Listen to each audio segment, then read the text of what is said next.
All right, if folks will take their seat, we have an ambitious day ahead, so we'd like to get started on time, so we'll get going in about a minute.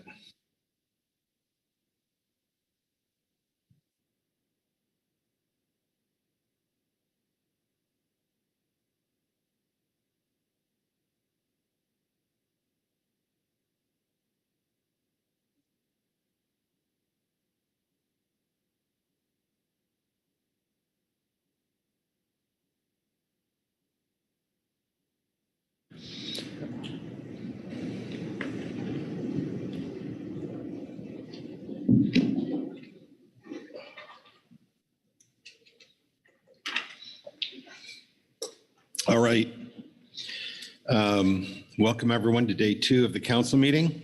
We're going to get started here with Habitat, move on to HMS, but first I'll turn to Executive Director Merrick Burden for any announcements. Thank you, Mr. Chairman, and good morning, council members and everyone listening. Thank you all for the great banquet last night. I hope you all enjoyed yourself as much as I did. It was great to be able to celebrate some important pieces of our process.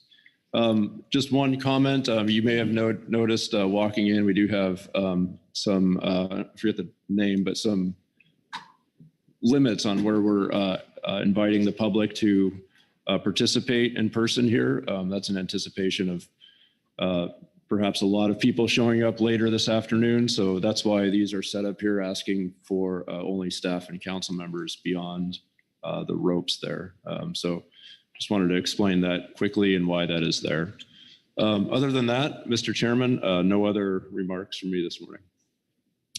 All righty then, let's get started. Our first agenda item is Habitat.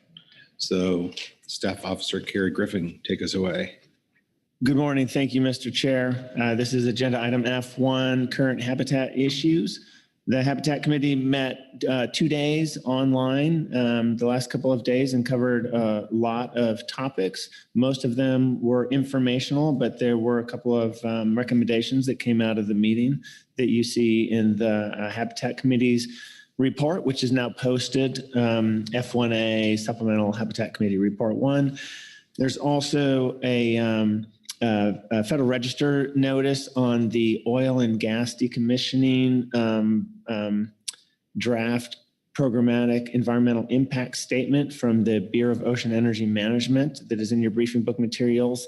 And you'll hear a little bit more about, or quite a bit more about that in the Habitat Committee's report that Corey Green will be reading. So really that's it for my overview, and then we can turn to Dr. Green, who will be reading the report online. All right, thank you very much. Carrie, are there any questions of Carrie on the overview? All right, Dr. Green, welcome. Can you hear me? You bet.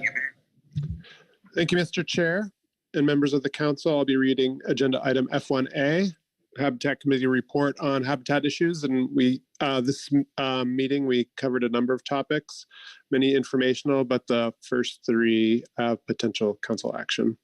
And as Carrie mentioned, the first one's on the programmatic EIS for oil and gas decommissioning. We heard from Rick Yard and Lynette Makua on and those are BOEM representatives representing decommissioning activities on the Pacific Outer Continental Shelf.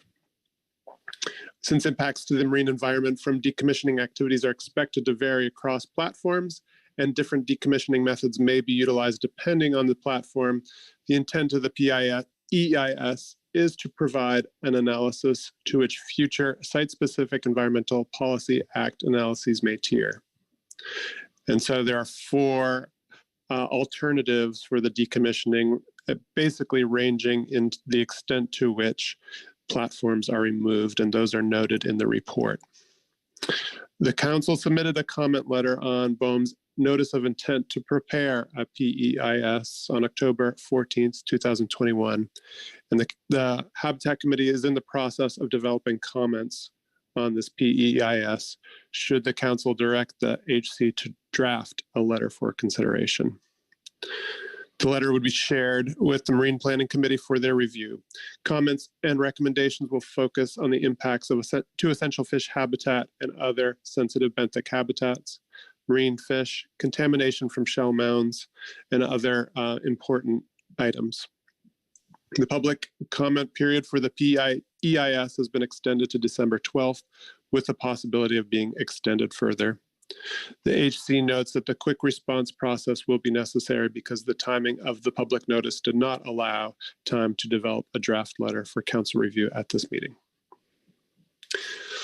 The next item is NOAA's Deep Sea Coral Research and Technology Program, an ocean exploration update.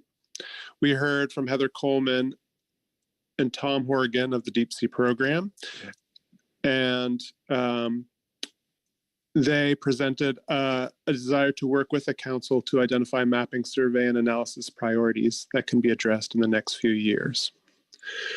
The Deep Sea Program is now finished with its West Coast initiative, but may have funding for targeted projects on the Pacific Coast over the next few years before their next West Coast initiative begins in 2028.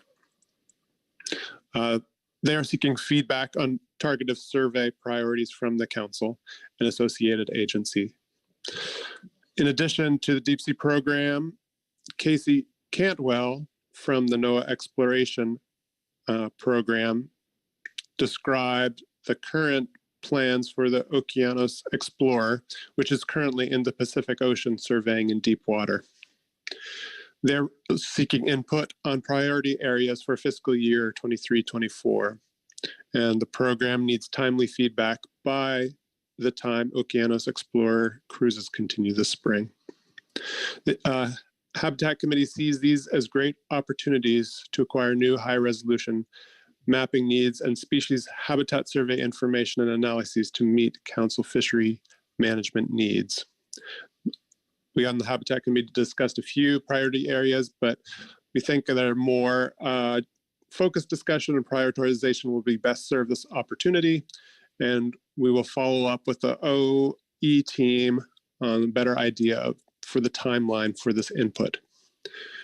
If the council desires, the HC will develop recommendations with input from other advisory bodies to provide NOAA with survey and analysis priorities before March. The next item is the Lower Columbia River Dredge Disposal Management Program. The Portland District of the U.S. Army Corps of Engineers is in the process of updating its 20-year Lower Columbia River Dredge Material Management Plan. The Corps has determined that the existing disposal sites are near capacity and will be unable to support dredge material over the next 20 years.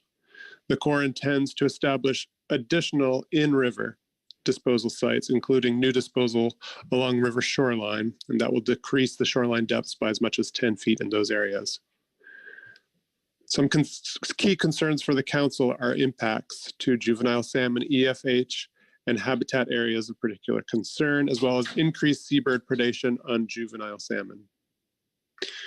The draft DMMP also includes a draft EIS and will be released in June 2023 with a 45-day comment period.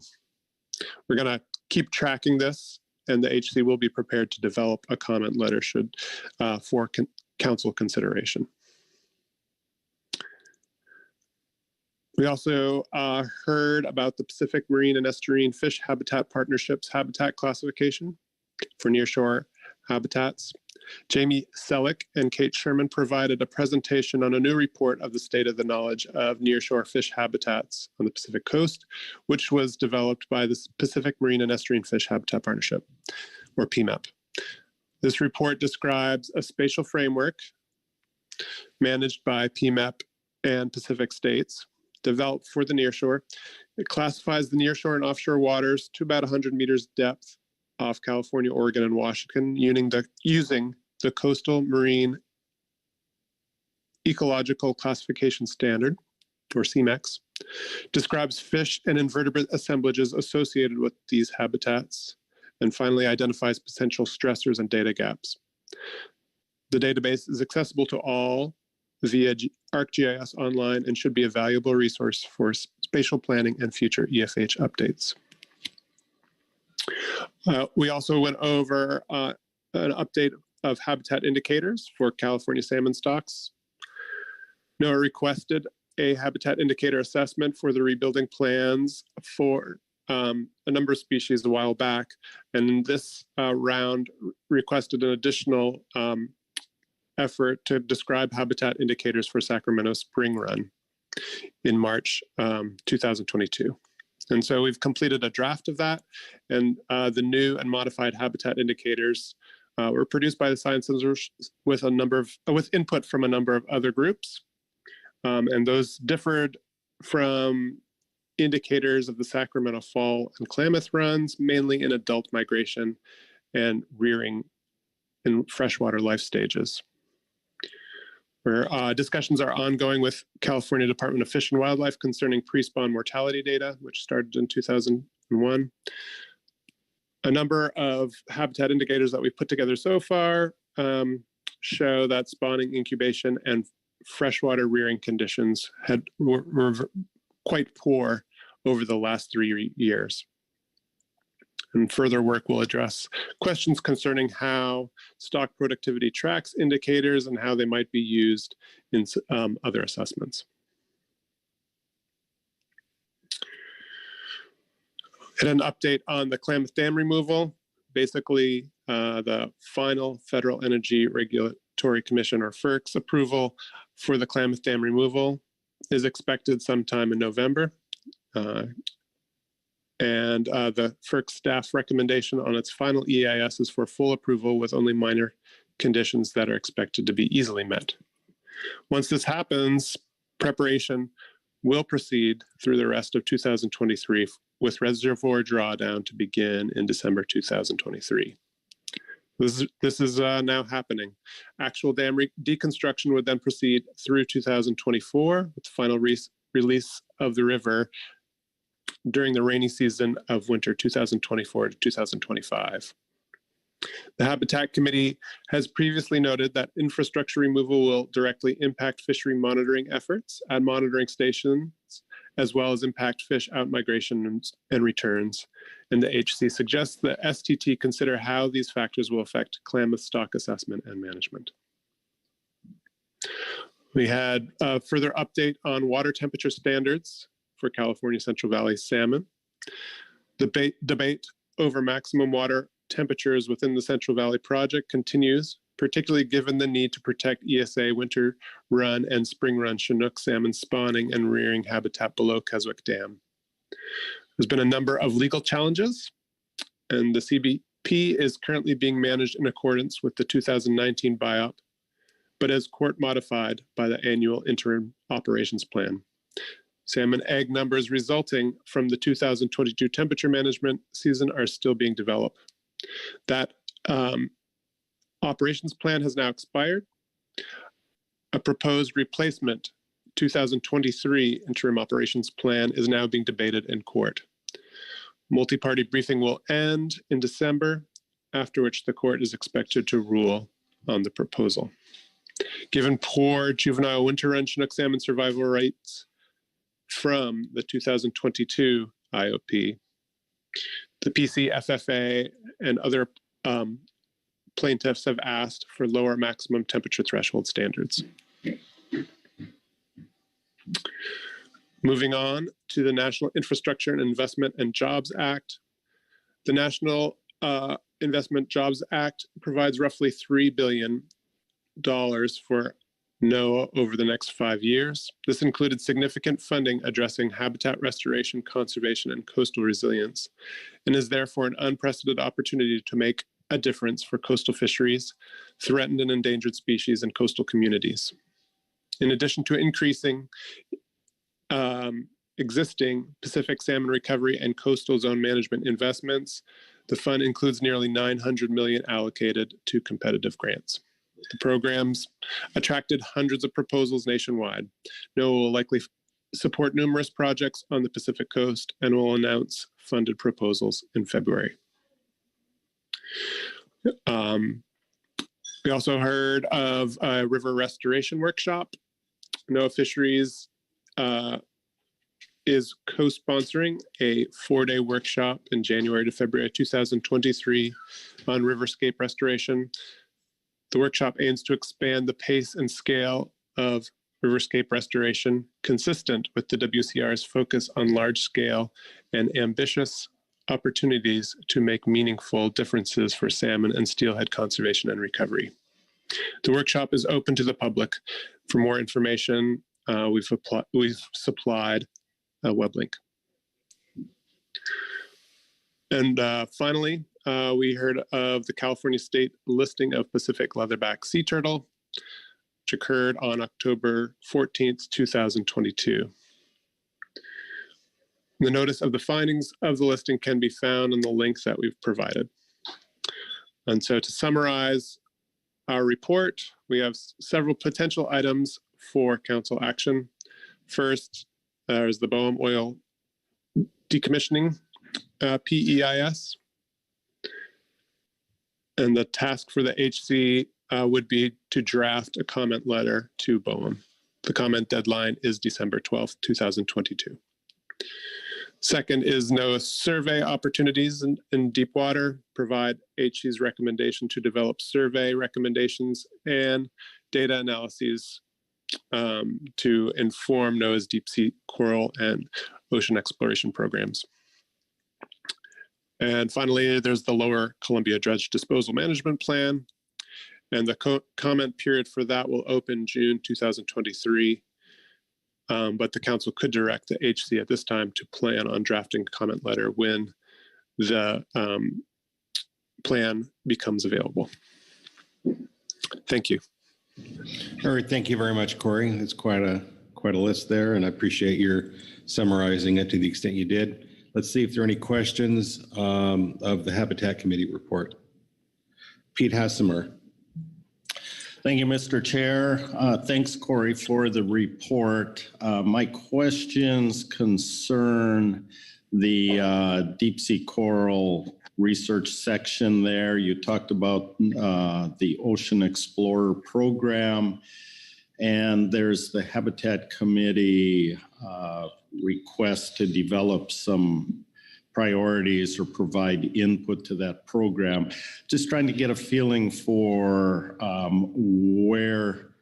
what some of the priorities are the Habitat Committee discussed, what guides that. I understand this is deep water research, but it looks like the survey begins again in early March before the council would meet. So what's the process the Habitat Committee would go through to identify some of these priority areas, sort of criteria and so forth? Can you get into that a little bit deeper? Yeah, good question. And I'd be happy to address that. The Habitat Committee discussed this briefly and thought that a more sort of developed discussion with potentially reaching out to other advisory bodies for input. And NOAA has developed a spatial prioritization. We talked about that to some degree. And so those are areas where more survey information would be desirable. And so we can turn to that pretty readily for the West Coast. There's also other maybe targeted studies which might make a difference for certain projects. And so in that respect, be good to talk with the Marine Planning Committee members if they're interested to see if there's any smaller scale projects which are worth bringing to the table. Does that address your question? Yes, I think so. Thank you. Further questions of the Habitat Committee? Phil Anderson and then Marcy Remco. Thank you, Mr. Chairman. Thanks to the Habitat Committee for the report. I had a question on the Lower Columbia River Dredge Disposal Management Plan, and I apologize if I'm confusing things here.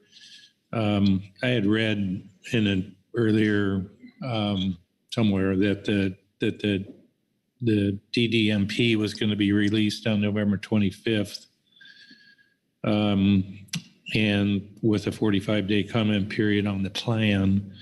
And I'm reading the Habitat Committee's report indicating that the EIS is going to be released in June of 2023 with that 45-day comment period. Is there a comment period on the plan itself and then another one on the EIS, or is this updated date of June 2023 that's in the report reflective of a change in when it's going to be released? Hopefully that makes sense.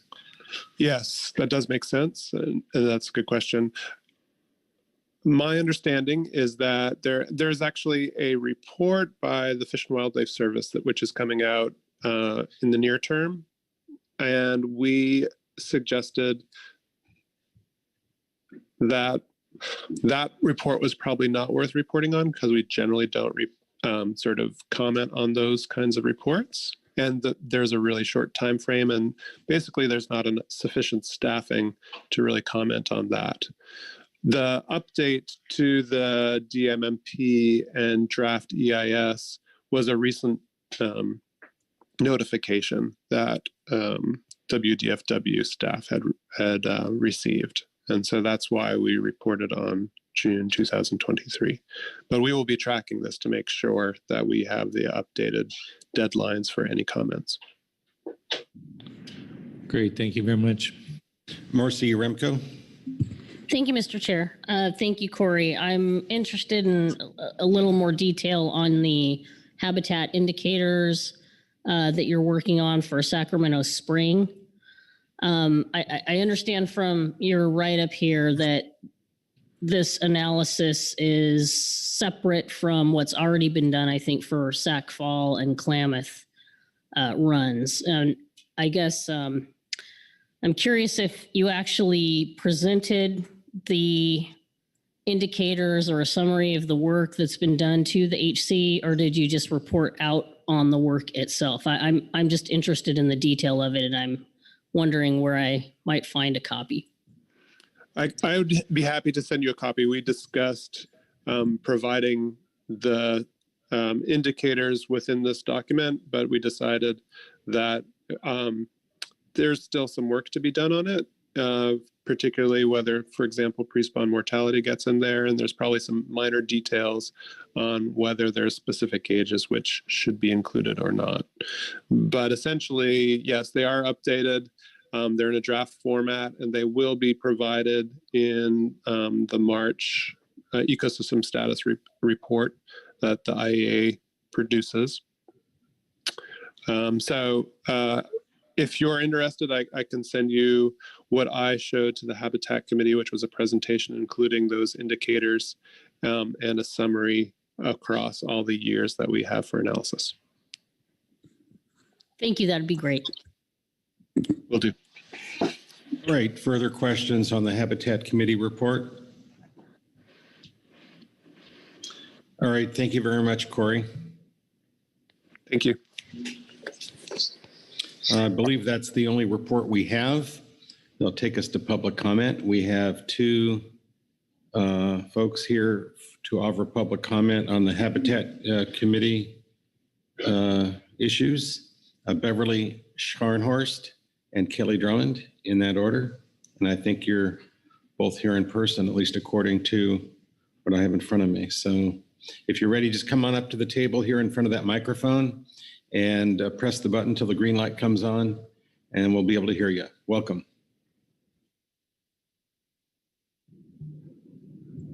Can you hear me? Yep. Okay. Awesome. Great. Good morning, members of the Habitat Committee. My name is Beverly Scharnhorst. I'm a graduate student in marine biodiversity and conservation and a resident of California. First, I'd like to express my agreement and support for the council's position in the notice of intent comment letter that was submitted October 2021 regarding the oil and gas rig decommissioning. It emphasized the importance of requiring site-specific analyses to mitigate potential negative impacts on habitat and fisheries. All habitats are unique, and our biological resources are critically important to maintain sustainable fisheries. I urge this committee to push for the Rigs to Reef program to protect valuable fish and essential fish habitats. I am concerned about the negative impacts on fisheries and essential habitats the complete removal of the OCS platforms could have. The OCS platforms to 15 feet below the water line will have on the benthic and water column environment and the resident fish populations. The intricate network of scaffolding has formed artificial reefs of diverse and productive habitats, helping mussels and barnacles to invertebrates and fish thrive in their environment. Assessments and studies that were conducted for more than 2 decades by UC Santa Barbara concluded that offshore oil platforms supply fish larvae to nearshore habitats in the Santa Barbara Channel. The Marine Science Institute's tracking model showed that fish reproducing at the platforms within Santa Barbara region and the distant platforms off of Huntington Beach can help replenish populations in the channel. These research biologists found, on average, that these platforms are more productive fish habitats than the natural reefs in Southern California. EFH is defined in the MSA as those waters and substrate necessary to fish for spawning, breeding, feeding, and growth to maturity. I firmly believe that despite the complexity and the number of decisions to weigh with decommissioning, these reefs are critical to pelagic, groundfish, and salmon stocks and creates a future opportunity for California and the Council to utilize these platforms for science and research. In closing, I recommend to this committee that when proposing comments to the Council for the draft PEIS, to advocate for partial removal with an artificial reef, removal of the topside superstructures, and partial jacket removal employing non-explosive severance. Thank you for the opportunity to comment. All right, thank you very much. Why don't you wait there, see if there are any questions? I have a question. Sure. So the platforms are basically artificial reefs. Is that, so I guess my question is, do you think that seeing as productive as these platforms are, do you believe that additional artificial reefs would also assist with increasing biomass and diversity in the channel and offshore California? So in my opinion, the reefs in the first place, were put here for oil extraction, and that in and of itself was kind of destructive to the habitat at that time. So I think in this scenario, with these reefs already in place, this is kind of the best case scenario, in my opinion, to just leave them there because they already do provide a productive habitat. But I don't think that putting in additional artificial reefs would be beneficial in the future, just because it could disrupt the natural areas in Southern California, in my opinion. All right, thank you very much. Thank you. And if there are no further questions, thank you very much for your public comment. Kelly Drummond.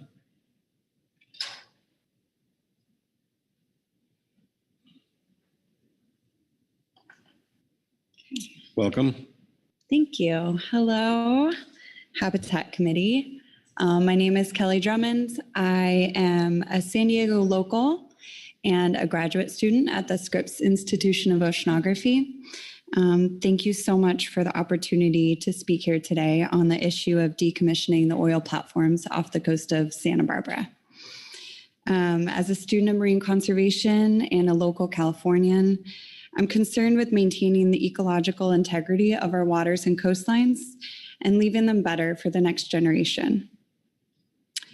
I advocate for alternative 3 of the proposed action for the partial platform removal and creation of an artificial reef with a rigged reef option.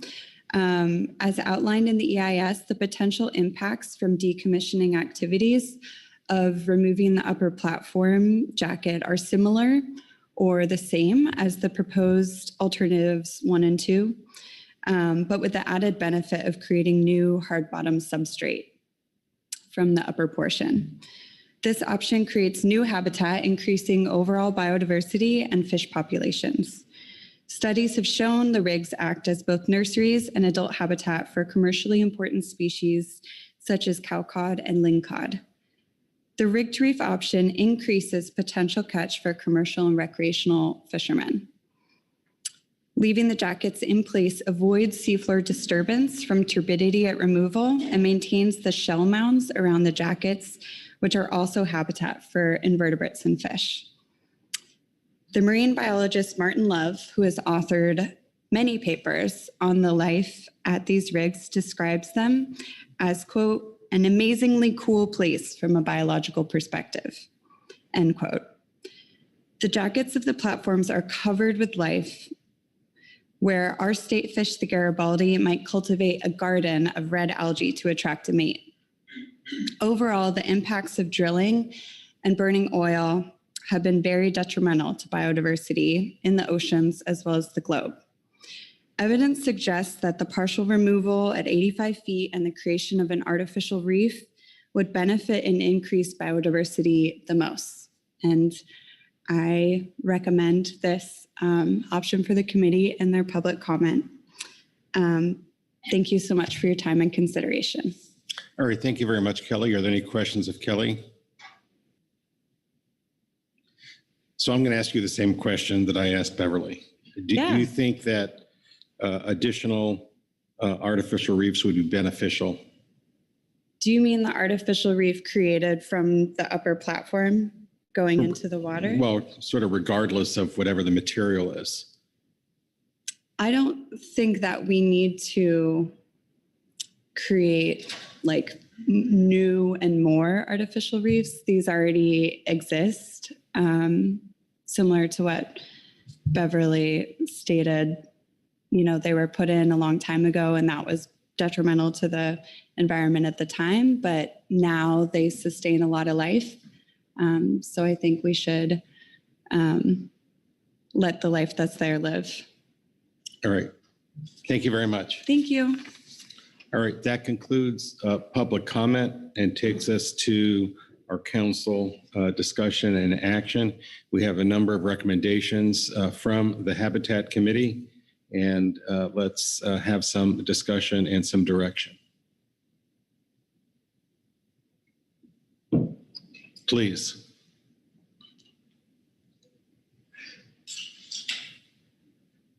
Pete Hassemer. Thank you, Mr. Chair. Maybe not a lot of discussion, but I'll just jump right into the Habitat Committee recommendations. The one I had asked Dr. Green about, the NOAA survey opportunities.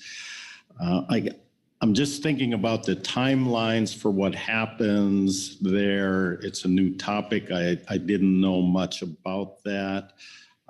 I would certainly support the opportunity for the Habitat Committee or, the council to weigh in on those priorities as they could benefit our fishery management processes. So I had to use my web search tools to figure out what this Ocean Explorer program is.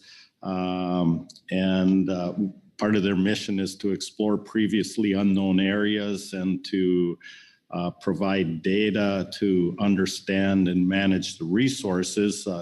Those are good things. So I think there's some benefit to the council. I don't know about the workload because the Habitat Committee talked about reaching out to the other advisory bodies, the Marine Planning Committee. That would be good, but that all has to occur prior to March and being completed. So maybe at this point, if we move in that direction, that asks the Habitat Committee to complete that task, at least they would look at that from the lens of some of the research and data need priorities the council has, and which of those unexplored ocean areas for future exploration would best benefit the council's management process if there's an ability to do that. Again, this is deep water area, so it's a little hard to put that all together, but should the Habitat Committee engage in that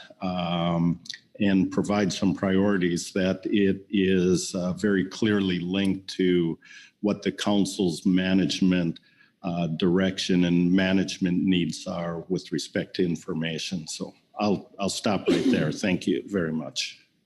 All right, thanks for that, Pete. Marcy Remco? Thank you, Mr. Chair. Just running down the list of items in the HC report, I'm certainly supportive of the HC's work to develop comments on the PEIS regarding the draft programmatic EIS that's been released. So support the work that's underway. I understand a draft letter is far along, and we will be able to meet their comment deadline if we go the quick response route. So I certainly support that. Going to the deep sea coral research item, I think maybe like Pete, I'm struggling a little bit with what to direct to happen here in terms of discussions, or in terms of us developing a concrete recommendation on survey priorities or additional or ancillary work. I'm kind of at a loss here, but I will say that hearing the update, it immediately for me resonated with some of our work that we're doing on the groundfish front and into the future on groundfish EFH. So I don't know if there's something that we can specifically ask for, or if there's a specific need, but I struggle to come up with one, but I appreciate them bringing the opportunity to us for input. And maybe some discussion in the sidelines would be useful to help formulate a recommendation, but I sure don't have one at this time. I want to comment on the update that was provided by the HC on Klamath Dam removal. I want to thank you for keeping us up to date on the progress. Earlier this week, we've had some sideline discussion about Klamath Dam removal and how that will be affecting the Klamath stock and our FMP. So I appreciate you raising that here in your report. I think CDFW and other agencies are in discussion about what our needs are in terms of addressing the effects of dam removal in our annual salmon management planning. So your advice to have the STT consider how the factors might affect the stock is certainly, I think, forefront on our minds. And we're considering the need or the possibility of doing some additional work in that area. So thank you for the note, and just appreciate the other updates that you've provided in the report. Thank you. Thank you, Marcy. Phil, I'm sorry, I didn't see you. That's all right. It's early. Thanks, Mr. Chairman. Just following up on the Lower Columbia River Dredge Disposal Management Plan. Placement of this dredge material is always a big challenge in the Lower Columbia River, and doing it in a manner that doesn't increase seabird predation on juvenile salmonids has certainly been one issue that we've watched, and I think we will need to continue to do that and be prepared to comment as it relates to that. The other is, I'll just characterize it as safety at sea, dumping the dredge material out in the outer portions of the Columbia River Bar, in particular around, as Mr. Smith can attest to better than me, around Buoy 7 in particular is a real concern, particularly to what I'll call small boats. It doesn't necessarily affect the deep water vessels that the dredging is really being done to accommodate, but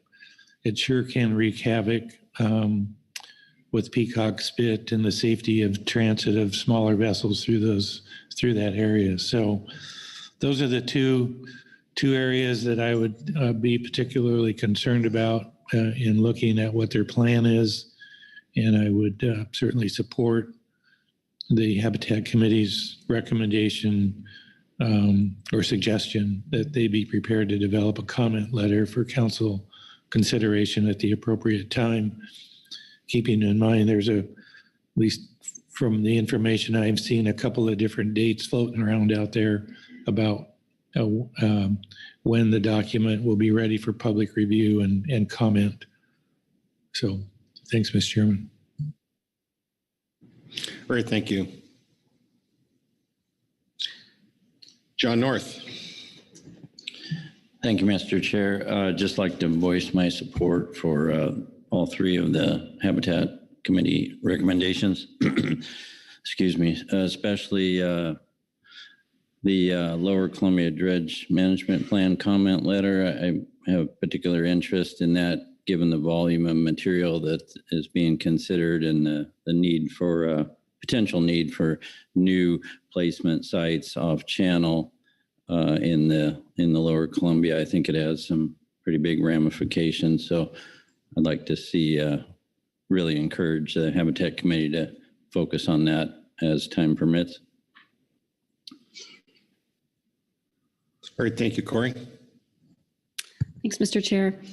Just wanted to give a kind of a verbal head nod of agreement with those who have spoken before me in support of the HC action recommendations.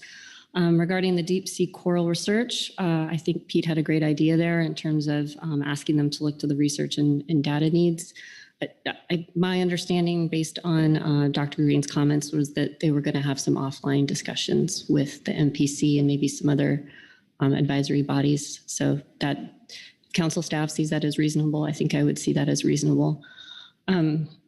Also, just wanted to thank the NOAA folks who attended the Habitat Committee meeting for that purpose. I just appreciate that they came to the council proactively to ask for input on what sort of research they can do that can best help serve the council and our fisheries. So just wanted to voice my thanks there. Great, thank you. Butch Smith.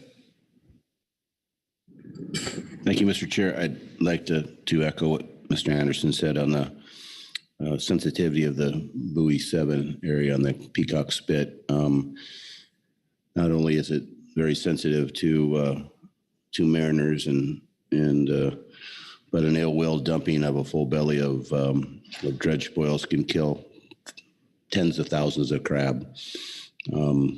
So it's a real sensitive area, not only for safety reasons, but ecologically important for the crab and other stuff that are crawling around the bottom there. So it's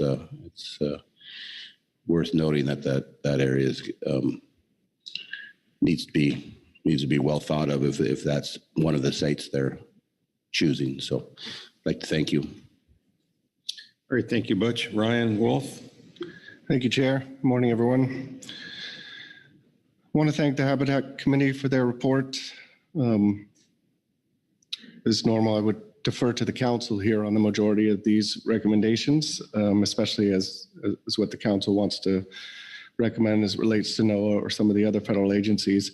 But I did want to support the comments by Marcy in particular on the Klamath Dam removal that are listed here. I didn't see it in the summary of recommendations, which might have been an omission, but I think having the SCT consider these factors is very relevant to the council work, and NMFS has had a number of discussions similar to the views expressed by CDFW. So just wanted to add that in. Thanks. All right, thank you.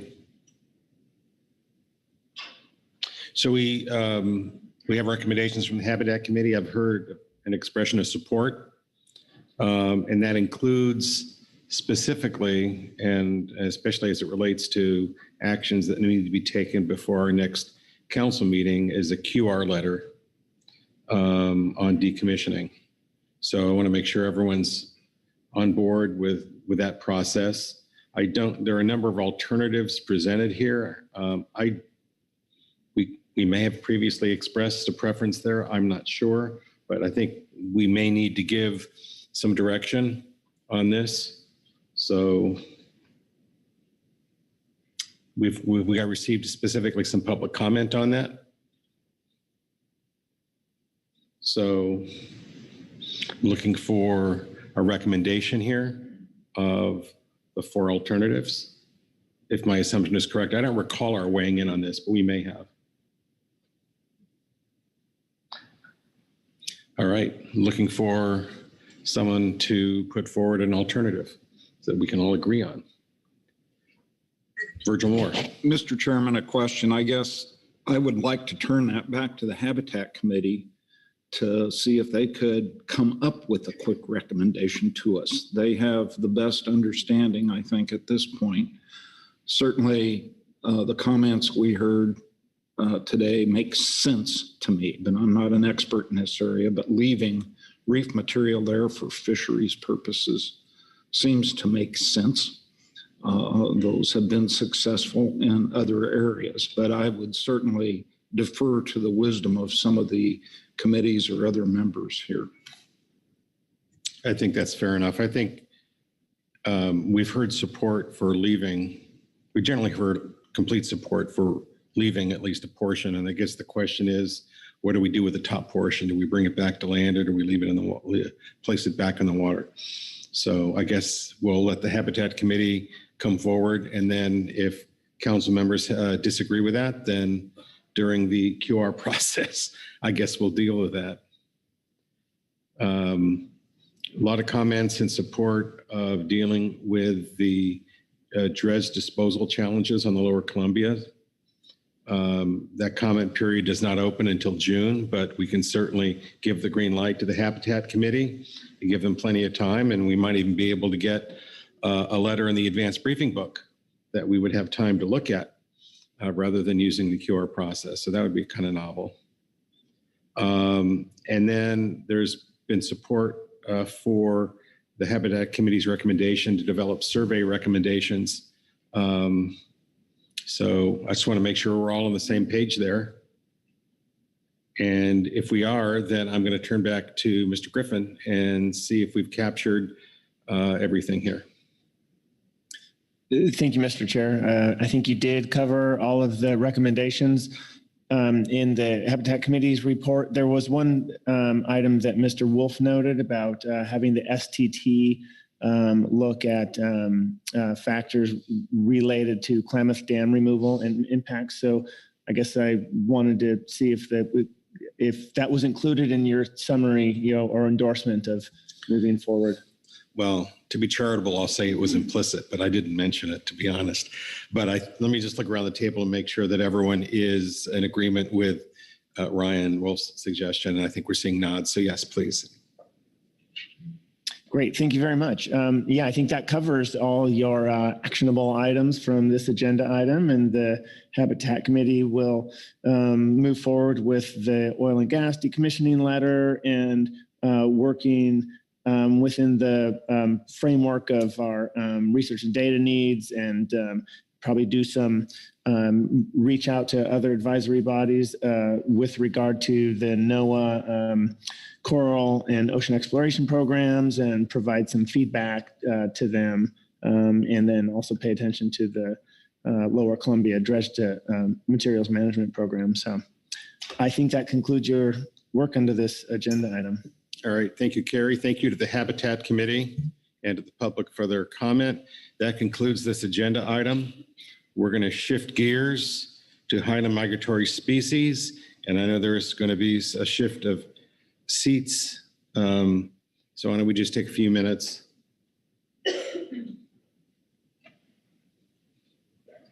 Got maybe a few minutes. You want to grab a cup of coffee and come right back.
All right, let's try to come back to our seats so we can get started on highly migratory species. I notice our staff officer is in his seat.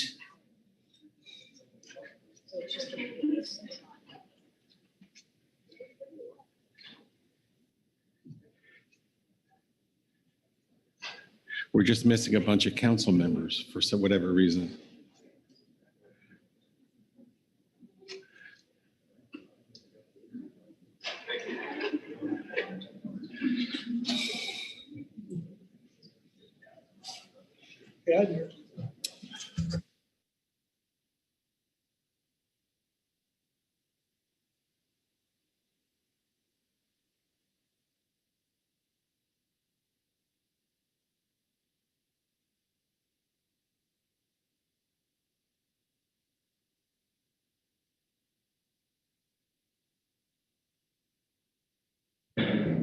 All right, we've got most everyone back in their seat. We're still missing a couple of folks.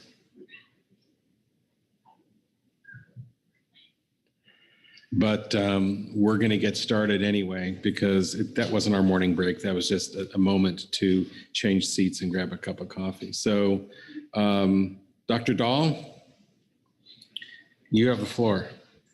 Thank you, Mr. Chair. This one is always an easy one for me because I quickly turn it over to NMFS, but I'll just note that there was a very brief NMFS report from the region in your advanced briefing materials.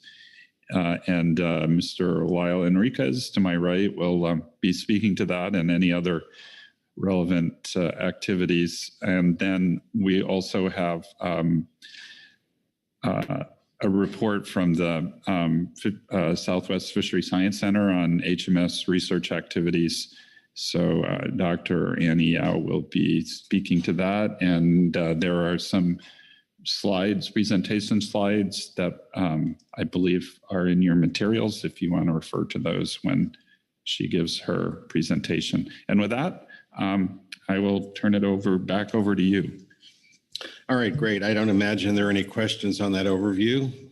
I'll look anyway. I don't see any hands. So Lyle, welcome to the table. Thank you, Mr. Chair. Good morning, council members. I will review our NMFS report that we submitted for the briefing book. We have one brief update on this agenda item. It's regarding an in-season action on Pacific bluefin tuna. On October 19th, we imposed a 3 metric ton trip limit on Pacific bluefin tuna for commercial U.S. fishing vessels because we had estimated that the threshold of 325 metric tons of catch was expected to be reached. This 3 metric ton trip limit applies through the end of the calendar year or until the fishery reaches the 523 metric ton annual catch limit. The NOAA Fisheries Pacific Bluefin Tuna Harvest webpage contains more information, including the rule and commercial updates. And I do have a couple more updates. And while not included on our written report, I thought you might be interested in the status of deep set buoy gear authorization. As you might recall from the last council meeting in September, I reported that I thought we could still possibly get the final rulemaking complete this year. I've been trying to prioritize staff time on that action, but it's hard to do that and have them keep up with what's on the agendas at these council meetings. In particular, preparation and analysis work for drift gillnet hard caps over the past 5 months have directly competed for staff time. In addition, while we were at the September council meeting, some administrative issues came up with the rulemaking package, but we've since overcome those. So I'd hoped we'd have the package transmitted to headquarters before we arrived here today, but for the reasons I've mentioned, that's not the case at this time. So after this meeting, my staff will continue working with general counsel to finalize the proposed amendment and rulemaking package. And we start a 90-day rule clock for final decision once that proposed rule is published. We are certainly hoping to make an affirmative decision on the rule. However, it's unclear to me at this stage when exactly we will get that rulemaking out. If we prioritize this effort, deep set buoy gear authorization, I believe we are close, perhaps publishing the proposed rule by the end of this year, but that depends on the result of other items at this meeting, which will also require the same NMFS staff to implement. And regarding long-term prioritization of actions, I want to give you a heads up that we plan to report in March regarding NMFS HMS workload and ongoing projects. In preparation for this meeting, we've been reflecting on the council's discussion in September under the SMMP and workload planning and the council's expectations for what we can accomplish and the resources available to us. While I can continue to be hopeful, we might get more resources. Trying to plan for and acquire those will also take us some time. So just a heads up here that some more information from us is coming on the topic of prioritization in March. So thank you. I'm happy to take any questions. All right, thank you very much. Are there questions on the NMFS report? Dr. Braby, welcome to the table. Good morning, and go ahead. Good morning. Good to be here. Thank you, Mr. Chair. I got a little bit lost in your explanation of timeline on deep set buoy gear authorization. Can you repeat that the package is going to be done by the end of the year? Yes, yes, thank you. Mr. Chair, thank you, Karin. If we continue to prioritize deep set buoy gear in competition with other asks of NMFS staff, we are hoping to get that proposed rule out by the end of the calendar year. Hopefully before then. That starts a 90-day clock for NMFS decision on an amendment. The final rule could be published at that time or shortly thereafter as trailing regulations, and then that starts a 30-day clock on effectiveness. And once the rule is effective, we can start sending out notices to people that they can apply for permits. Follow up, please. Thank you, Mr. Chair. So that would get us to the end of March and then the end of April for effectiveness. That's what that. At best case. Thank you. Thank you, Karen. Yes. Okay. Thank you. Further questions on the NMFS report? All right. Thank you very much, Lyle. Thank you. We now have a presentation from NEL, and Annie is here. Come up to the table and we'll get your presentation up. Welcome. Good morning.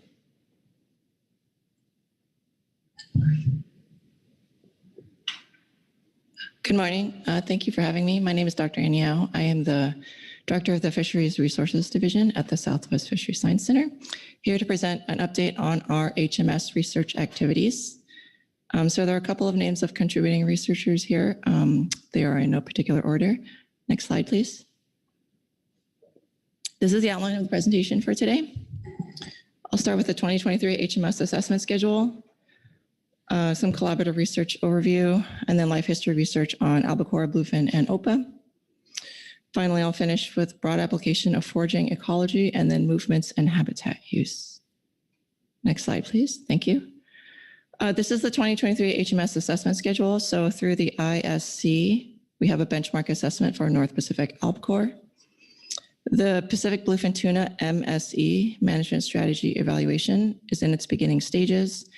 In November, that group, the ISC Pacific bluefin tuna working group, will meet. They are beginning to discuss the technical details for the models to be used in the MSC. The Pacific bluefin tuna MSC, the relevant governing body here is the IATTC WCPFC Joint Working Group on Pacific bluefin tuna. So it's a bit of a different body. If you remember, we just concluded the albacore MSC, and that managing body was the WCPFC Northern Committee. So this is going to be a little bit different. We envision there will be opportunities for stakeholder engagement, although I cannot predict, I think most of us cannot predict it because it will be through the joint working group. When stakeholder opportunities do arise, they will be communicated widely, including to this council, of course. For the Pacific bluefin tuna MSC, we have our center's lead MSC scientist, Dr. Desiree Tomasi, taking the charge on the US side. And the other members from the centers, the other center members on the ISC Pacific bluefin working group will also be involved. Striped marlin and Western and Central North Pacific Ocean swordfish are also being assessed through ISC, but the Pacific Islands Fisheries Science Center has the lead there. In IATTC, EPO skipjack tuna will be assessed, and then some of the indicators for EPO yellowfin tuna, EPO big eye tuna, and silky shark. Next slide, thank you. Collaborative research overview. So this is a slide. I know there's a lot of text here. It sums up. We wanted to highlight the fact that a lot of our HMS research is conducted through partnerships with a lot of different entities, industries, nonprofits, state agencies, all sorts of different partners. They help us get samples. They help us get, boats out on the water to collect samples, all sorts of things. So I won't read this slide out in detail, but in subsequent slides at the top, you'll see some, again, the highlights of the collaborations reiterated when I get to the content of the science that was done. Next slide, please. So life history research on albacore tuna continues. The current stock assessment for albacore tuna is a single gender stock assessment. It is not sex specific, but we do know that albacore tuna has sex specific length at age. And so that's illustrated in this figure. Our scientists have talked to, our scientists are in the process of generating sex-specific length at age curves from the fisheries in U.S. waters, including in collaboration with the Pacific Islands Fisheries Science Center and Regional Office and the Observer Program there to get samples from their albacore tuna as well. And this would be necessary if we ever were to envision desire for a sex-specific stock assessment of albacore. Next slide. Life history research on Pacific bluefin tuna continues as well. And so again, list of partnerships at the top. First, the size composition of Pacific bluefin tuna landings by the CPF fleet continues. So we work with partners to the Sport Fishing Association to sample bluefin tuna lengths on CPF vessels themselves. This has become the primary source of lengths for inclusion in the stock assessment for our U.S. fisheries. But prior to the pandemic, NOAA was also obtaining length samples at the ports when the fish came in. We did a comparison study recently that showed that getting lengths at the port was resulting in, we were missing a few, but not very many of larger fish that were presumably being processed on the boat before they came to port. The pandemic also just led to our inability to continue that port sampling program. So the CPFE fleet direct sampling by SAC has continued, and that we envision that continuing. And again, that is now being included in the stock assessment and is a primary source of length data for our fisheries. We are continuing to look at EPO length weight relationships from bluefin tuna. For a lot of HMS species, the data comes from the Western Pacific.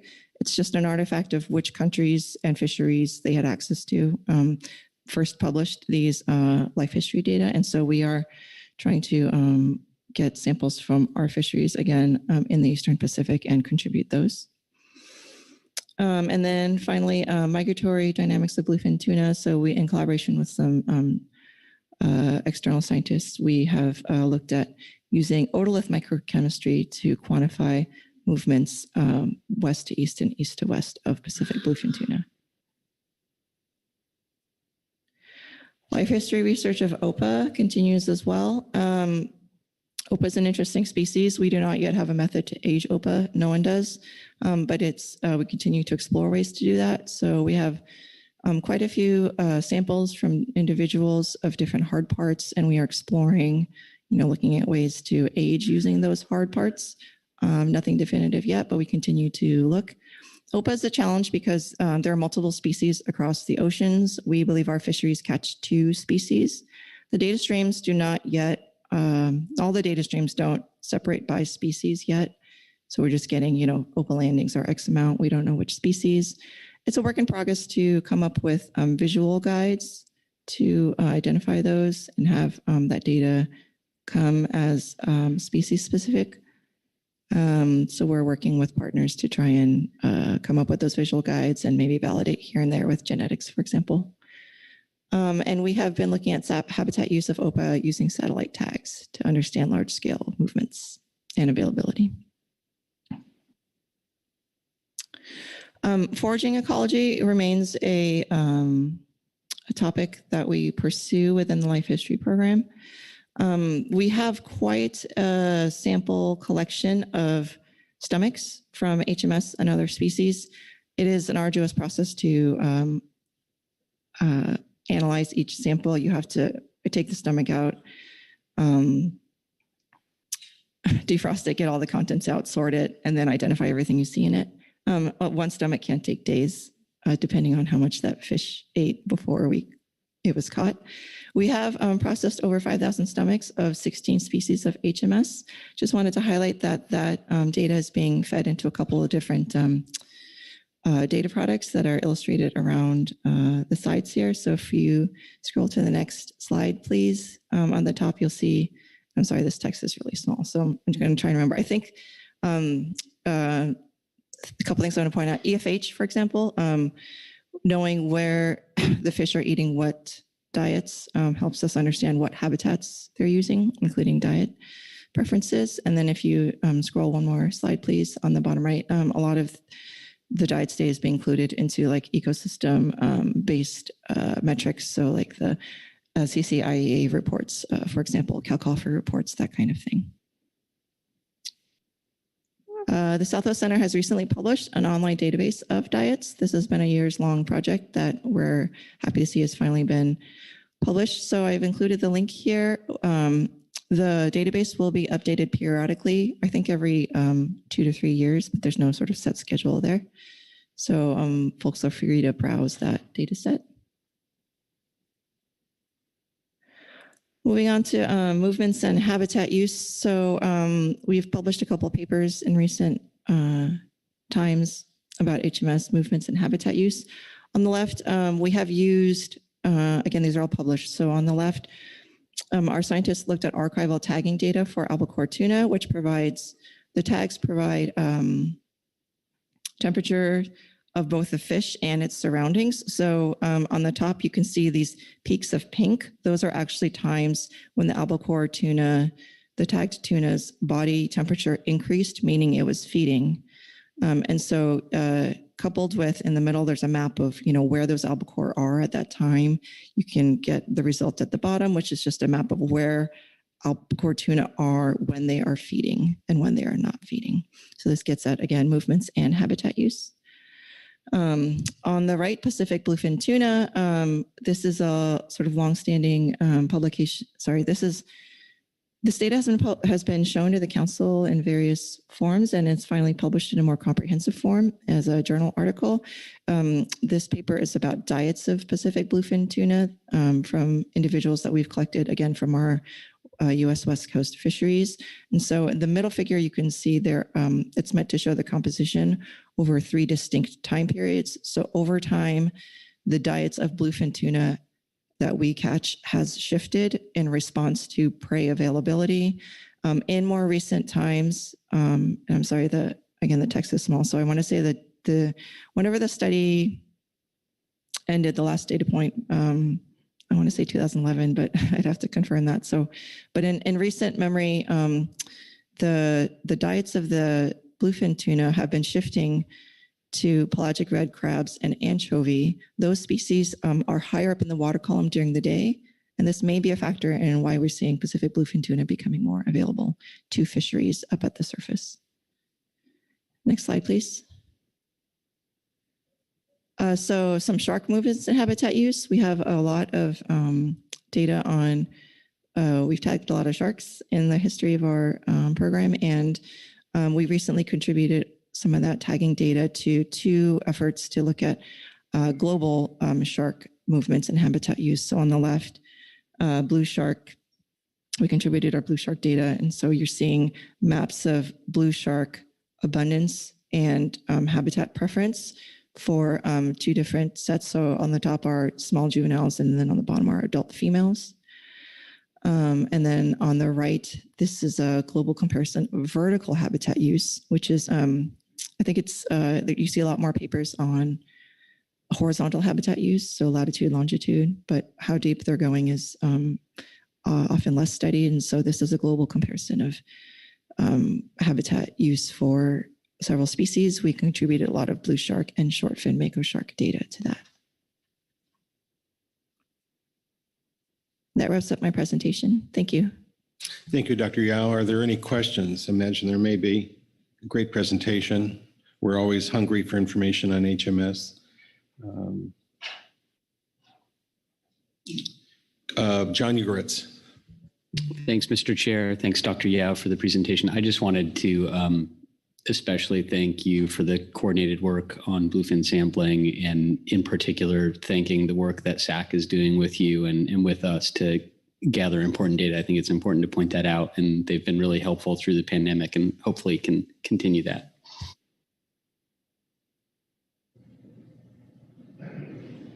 Brad Pettinger, Vice Chair. Yeah, thank you, Dr. Yao. On your slide showing the prey habitat info, I noticed that it stops at 2016. It appears to me that it's pretty highly volatile as far as, or variable, I guess, depending on what the ocean conditions are. Kind of curious what the recent years have shown. Could you give some insight on what we're seeing now for habitat for prey for bluefin tuna in recent years? Thanks. I was catching up to which species you were talking about. Bluefin tuna diets, you're wondering. We have not processed that data yet. Like I said, it's quite an endeavor for each individual stomach. I'm happy to report back ongoing efforts at some later point. Yeah, but this was just like I said, an attempt to. We've sort of shown some of this in bits and pieces throughout time. Wanted to get it out to the wider public. Further questions? I've got one question. Dr. Yao, you indicated that the change in prey preference has resulted in bluefin tuna being higher in the water column and therefore more available. Is there any evidence that they're simply becoming more abundant in the waters of the council? Thank you, Mr. Chair, for that question. So I tried to choose my words carefully, and I'll try to say it again. The prey that the bluefin tuna are eating more recently are higher up in the water column. So I haven't shown data that the bluefin are higher in the water column, but they're eating prey that are higher in the water column, and that may be a factor.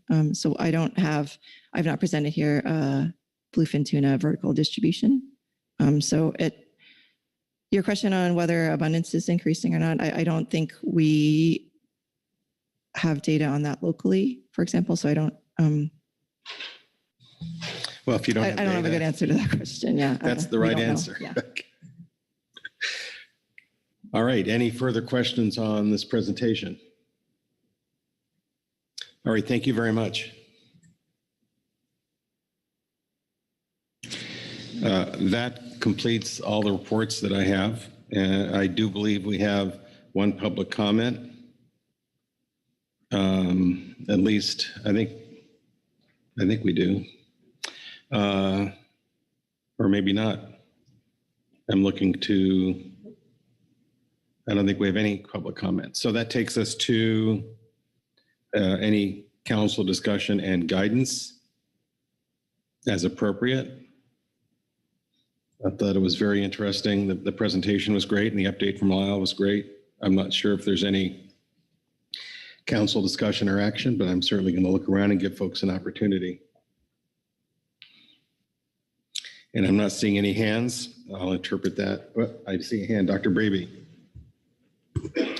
Yeah, I think, thank you, Mr. Chair. I think for me, the biggest question here is the prioritization guidance from the council on NMFS regulatory actions related to deep set buoy gear authorization and hard caps. I feel like having a conversation about this at this time is premature since we have hard caps on our agenda later today. And so I am just acknowledging I'm not providing guidance because I want to wait for that discussion later today.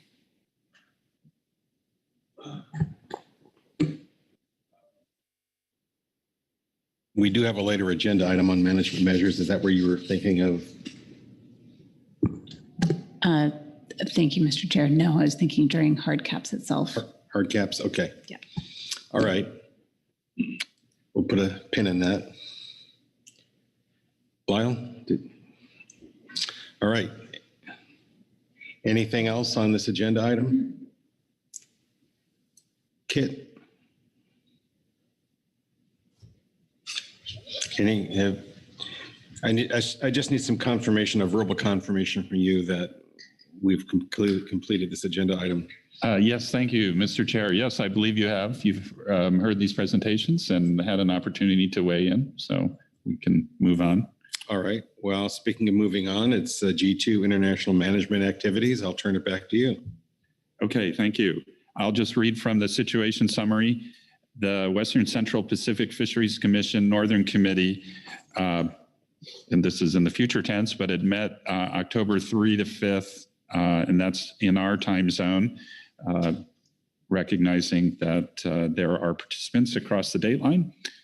Any proposed measures adopted by the Northern Committee are forwarded for consideration by the full commission at its regular session, and that's coming up in December, as noted further down here.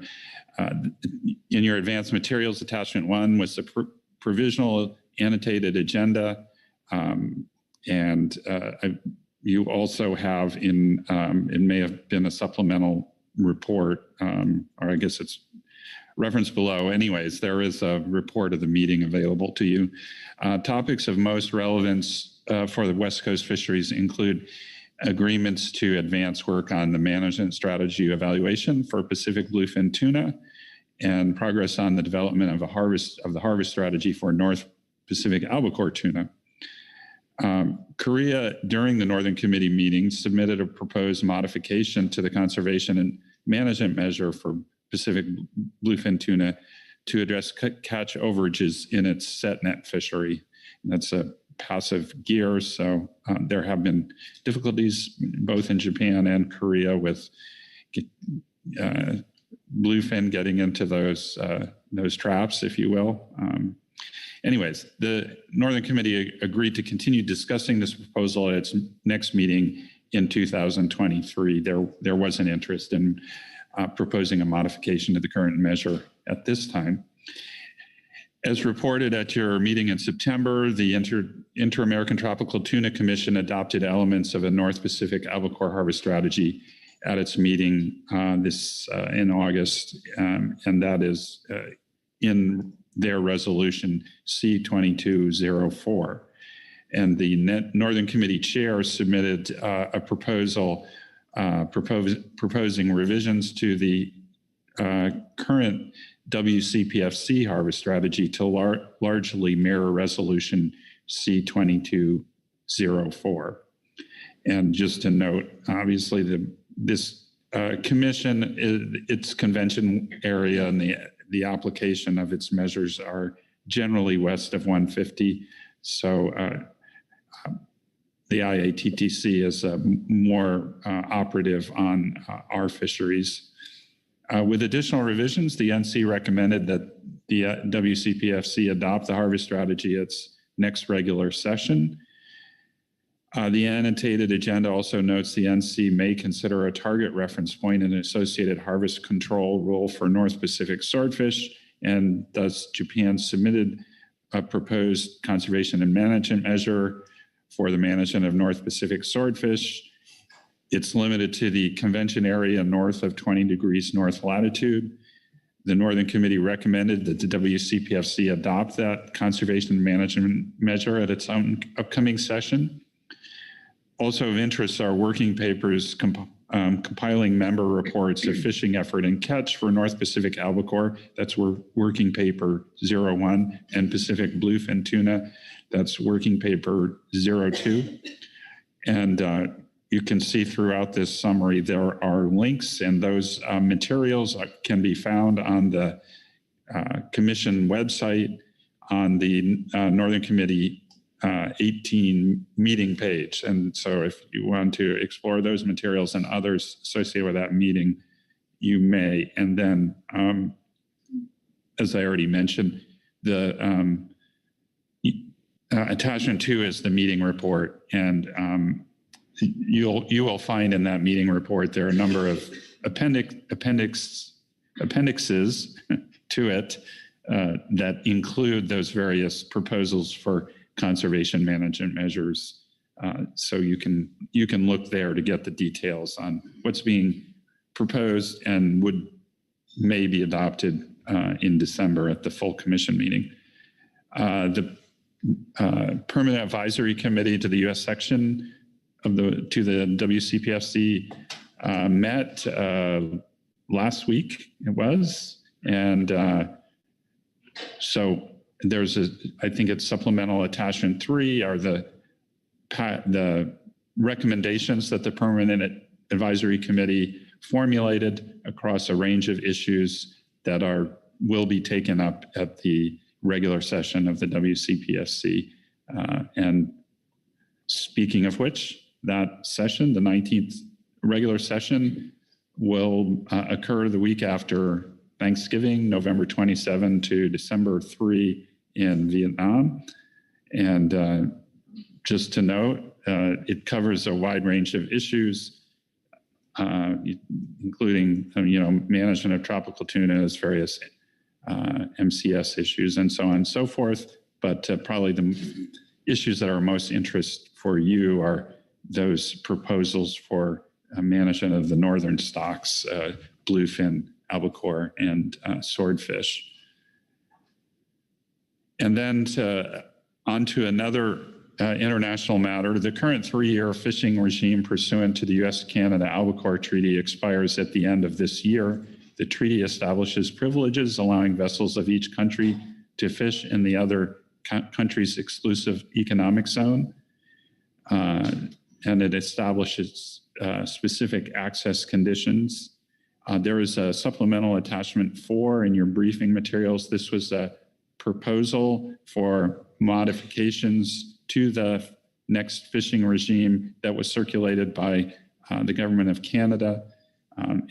Just to note that there is a negotiating session coming up next week in Vancouver, British Columbia.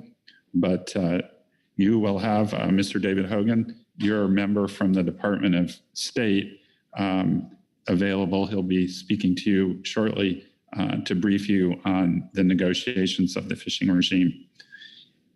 And so in any case, the need to negotiate the new regime would need to be finalized before the next fishing season starts June 15th of next year. So that kind of gives you the timeline for how those negotiations may play out.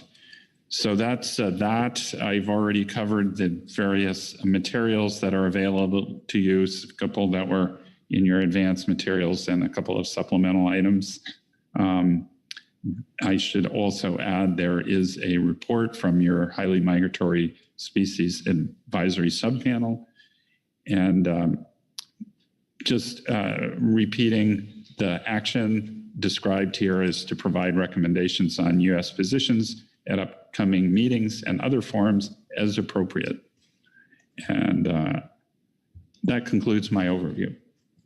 All right, thank you very much. Are there any questions on the overview before we get to our entities and reports? I'm not seeing any hands. So I'll first turn to our representative on the WCPFC, Chris Svensson, for any comments. Yeah, thank you, Mr. Chair. I would say that we've been very busy since our September meeting, both with the Northern Committee, but also with PAC recommendations. And I am encouraged to see that we have those recommendations, since that meeting was the tail end of last week, in our briefing book. I'm also grateful that they had the meetings in person in Hawaii. It's wonderful to see things moving back to a more normal state, but that they provided an online option for those of us that couldn't make the meeting either intentionally or unexpectedly due to illness. I'm also extremely grateful for the contributions from Teresa Labriola, Josh Madeira, Mike Kornman, Dorothy Lohman, and Dr. Kit Dahl at that meeting. Those are our West Coast representatives, and they represented us well on a number of topics. And then just to speak about a couple of the items that came up, we've got a lot of information here, but I do want to highlight the EM discussion, specifically because we talk a lot about EM recommendations, and that work group is the ER, Electronic Reporting, and EM, Electronic Monitoring Working Group. And I don't want to lose sight of how important that electronic reporting is. That is something that our North Pacific albacore industry has asked for a number of years. It would make things easier for US-Canada treaty negotiations in terms of reporting. So while the focus is on EM, I do want to just kind of flag that for people that we should be thinking about both. And then the other piece that I thought was interesting was flagging that we are restarting the observer program for large-scale purse seiners in the Western Pacific due to COVID. They've been on hold for several years now. And that there's concern about deployment in the sense that we're having to rebuild. And I think that that is something that all of us are struggling with in terms of rebuilding post-COVID for staffing, et cetera. So just flagging both of those. I will leave comments to the US-Canada treaty to our colleague from the State Department, since I am our appointee to that as well, but I think he will cover that, and I'm appreciative of having the opportunity to speak this morning. Thank you. All right, thank you very much. Are there any questions of Krista on her report? Thank you very much, Krista. All right, next we will hear from the State Department representative, David Hogan. David, are you with us? I see you here on the Ring Central. I am. Yes, indeed. Well, good morning or afternoon, wherever you may be. Greetings from Washington, D.C. It is just barely afternoon, and thanks for the opportunity to address the council.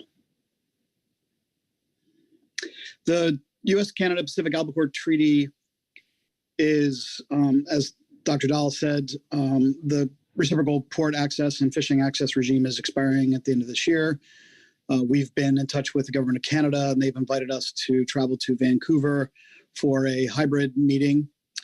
So we'll have the stakeholders present virtually for the most part. And I and one or two other stakeholders and government colleagues will be traveling to begin the conversation about the next regime. I think there was included the proposal that we recently received from Canada that outlines their intention to reopen many of the key elements of the regime that's been operating now for a number of cycles, including looking at the number of vessels Canada is allowed to have fishing in the U.S. EEZ, the controls that we've negotiated and had in place for some time now with regard to the changes in the licensing for vessels, Canadian vessels participating in the fishery in the United States. The control that we have in place relates to limiting the capacity increase of any vessels that are swapping in under the licensing regime that Canada has in place, so that we don't see the ability to change vessels and change licenses as a way to bring larger vessels in, even under the cap and total number of vessels. And then also to look at the fishing season that applies to Canadian vessels fishing in U.S. waters. We have negotiated different season lengths, and the Canadian length has gotten shorter over time, and so they want to reopen that. We had heard informally before they submitted that proposal that they were interested in looking at the number of vessels and the capacity limits. So now we understand that they are interested in having a broader conversation about most of the controls.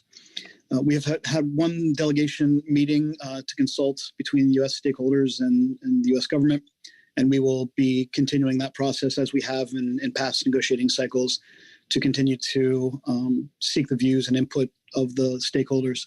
The U.S. starting position is essentially status quo, to maintain the regime that we have negotiated and been implementing now, as I said, for a number of cycles. I understand Canada's interest in reopening some of those limits because they are not really reciprocal.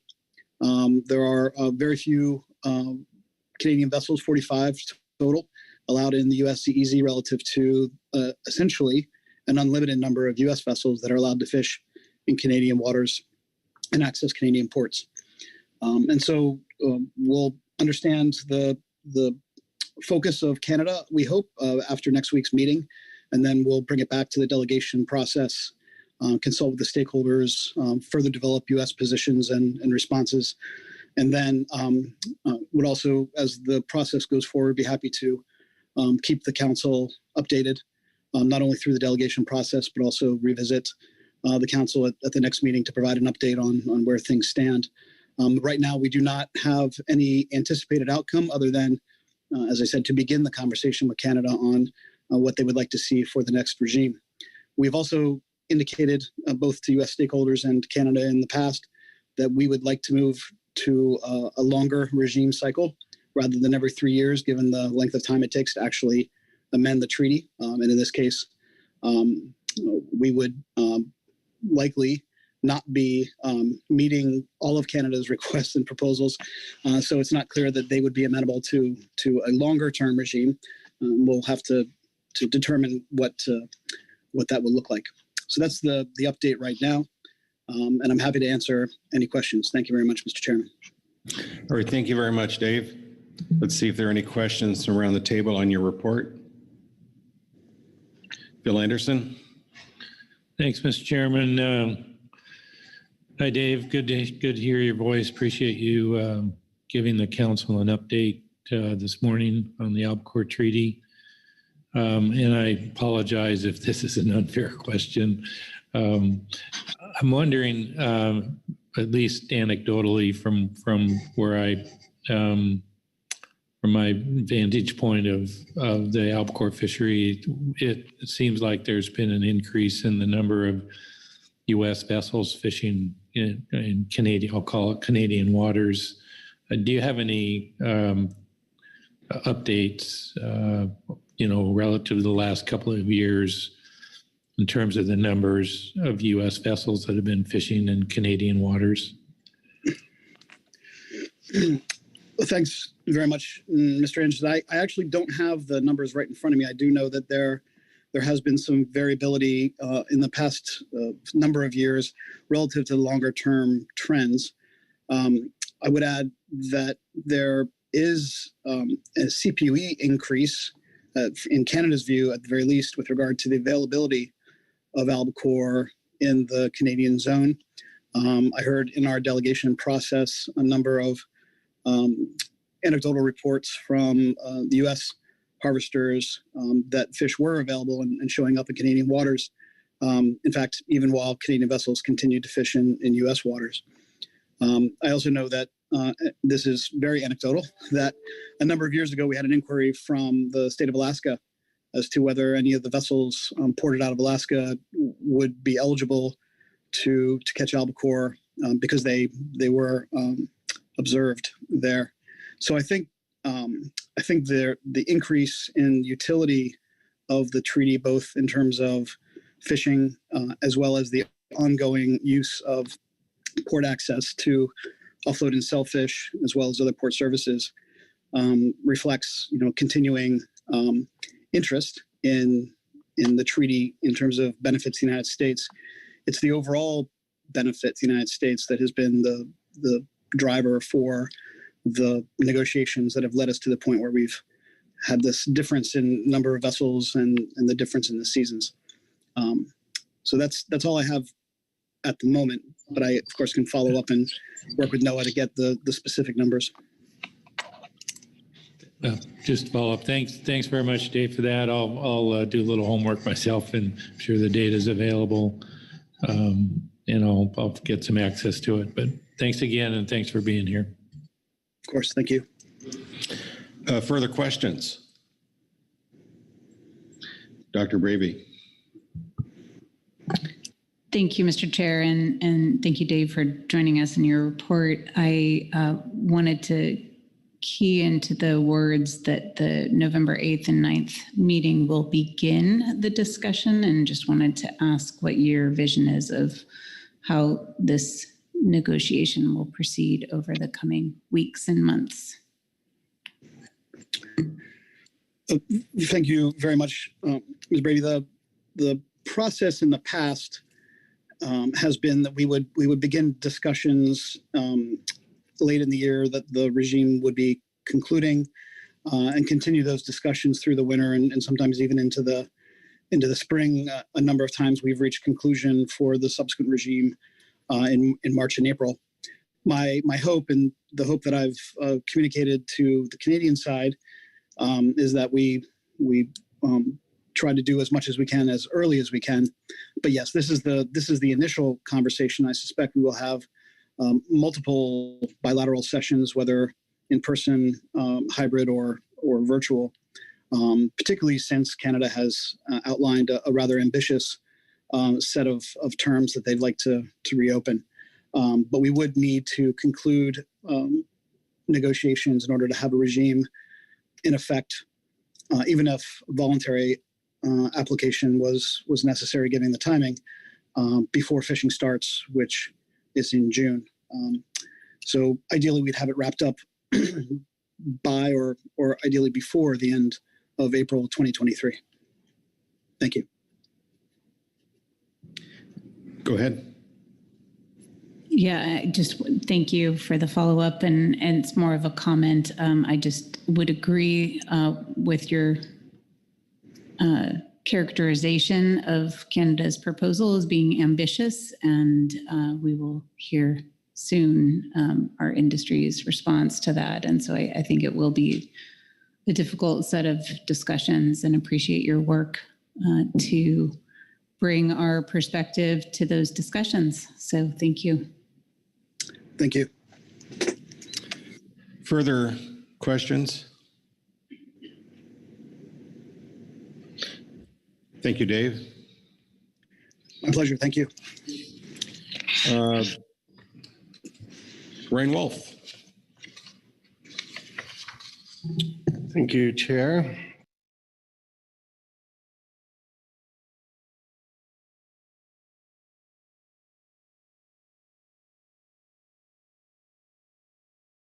And also like to extend my thanks to my esteemed colleague, Mr. Hogan, for his report and his leadership on the Albacore Treaty negotiations. I do have a couple of, I don't have a written report, but I did want to give a verbal NMFS report here with some updates for the council.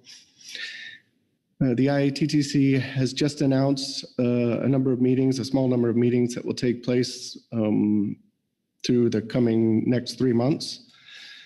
A couple of these are really focused at the scientist level, but there are a number of what the managers will be participating and having some discussions on. And those latter meetings include a third workshop on a management strategy evaluation for tropical tunas. This is scheduled for December 8th and 9th. And there is a fourth workshop on electronic monitoring scheduled for December 12th to 14th. And I know Krista mentioned EM earlier. This, as a reminder, is the IATTC's EM work. There is quite a number of workshops that have been proposed all the way out through 2025, when it is expected to hopefully implement an EM program at IATTC. So the next workshop, like I said, will be December 12th to 14th, but you can see all of this information on the IATTC's website now as they're posted. One thing that is not posted, which the US will continue to push over the coming months here, is to finalize dates for the second IATTC Circle Hook workshop. We would like this to take place before the next bycatch working group meeting in May of 2023. And I note this here because it is possible that may get scheduled before the March council meeting. And as a reminder, the commission has yet to complete its task to identify a minimum circle hook size that would mitigate bycatch of sea turtles, and that's what these workshops are primarily focused on. Just another example of how we continue to engage with other countries to address bycatch mitigation in their fleets. There was also a meeting of the parties to the agreement on the International Dolphin Conservation Program, or the AIDCP, that concluded in mid-October. And while this only affects the U.S. large purse seine fleet, just to provide an update, they did adopt new rules of procedures and then agreed to hold an extraordinary meeting next month in December, specifically to address how they're going to spend their budget surplus and how they might prioritize the spending there. There was an additional discussion regarding the extensions of exemptions for observers on large purse seine vessels, which are currently in effect through the end of this calendar year. Members of the AIDCP may decide to extend those exemptions, but that would be a consensus procedure would be necessary. So we are aware that at least one country may want to end those observer exemptions, and that's all it would take to do so intercessionally through that process coming up. And then finally, just wanted to draw your attention to Supplemental Informational Report 4. This is updates on the United States Initiative on IUU fishing. NOAA has partnered with 20 other agencies to develop a national 5-year strategy on IUU fishing, which you can see laid out in that INF report. This multi-agency working group incorporated public comment from industry, from NGOs, from many others in the development of this strategy. You can see it here in detail. I won't go into specifics, but it did identify priority regions and countries with the aim of understanding how they manage their fisheries, working on ways to improve capacity of coastal states to manage their fisheries and combat IUU fishing, improve the transparency of seafood supply chains, and to facilitate public-private partnerships. And that concludes my report. Thank you, Chair. All right, thank you very much. Are there any questions of Ryan on the NMFS report? And I'm not seeing any hands. Thank you very much, Ryan. So we have one advisory body report, the HMSAS. Mike Conroy is coming up to give that report. So feel free to summarize if you feel you can. I'm going to try to do that. Good morning, Mr. Chair. Council members, Mike Conroy on behalf of the Highly Migratory Species Advisory Subpanel on International Management Activities. The AS received a report on international management activity impacting highly migratory stocks from Celia Barroso. We appreciate NMFS efforts at the recently completed Northern Committee meeting and offer some comments to inform U.S. positions at the upcoming WCPFC annual meeting. With regard to North Pacific albacore, we appreciate NMFS efforts to ensure that the Northern Committee adopted a North Pacific albacore proposal that matches the 2023 IATC resolution, including modifications to clarify that the measure includes all catch north of the equator, not just above the 20 north latitude. We recommend that the Council support the Northern Committee resolution for approval at the WCPFC meeting. We also appreciate that NMFS has expressed an intent to consult with the industry and stakeholders in advance of next year's goal to establish harvest control rules for the North Pacific albacore fishery. With regard to Pacific bluefin, we discussed a range of issues on Pacific bluefin domestic and international management. We continue to support a precautionary approach to bluefin management while the stock is rebuilding, and the importance of making substantive progress on a comprehensive long-term harvest strategy as a precondition to any discussions on new interim harvest control rules. We did revisit concepts that would protect bluefin spawning areas and consider expanding management to at least 3 size classes, young of the year, juvenile, and spawners. Right now it's broken down into 2 categories. We also support the idea of fast tracking the MSE for Pacific bluefin and hope that that can be something that results from the ISC's Pacific bluefin working group meeting from November. We do want to note that Korea introduced a proposal at the Northern Committee that would have unilaterally increased their own quota and appreciates the U.S. government's efforts to maintain existing measures that would not provide for that. We continue to be concerned with these types of attempts to add exemptions that lack any scientific basis, violate quotas, and do not follow the joint working group process. With regard to specific recommendations with regard to bluefin for the upcoming WCPFC meeting, We would ask that the council support a precautionary approach for bluefin with priority focus on rebuilding and a secondary priority to find more equitable balance of quota. We would support the continued use of the joint working group as an appropriate venue for all Pacific bluefin management decisions, and note opposition to attempts by other countries to create new exceptions outside of the process. Request that the U.S. delegation encourage other countries to do stakeholder outreach so there can be meaningful progress on a long-term harvest strategy, and make progress on the harvest strategy development a precondition for any discussion on new interim harvest control rules. With regard to North Pacific swordfish, we received an update about the Northern Committee's adoption of a new CMM for North Pacific swordfish. We view this as a step in the right direction and to bring the fishery under a new measure, which we have also identified the proposals limited in its scope to north of 20-degree latitude. This leaves a significant gap between the equator and 20 north. We would recommend that during the Northern Committee, I'm sorry, not during the Northern Committee, during the upcoming WC PFC meeting, that the group establish a plan to establish a consistent measure that covers the equator to 20 north as well. With regard to the U.S.-Canada Albacore Treaty, we appreciate the Canadian government forwarding a starting point for negotiations, which will take place during the upcoming bilateral meeting in Vancouver next week. Given the recent date of the letter, the comments we offer have not been fully vetted with all the fishery participants, but were informed by HMS members who are active in both WFOA and AFA. With regard to the proposals submitted by Canada, with regard specifically Annex A, the replacement vessels allowing a buffer for up to 10 meters, we understand that the primary purpose of this is to provide economic benefits to current Canadian vessel owners that may wish to sell their rights to access to the US EEZ. The AS is not supportive of this proposal. With regard to the amendment of text to address data, we are very much supportive of this requirement. With regard to specific changes to Annex C, increasing the number of Canadian vessels to 110, we do not support this. We recommend status quo on the number of Canadian vessels on the list. And with regard to increasing the length of the fishing season for Canadian vessels in the US EEZ to October 31st, we aren't supportive of that as well. Recall that the September 15th date was designed to ensure that the Canadian troll fleet was out of US waters by the time the fishery switched to a predominantly bait fishery. This would reduce the opportunity for conflicts between troll vessels and the bait fishery operations.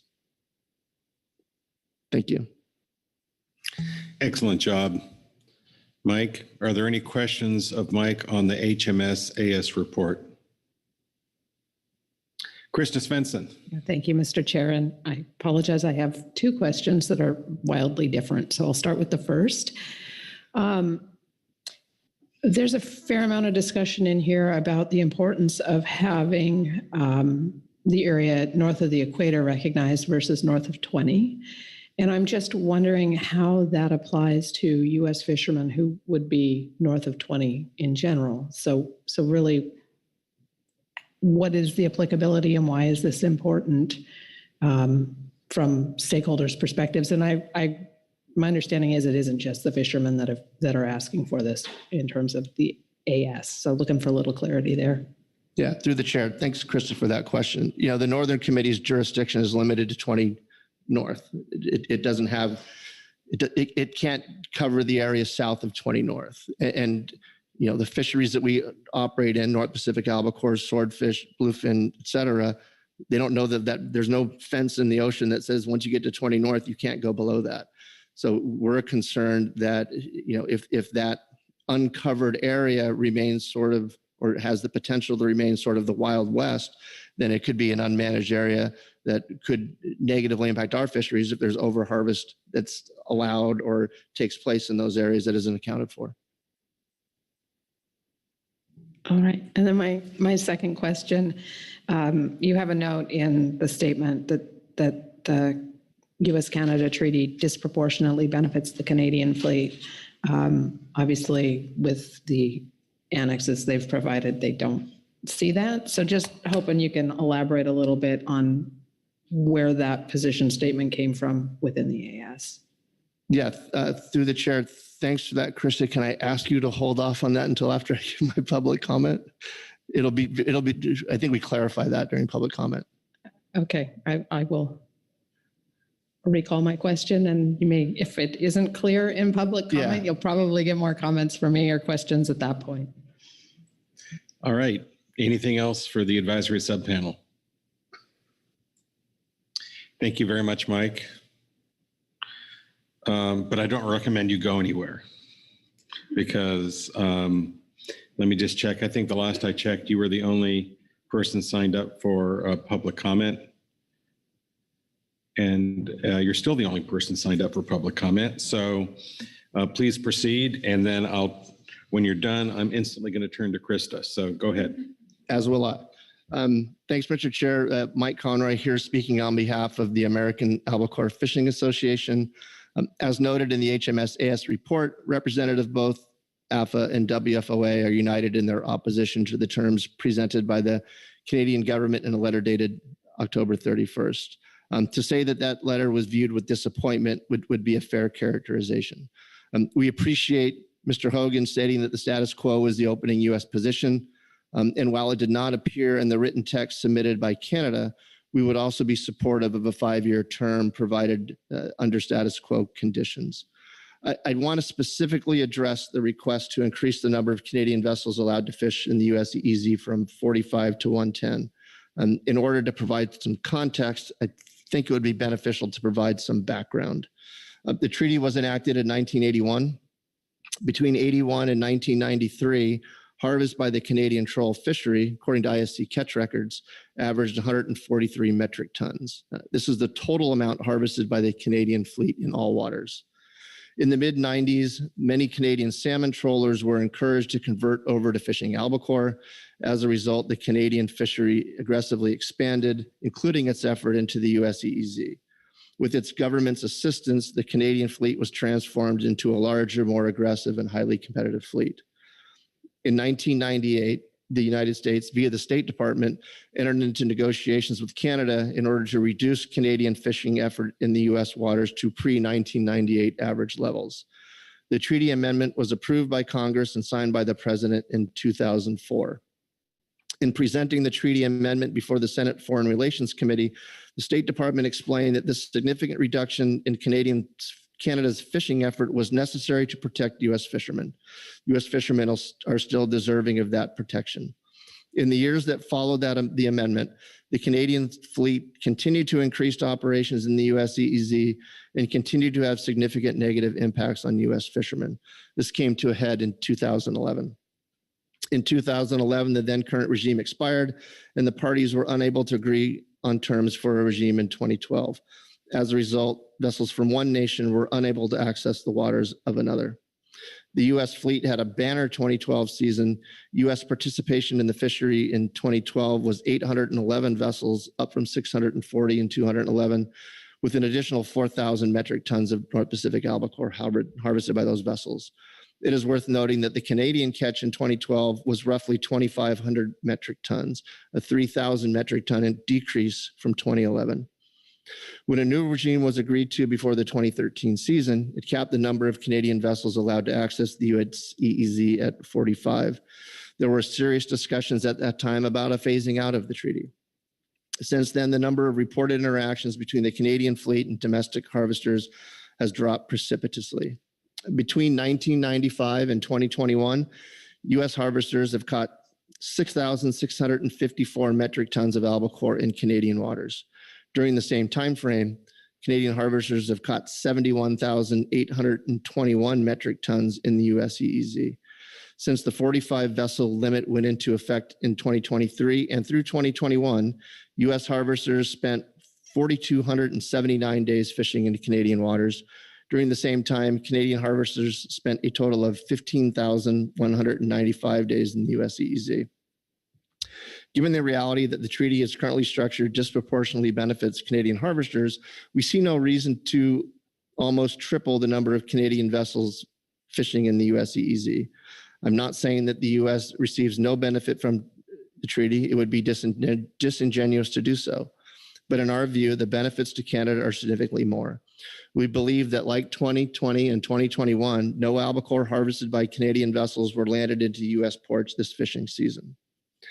Given current and or likely regulatory constraints on other fisheries, D crab and salmon in particular, we should be promoting the North Pacific albacore fishery as an alternative for domestic harvesters. We endorse and support the rationale provided by the AS regarding the opposition to lengthening the fishing season for Canadian vessels and allowing a replacement vessel. The 2022 fishery was successful, but it was not without its challenges. Cold storage, supply chain delays, market uncertainty, high fuel costs, et cetera, all impacted the fishery. Total catch will not be indicative of the volume that was available to our fleet, given the amount of lost fishing time waiting to offload, waiting for buyers, et cetera.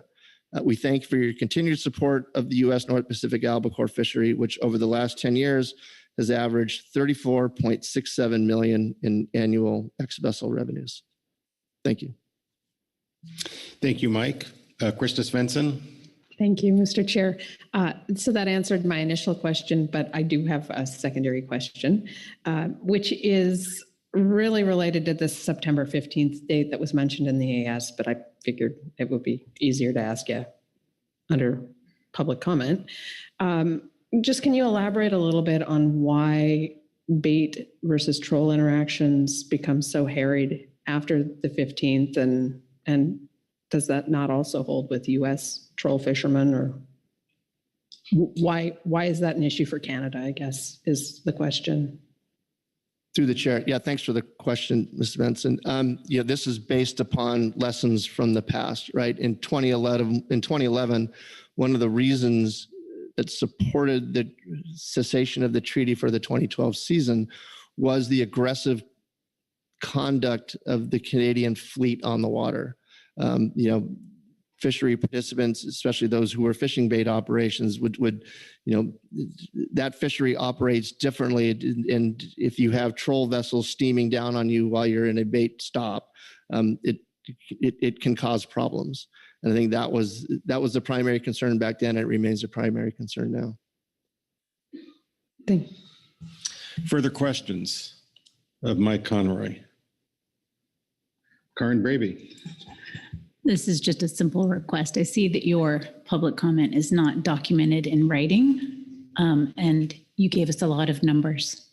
Those would be valuable to have in the record. Just wondering if we can have those in the record. Through the chair. Yeah, I'm happy to email them to whoever wants them. It's the data was gathered from the data working group tables that are available in the SAFE document there, and then at the ISC catch records. But I'm happy to share this with you for sure. It's helpful to have that data co-edited and essentially collected the way you have. I think you can submit a written comment even at this stage if it's pertinent to your testimony. Further questions? All right, thanks very much, Mike. We have one further public comment. Doug Fricke, welcome, Doug.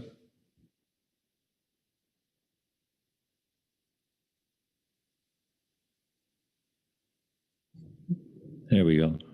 Thank you, Mr. Chairman.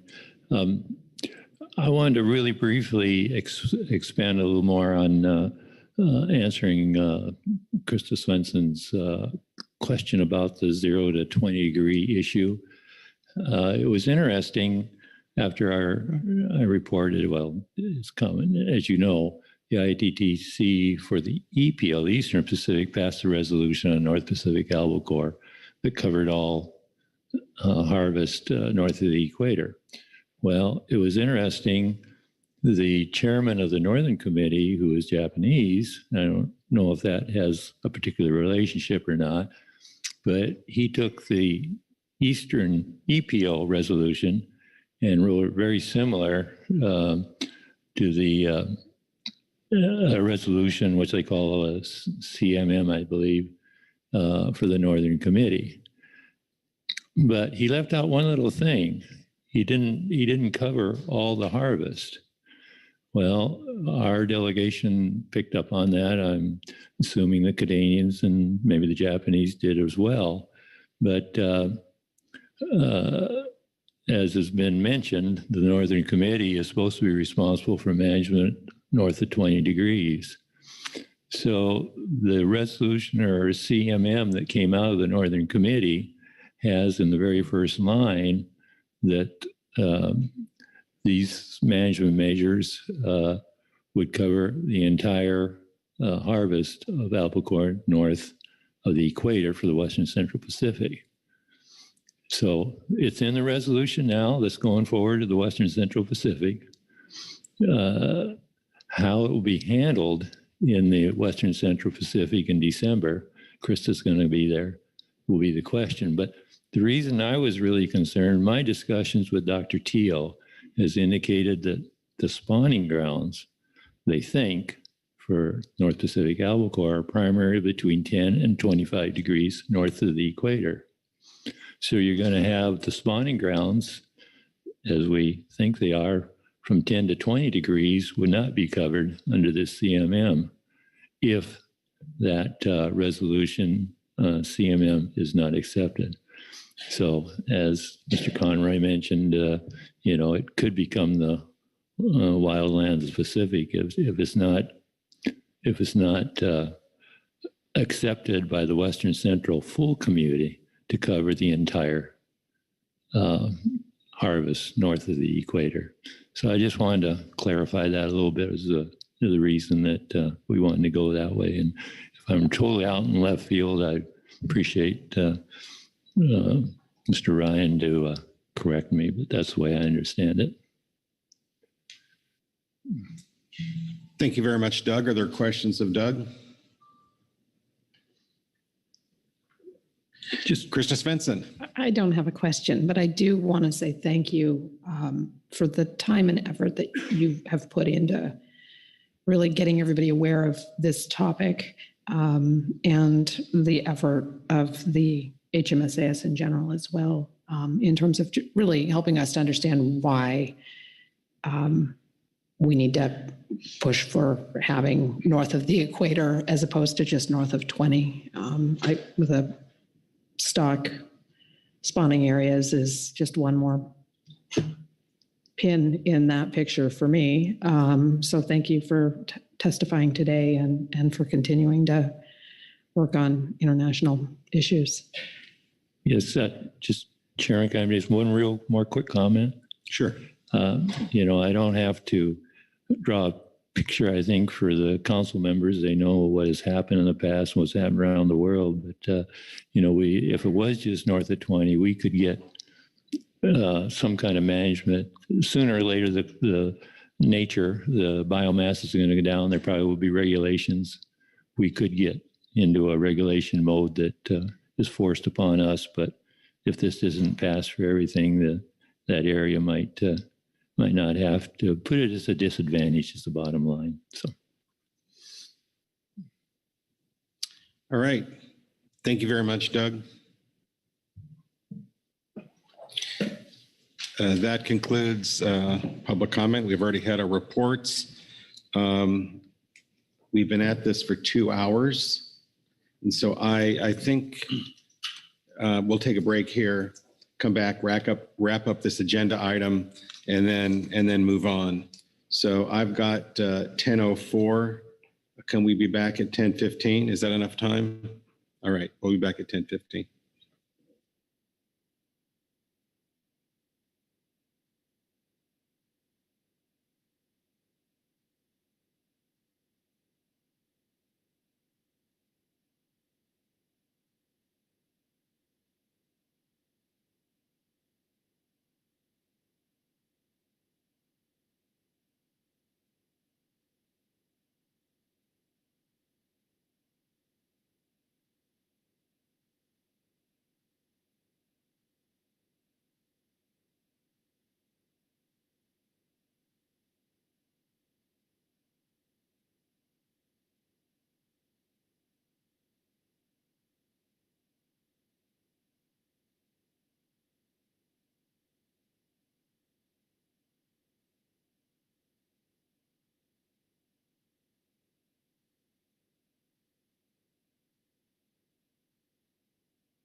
All right, with that musical introduction,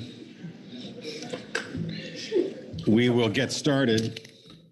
And so I would ask all council members to return to their seats so we can get started. We are still on highly migratory species. It's agenda item G2, international management activities. We've had all of our reports. We've had our public comment. And it's now time for our council action, which is there up on the screen, which is to provide recommendations on U.S. positions. And I will call on the first hand that I see. Krista Svensson. Well, I don't want to stop discussion, but I do have a couple of recommendations if people want them. But otherwise, if people want to discuss what we heard a lot, and happy to go with that as well. Right. Well, let me just see if there's any general discussion, and if not, we'll use your recommendations to stir up some discussion. Please go ahead. Okay. Well, I have broken them into two separate recommendations because I think we've got the more traditional international, which would be the WCPFC, IATTC, and then we've also got the treaty component. So on the first one, I'm making the recommendation that we adopt the recommendations of the PAC and those found in the HMSAS report, and that we get that information to both NMFS and to the U.S. delegation to WCPFC. So just really supporting what our advisors are recommending, both internationally at the PAC level, but also our advisors here at the council in terms of the HMSAS. All right, let's take those one at a time. I like the way you divided that. So on those international issues, we have a suggestion to adopt the recommendations of the AS.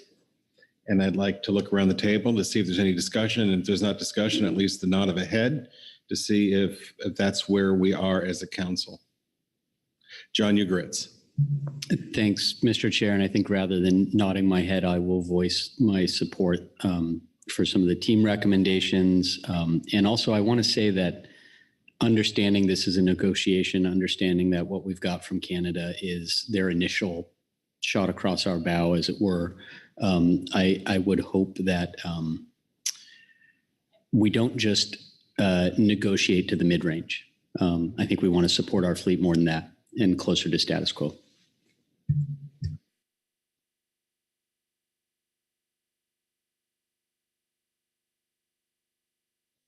Okay.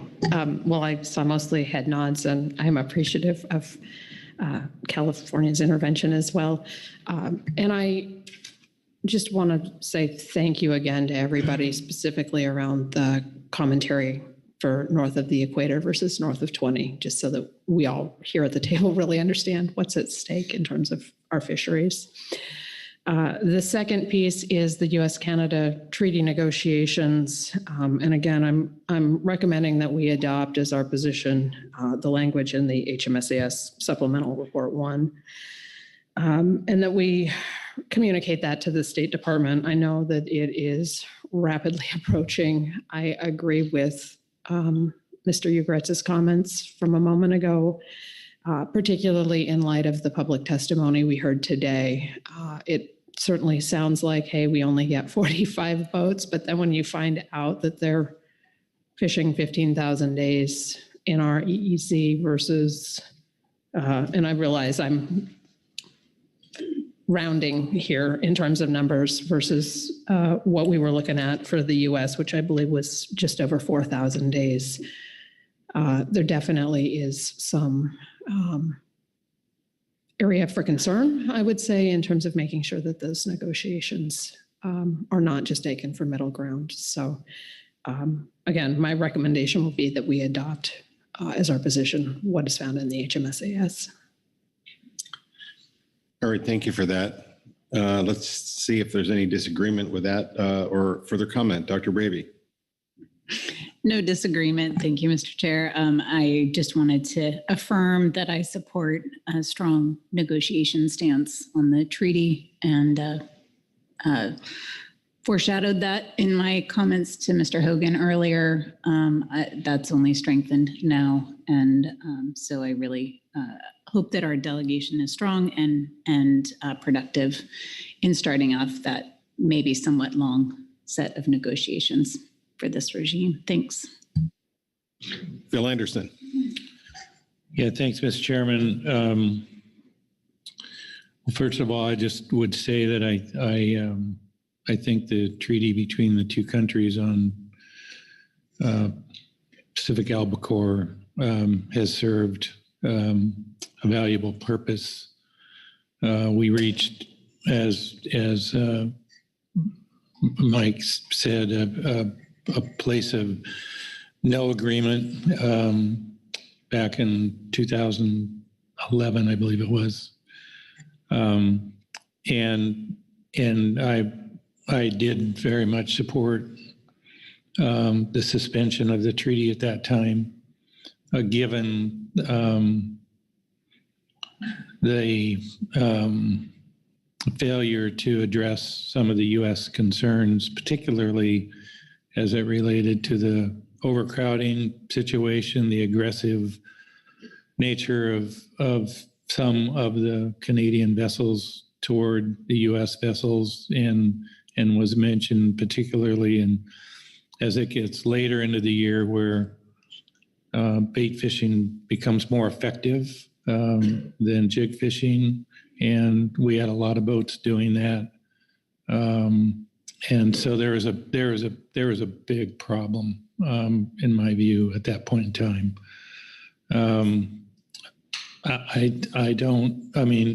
It's not necessarily out of character in terms of what I see coming from the Canadians in their ask.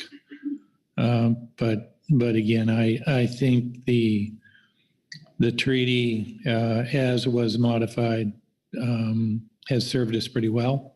There has been some changes, as we can expect, in terms of the geographic distribution of the albacore resource. There are times when it is off the Canadian coastline and times when it's not. And so when you look at these very broad averages that were referenced, that tells part of the story.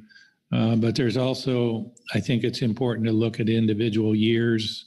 And we, from where I sit and where my knowledge is that in particular the last few years, the albacore resource has been distributed more northerly than maybe it has at some periods of time in the past, when really the ability of the U.S. vessels being able to access Canadian waters didn't have much value at all. So it does vary, as we know, annually. And so I think it's important to look at that data. All that said is I support the HMSAS's stance on the letter that was received from the Canadians.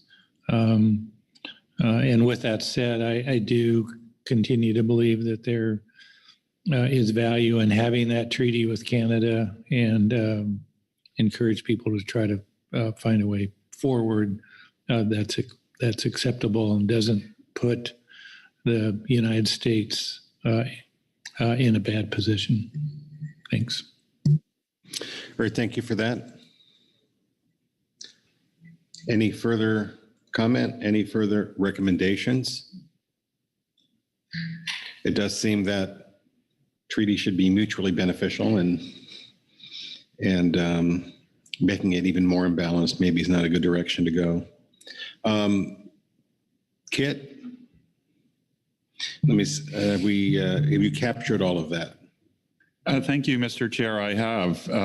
So some pretty clear recommendations here.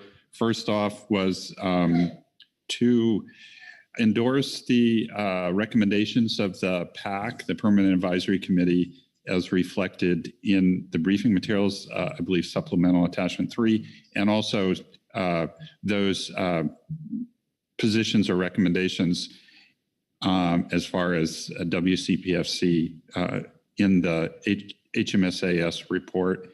And then second, similarly to endorse or adopt the language in the HMSAS report with regard to the negotiations over the U.S.-Canada Albacore Treaty and some additional emphasis that in negotiations, the U.S. should negotiate it as close as possible to status quo and not sort of seek a position or a final agreement that is somewhere midway between where we are now and what the Canadians have proposed, while recognizing the continuing value of the treaty going forward.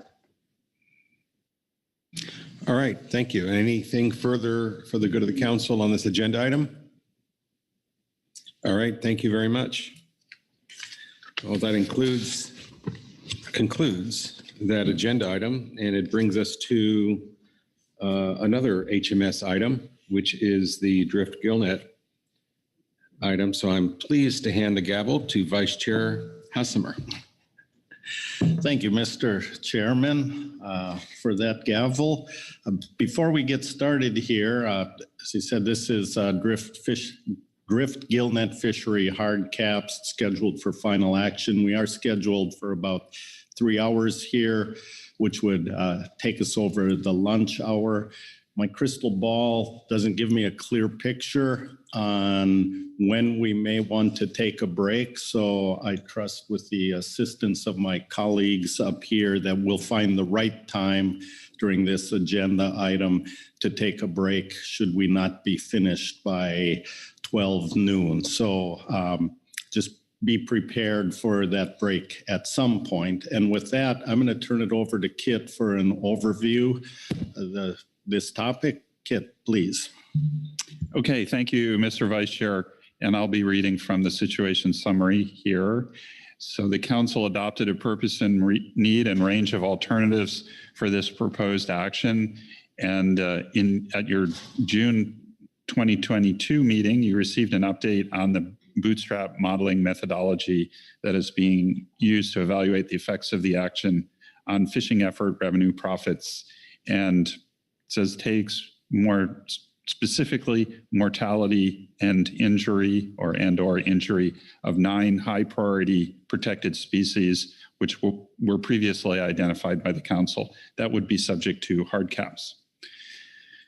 The current bootstrap simulation methodology developed by Dr. Stephen Stowe's Southwest Science Center, Fishery Science Center on your HMSMT is an extension of the simulation model used by NMFS to evaluate a comparable council action in 2015. It says here, which was ultimately not implemented by NMFS. That's a little bit of an elision. It was briefly implemented, let's say, the regulations at least, but due to litigation, those regulations were subsequently vacated. The current model updates the input data, principally observer data, logbook data, and landings data from PACFIN through the 2020-2021 fishing season, and implements procedures to evaluate the 5 options and sub-options contained in Alternative 3, covering in-season individual vessel and fleet-wide caps. Alternative 2 represents the council proposal or final preferred alternative from 2015, and Alternative 1 is no action. The Council's Scientific and Statistical Committee is expected to review the bootstrap simulation methodology at this meeting, and in fact they did, and provide a report, which they have, to the Council on the soundness of the methodology for decision making. Attachment 1 is an initial public review draft of the environmental assessment valuing the impacts of the proposed action and alternatives on the human environment. It's formatted as a combined document. It covers some of the other analytical mandates, at least in a preliminary draft form. So when you look at that, you'll see that the environmental assessment part is a chapter within the larger document. And so I just summarized what the next sentence says, that it is an integrated document, and that those other mandates noted there, regulatory flexibility analysis and the regulatory impact review, and also considering mandates or national standards under the Magnuson-Stevens Act. The highly migratory species management team met October 14 to 16th to discuss the results of the bootstrap simulation, and they have provided a supplemental report 1, which focuses on the discussions that were held at that meeting. And they have a supplemental report 2 reflecting further discussion that occurred at this meeting when they met just over the last couple of days. And the council is scheduled to take final action at this meeting by selecting a preferred alternative. I already mentioned it was in the advanced briefing book, that preliminary or initial public review draft of the impact evaluation. And there are a number of supplemental materials. I've touched on some of those already, but just to reiterate, there is a supplemental report from your Scientific and Statistical Committee with their comments on the methodology that was developed and used for the evaluation. There are, as I mentioned, 2 supplemental reports from the highly migratory species management team. Dr. Soes is going to present those. He has, we'll also use some slides. I think those are available as well for you in presenting the key points in those reports. There is a report from the HMS advisory subpanel and also a report from the enforcement consultants.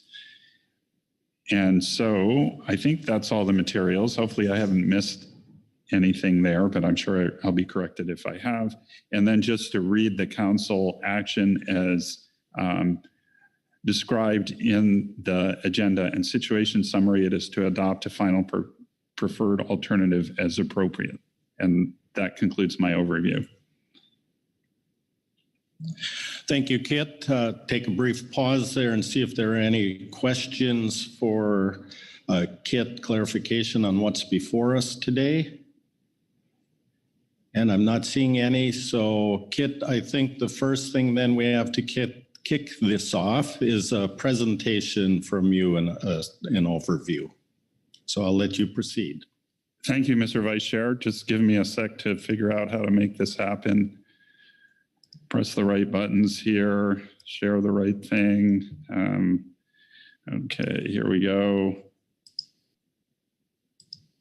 Let's see what we have there. Okay, great. So I just thought it might be useful to give an overview of the impact analysis. It doesn't really focus on the results per se, but kind of a guide to how to work through the analysis and the various results that are provided there. So just a reminder, you're already familiar with this, well familiar with this. There, and mentioned in the situation summary, these 3 alternatives, no action, the rolling 2-year fishery hard caps, that is the final preferred alternative you adopted back in 2015, and this new alternative, you could call it, alternative 3, in-season individual vessel and fleet-wide closures. There are a total of 5 options and sub-options under that alternative. So sort of notionally, you could say there's 7 alternatives or choices under consideration here. So the concept here is that you establish these cap limits, and when the observed mortality and injury is reached, or one of those thresholds, then some closure action occurs. And in alternative 3, there are 4 thresholds for what types of actions might occur.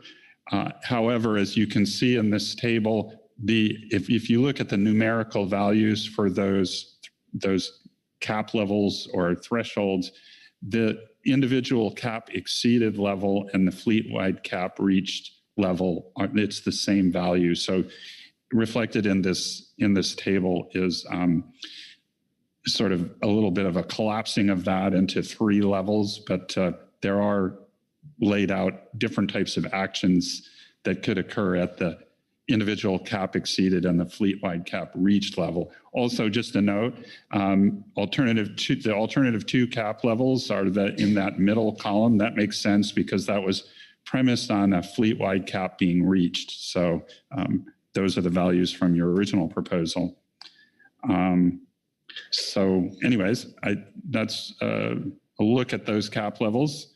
And here is, I'm not going to go through this in detail, just to point out sort of some of the features of those options and sub-options under alternative 3. There are a total of 5, as already mentioned. Also, as you can see by the rows, there are these 4 different thresholds that are contemplated, and essentially there are a variety of actions that occur. So in-season closures that could be for a limited duration, 13 or 14 days. That depends on when the mortality injury occurs.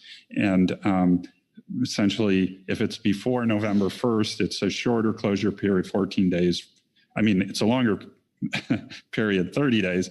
After November 1st, it would be a shorter period, 14 days, to recognize that a lot of the activity, landings and revenue in the fishery occurs in that November to January period.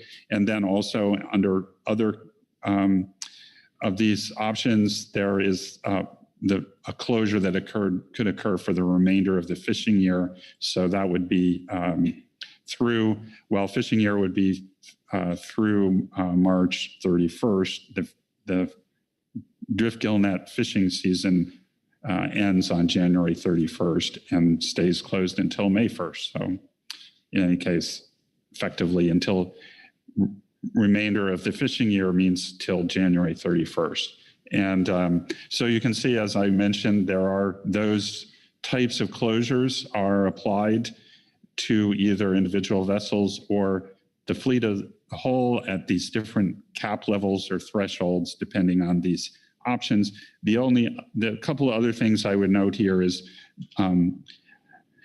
option C2 has an unusual feature in terms of the that counting towards those caps starts on November 1st, and rather than at the beginning of the fishing season, which is May 1st. So it starts then, and counting and the application of any resulting closures goes until October 31st of the following year.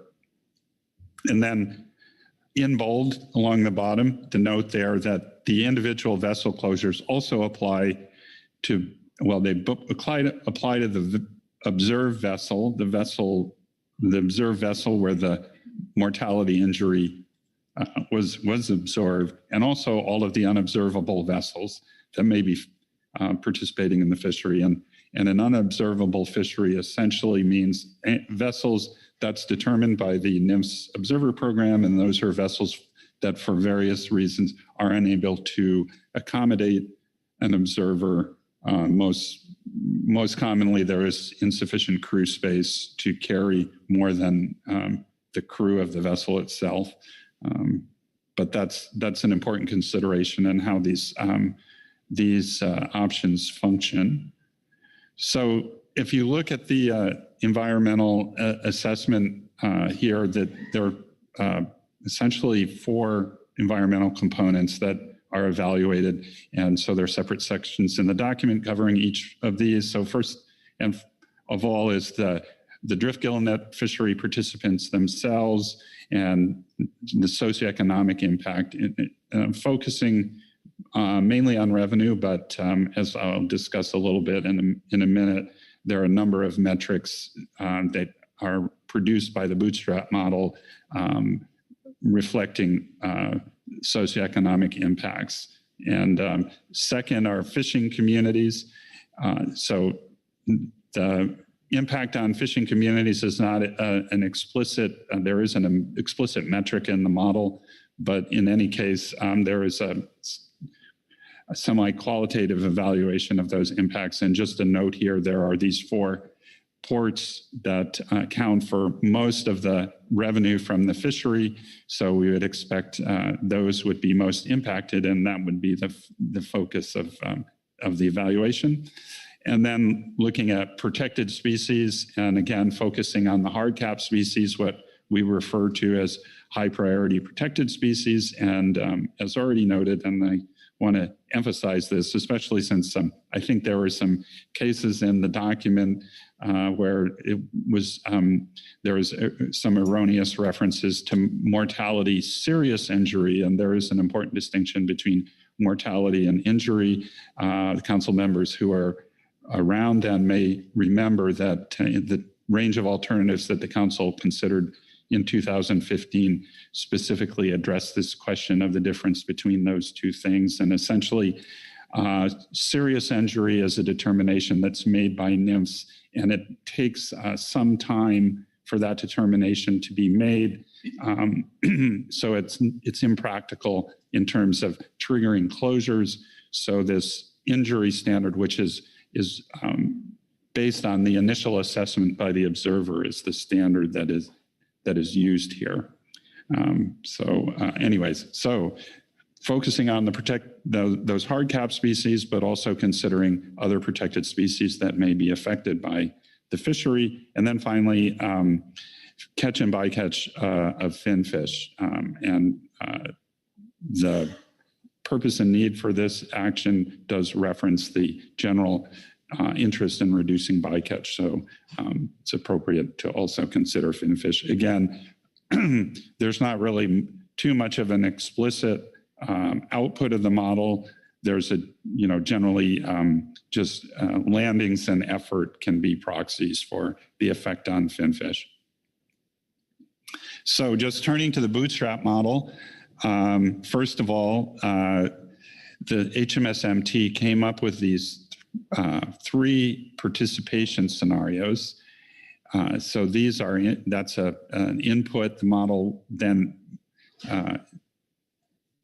it models kind of the fishery under the premise of those 3 possible levels of participation. And so the intent here by the HMSMT was really to bracket the possible range of future participation. So you can see sort of the bookends there. On one is 2 vessels, one of which is considered unobservable. And then on the high end is 30 vessels with 6 unobservable. And those unobservable numbers were essentially derived through consultations with the observer program of assuming that level of participation, what would be a reasonable number of unobservable vessels based on past experience with the fishery. And I perhaps should note, these scenarios were developed while the California transition program was ongoing, so it was a little unclear what the final number of federal permits would be once that transition program was completed. It's my understanding that transition program just recently completed, and I think the current estimate of the maximum number of federal permits is 26, so it's a little bit less than that high end. And then kind of the Goldilocks scenario in the middle there, probably the most closest to what will be experienced in the future is that 11 vessels, 4 of it, which would be unobservable. Then a second input or assumption used in the model was the level of observer coverage, again in consultation with the observer program. That was set at 25%, and that's important because, as previously noted, the hard caps are based on observed mortality and injury, so that needs to be accounted for in the modeling. Then the input data, so that was updated, and the time period that was chosen by the HMSMT for doing the modeling is this period from the 2001-2002 season through the 2020 to 2021 season. And as already mentioned, a number of data inputs, observer data, which captures the mortality, injury, or interaction with protected species and a variety of other characteristics, and then logbook and landings data as well. And so that period was chosen reflecting that most likely best represents how the fishery will perform in the future. There are a number of management interventions that occurred in the late 90s and 2000 to address protected species interactions and takes. And so there is a difference in the way that fishery performed in the subsequent years. So that was why that time period was chosen. So essentially what the bootstrap model does, it simulates 10,000 fishing seasons, or you could call them replicates. And so it simulates that under each of the alternatives, options, sub-options, however you want to characterize it, and then produces these results. So there's several economic metrics. So effort sets, revenue, profits, landings, and then mortality, injury for the 9 hardcap species. And so this is just, if you look in the appendix to the document, the analysis document, all of the output tables from the bootstrap methodology are included in there. This is an example of one of them. Since there are, let's say, 7 alternatives, if you want to call them that, and there are 3 effort scenarios that results in 27 of these tables.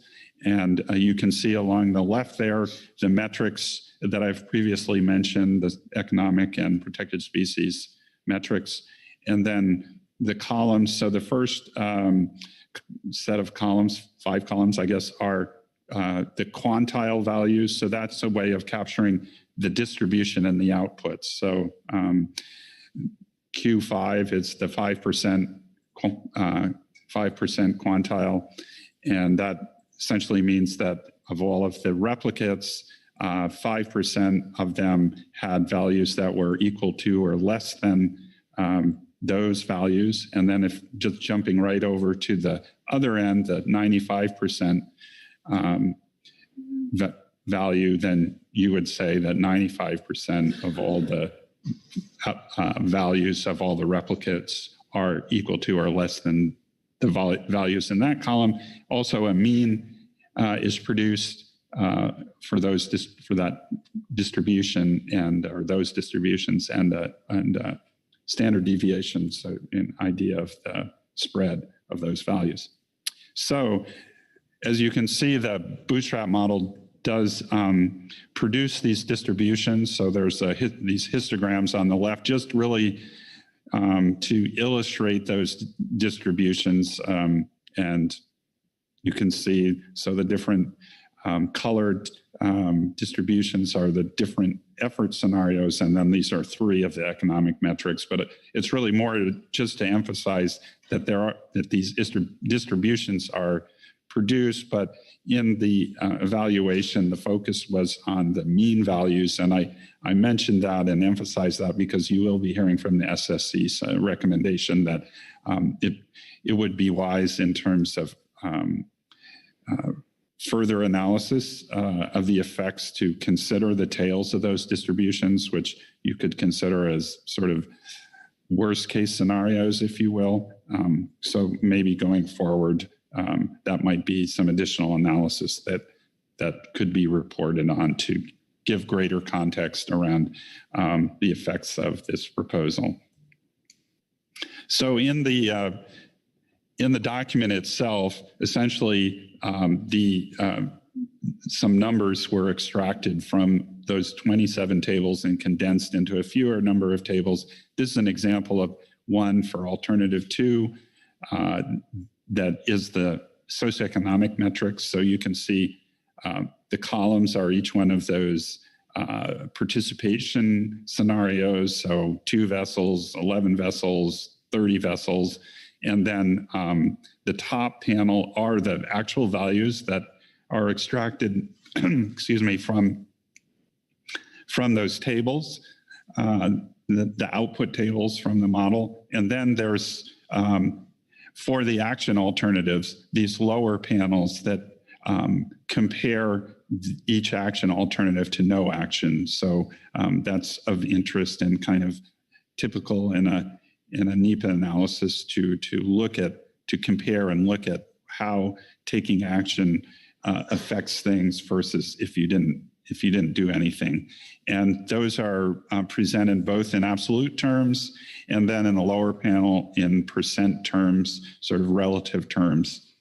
So that the impact analysis tends to focus on those changes, particularly considering the relative change expressed in percent terms. And then a similar type of reporting for the high priority protected species, the hard cap species. Again, these are the mean values, and the 3 columns, the 3 fishery participation scenarios. The top panel is, again, the outputs from the model, and so those are fractional values. So that's the average over 10,000 replicates of how many animals would be taken per year.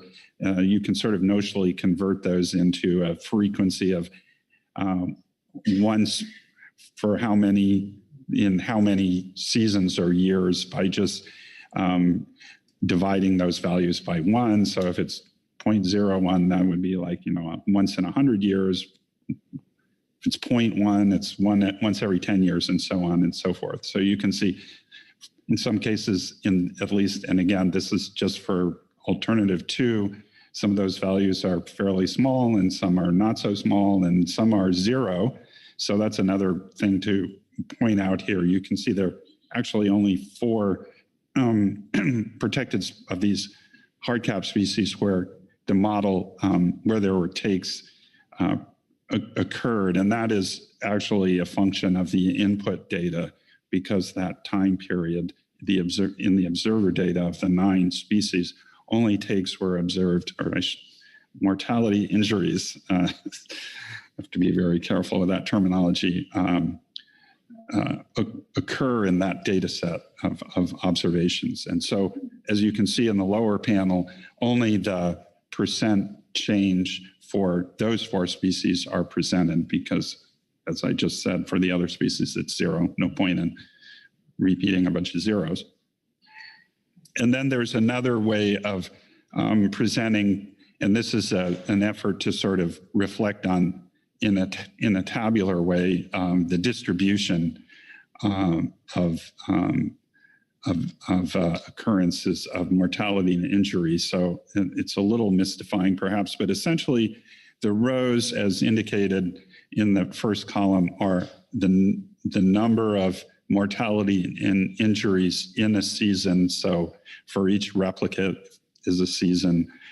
So if you count up all of those, and they're expressed in percentage terms, but so for example, just looking at the first upper left cell, you can see under scenario 1, 96% of all of those replicates, there were no takes. And then if you work your way down 4% or so, there was 1 take, and so on and so forth. And you can see obviously that sums to 100% along the bottom there. So this is sort of a way of giving a little bit more granular information about the distribution in terms of the magnitude of mortality injuries across the simulated fishing season. And this is, so in the document, this is a top panel. And then again, there's an effort to do this comparison to no action.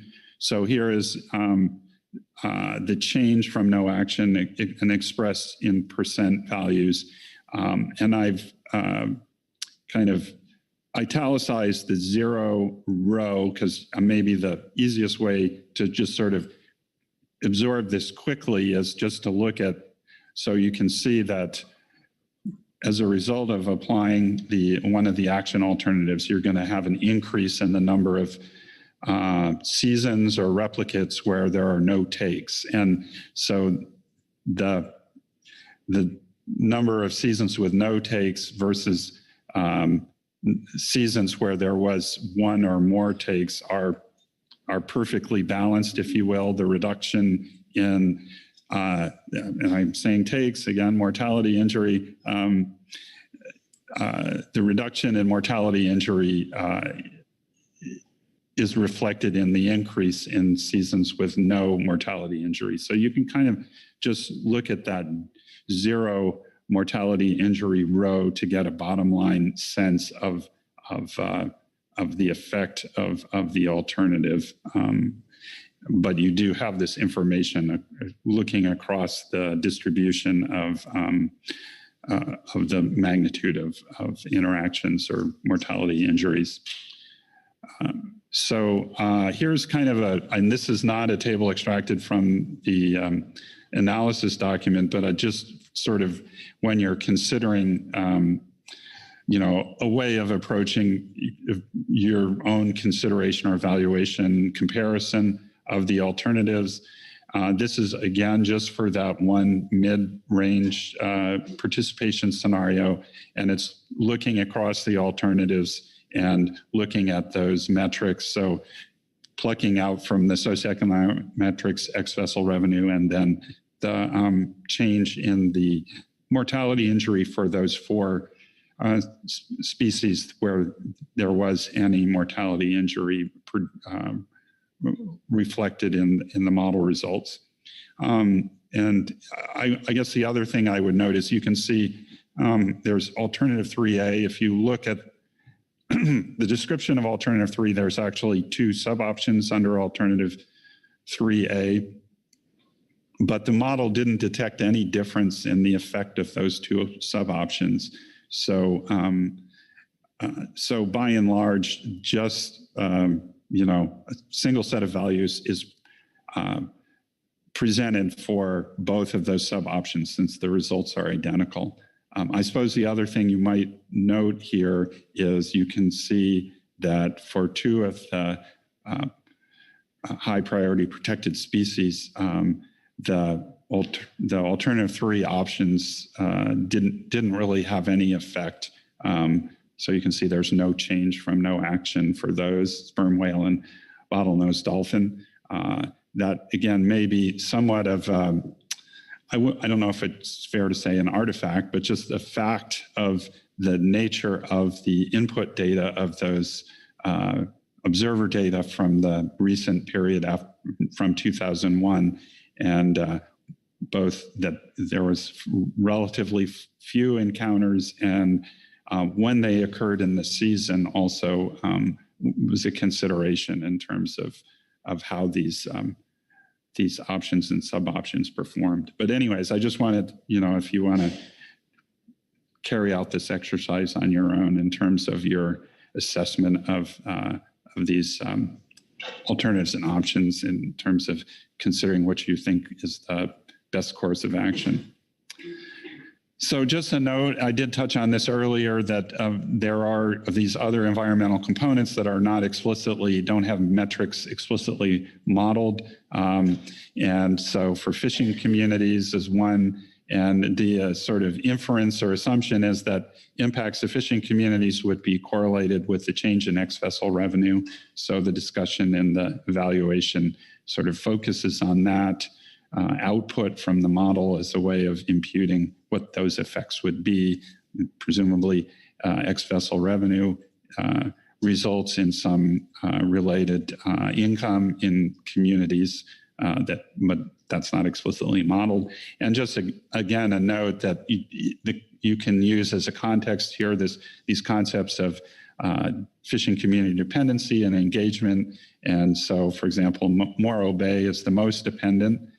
In other words, it had 15% of total fishery revenue in the port was attributable to drift gillnet fishery.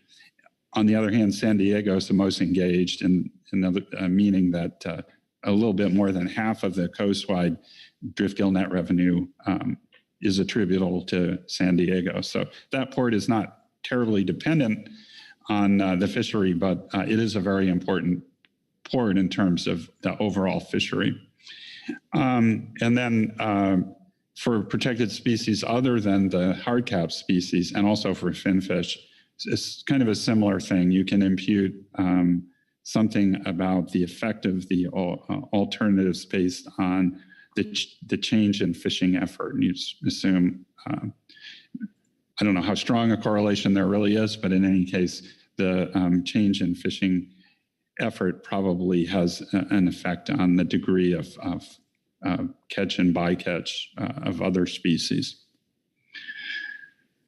And then just to wrap up, I thought it was important just to touch on this issue.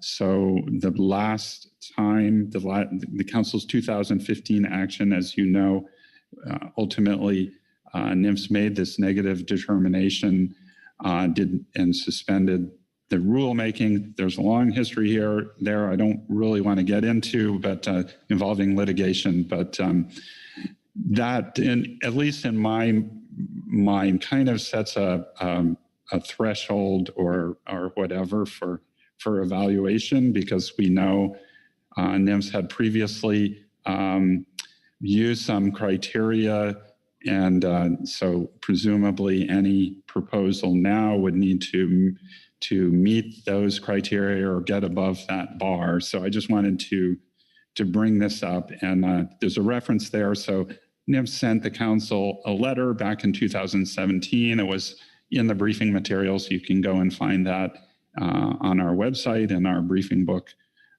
logs there on our website if you want to read it in full. But I just pulled out a couple of statements just to try to get at the heart of the matter. So the first statement here, they say that their analysis show that the fishery participants are highly dependent on the fishery for landings and revenue, and they don't have much opportunity to offset any economic losses by going and participating in other fisheries during a closure period.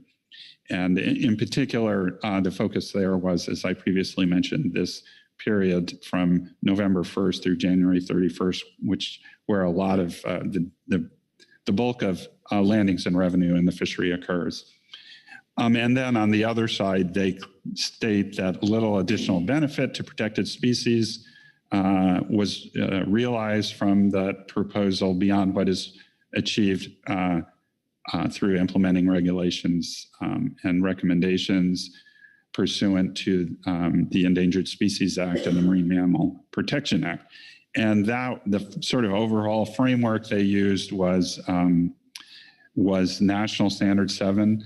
And so the statement, if you read it in the Conservation Act, it says conservation and management measures shall, where practicable, minimize costs and avoid unnecessary duplication.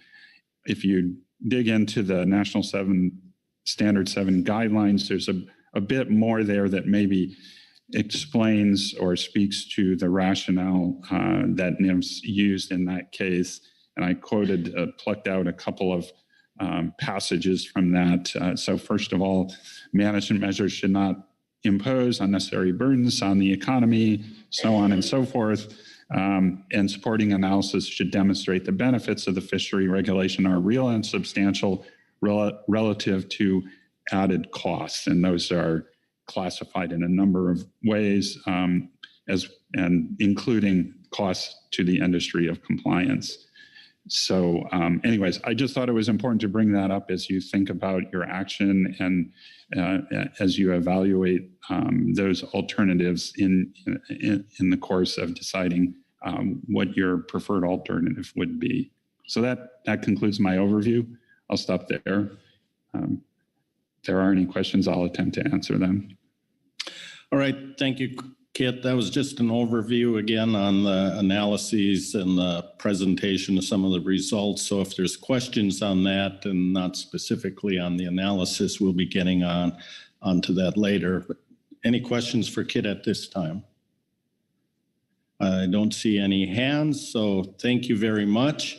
And I believe we are going to move on then to the SSC report. And we have Dr. Dan Holland here to present that. Welcome to the table, Dr. Holland. Thank you, Mr. Vice Chair, members of the council. I'm Dan Holland, Chair of the SSC, and I'll read Agenda Item G3A, Supplemental SSC Report 1, Scientific and Statistical Committee Report on the Drift Gillnet Fishery Hard Caps. The SSC received a presentation from Dr. Stephen Stowe's NMFS Southwest Fishery Science Center on a bootstrap simulation model used to analyze a range of alternatives to establish hard caps for high priority protected species, HPPS, in the large mesh drift gillnet fishery. The model predicts the effects of different hard cap options on the catch of marketable and unmarketable species, HPPS, mortalities and injuries, and revenues and profits. The SSC reviewed an earlier version of the bootstrap simulation model in September 2015. The model has been revised to accommodate hard cap options for individual and fleet closures of varying lengths and separate treatments for unobservable vessels. The SSC supports using the bootstrap simulation model to estimate the effects of the hard cap alternatives, while the SSC discussed several ways in which the model could be extended to analyze the performance of hard cap alternatives under higher HPPS interaction rates. The SSC agrees that the current simulations from the bootstrap model provides an adequate basis for evaluating the range of alternatives. However, the reporting and the discussion of the simulation results should be improved for decision-making purposes in the following ways. The estimated effects of the hard cap options are primarily reported as averages. However, with HPPS interactions being relatively rare, the average is not an appropriate metric since the distribution of impacts can be highly skewed and the average does not capture the risk, economic or conservation-wise, associated with the different hard cap options. The analyst should also report measures of risk that focus on the magnitude of the economic and conservation impacts associated with extremely bad events. For example, the expected effects conditional on being in the 5% worst outcomes. Rather than comparing the distribution of the simulated outcomes under the different hard cap options, the analyst could report the distributions of the effects for each hard cap option as differences from the status quo. And finally, while there is little quantitative difference between some of the alternative three options, there are qualitative differences between the options that should be discussed in the analysis. For example, vessel level caps are relatively riskier for individual vessels than fleet-wide caps and may not provide additional conservation benefit if the vessels do not have much control over the likelihood of HPPS interactions. On the other hand, individual caps would provide additional incentives to the extent that vessels can influence the likelihood of HPPS interactions. That concludes the SSC's report, and I'd be happy to take any questions. Thank you. Any questions for Dr. Holland? Corey Niles. Thanks, Mr. Vice Chair. Thanks, Dan and SSC for taking a look at this. I might have two questions here, and almost asked this of Dr. Dahl, but in watching his presentation, I know you all took a close look at how this bootstrap method works. The question I have in mind is when you're like looking at the reduction and the type of events we're trying to avoid here, like for the humpback whales, for example, they went down by 7% in some cases. And maybe I'm misunderstanding, but this model does not account for any kind of changes in behavior. So I'm wondering where that reduction comes from. Is it just the time off the water was kind of the theory I was going off of looking at those numbers, like alternative 2 had bigger reductions than alternative 3. And the main difference there, I think, would be the time that the fleet is off the water. Do you have any comments on that? How is this model finding that there will be reductions in these events with these protected species? Thank you for your question, Mr. Niles. don't know if I have a good answer for you on that. I mean, I think you're right about in terms of what you think is happening there. It's just differences in timing. Relatively small differences in those caps and the timing, in all cases these are rare events and relatively rare occurrences of the caps even hitting, right? But we didn't really delve into why those results were different as much as we really were looking at the overall methodology. Follow-up, Corey. Yeah, thanks, Dan. I guess not a follow-up, but a second question on your the first bullet point on the 5% worst case outcomes. This is kind of reminding me of one of the papers I think you were a part of many years ago about our IFQ fishery and the bycatch of species like canary rockfish. So I guess can you just explain a little bit more how it's somewhat counterintuitive, I guess, to some of us at least, that you want to know these worst case scenarios are less likely to happen than the typical average case. So why can you explain why you think it's important to look at these worst case scenarios, even though they're less likely to happen? Thank you for the question. Sure, I can try and explain that. The reality is that in most of the cases the caps don't hit and don't affect profits very, very much. But there is that risk that you do have them hit, particularly for in the individual case. I think for individuals that could have a really substantial impact on their profitability and livelihood. And so there's not very much difference we see when we look at the averages across these different alternatives. Really not a substantial, from a practical standpoint, difference between many of them, but there may be differences in terms of the likelihood of something really bad happening, people being shut down to an extent that it really affects their livelihood. So the small differences between the averages are perhaps less important than really thinking about the risk associated with something really bad happening. And if there are differences there, significant differences there, then it's good to consider those as well. Okay, thank you. Further questions for Dr. Holland? Corey Ridings. Thank you, Mr. Vice Chair. Thank you, Dr. Holland. I think the other Corey may have gotten to this a little bit, but just wanted to clarify. Did the SSC discuss how the assumption and the analysis that the fleet will not change its behavior as a result of hard caps, how that might impact the predictions of potential conservation benefits? We did discuss it, but we don't really have a lot of information about. Sorry, thanks for your question. Still getting used to the formalities of the council here as a fairly new chair.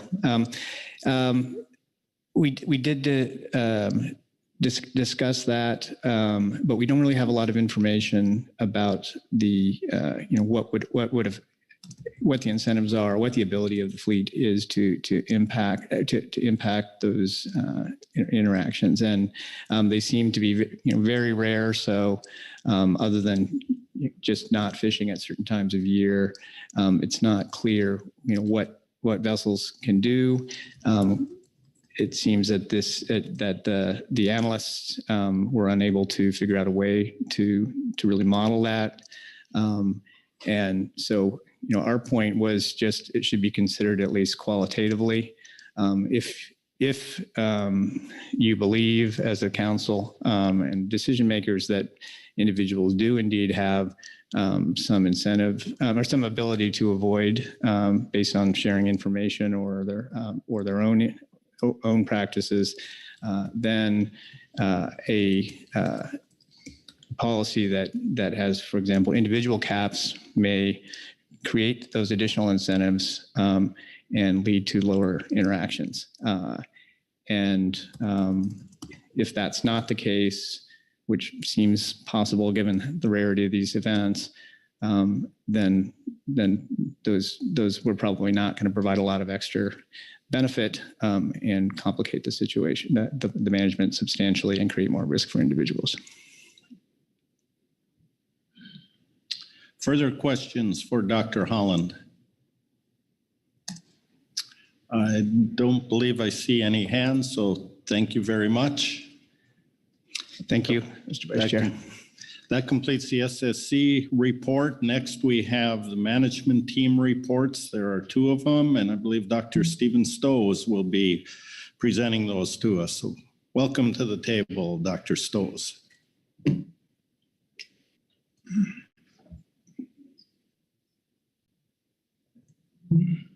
There we go. I'm turned on. Thank you so much, Mr. Vice Chair, members of the council. We have a PowerPoint. I changed my hard cap theme to reflect the World Series that's going on now. And if you could advance the slide, please. So Kit gave a nice overview of our team reports, so I won't repeat it.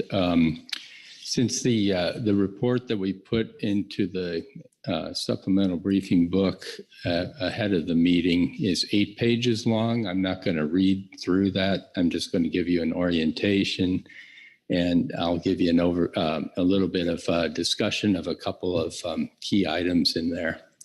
And I'll also take any questions at the end. And then I'm going to read from supplemental team report 2, which we just finished yesterday. And that's only 3 pages. Next slide, please. So in the supplemental team report 1, we include some comments on the alternatives, comments on the draft environmental assessment, summary of historically observed high protected species interactions that are in the baseline data used for analysis, methods to evaluate differences between the alternatives, and also additional approaches considered by the team to evaluate the alternatives. And I'm not going to read through all that, but if you could advance to the next slide. This is one of the items that we include in our analysis, which relates to the average annual per vessel inflation adjusted revenue, comparing the drift gillnet to the deep set buoy gear fishery production. And this is showing May through October in contrast through November through January. And so this table 1 addresses one of the issues that we cover in our supplemental report 1, which concerns an idea that has been set forth that the deep set buoy gear fishery could compensate drift gillnet fishery participants in case of a closure late in the season. And so this comparison is giving a little bit of evidence that the drift gillnet fishery produces relatively more revenues compared to deep set buoy gear towards the end of the season rather than in the beginning of the season. And the team also had some discussion, and there's quite a detailed discussion in that report, kind of considering whether in fact the deep set buoy gear could compensate for lost drift gillnet revenues in case of a late season closure. So anyway, next slide, please. Now, this is a little hard to read up on the screen, but when we discussed the outcome of the analysis in La Jolla last month, some questions were raised about exactly what the observed high priority protected species bycatch had been since 2001. Liz Helmers very helpfully produced this table summarizing all of the events that would count towards the hard caps since 2001. And so you can see that there were a total of 2 times that a closure would have actually been triggered over that period. And then the other events, it's a little bit hard to see the color scheme there, but the other events would not have triggered a closure. However, when you run the bootstrap simulation analysis, one of the advantages of the bootstrap methodology is that it can simulate potential closures that weren't actually observed in the data. And that has to do with the resampling protocol. I won't go through the full detail on that, but let's just say this is representative of what would have happened with the data that was observed, and the bootstrap analysis actually generalizes that somewhat to include other events that could have happened if the fishery operated similarly to how it has in the past 20 seasons. Next slide. I think there was a fair amount of confusion about sort of what the differences between the options and sub-options under Alternative 3 are. And so this is an approach that I developed in discussion with the team in October that hopefully adds a little bit of clarification to the fine-scale differences between the Alternative 3 options and sub-options. And if you look at the left 3 columns, those identify all the different cap types and the conditions for either reaching or exceeding a cap, and also the timing of the cap relative to the fishing season, which determine the differences in the way the alternatives apply. So there's a total of 8 different possible conditions under which a cap can be reached. Those are what I mean by contingencies. And then what I did is I ranked the alternatives. It's an approximate ranking. It's not a literal ranking, but the team and I tried to rank the alternatives from the most restrictive to the least restrictive, going left to right in the table. So if you look at alternative A2, that would close the fishery under all 8 different types of potential cap, all of the 8 different possible ways a cap could be reached. And then going from left to right in the table, I've highlighted in yellow in each column to the right, I've highlighted the differences between the column to the left of that. So going from sub-option A2 to sub-option A1, you see that whereas you would close the fishery to the end of the season if a vessel cap was reached under A2, under A1, the closure would be shortened to 30 days if it was reached between May 1 and October 31, and shortened to 14 days for cap reach between November 1 and January 31. And so as you continue to proceed from left to right across the table, in each column, the yellow highlight shows what the change is from the column immediately to the left. And when you get over to the rightmost column in the table for option B under alternative 3, that appeared to be the least restrictive of those options and sub-options under consideration. However, just looking at how restrictive the options are doesn't get at the question of how frequently they would be reached or met, what the burden on the fleet or on the protected species would be under the different caps alternatives. So this is the reason that doing the bootstrap analysis is hopefully useful, because it takes the alternatives under consideration and applies them to data representative of recent fishery operation. Okay, next slide, please.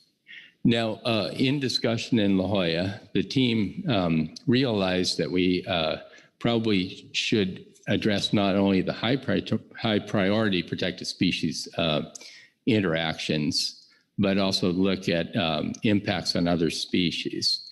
And so we came up with a method, Kit mentioned it, but the methodology is to look at the average finfish, dead discard mortality of finfish for all species in the fleet in recent years, and then apply that average to the estimated reduction in sets fished under each of the alternatives.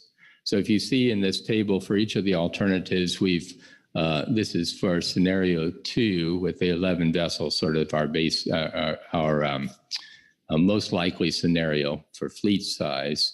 And we've got the estimated reduction in sets, and those are in average numbers of sets per simulated season under each of the different alternatives 2 or alternative 3 options and sub-options.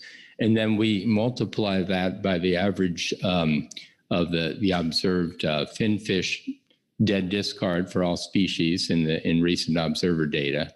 And that gives us an estimated reduction in finfish mortality in terms of average numbers of individuals per season for the simulation results.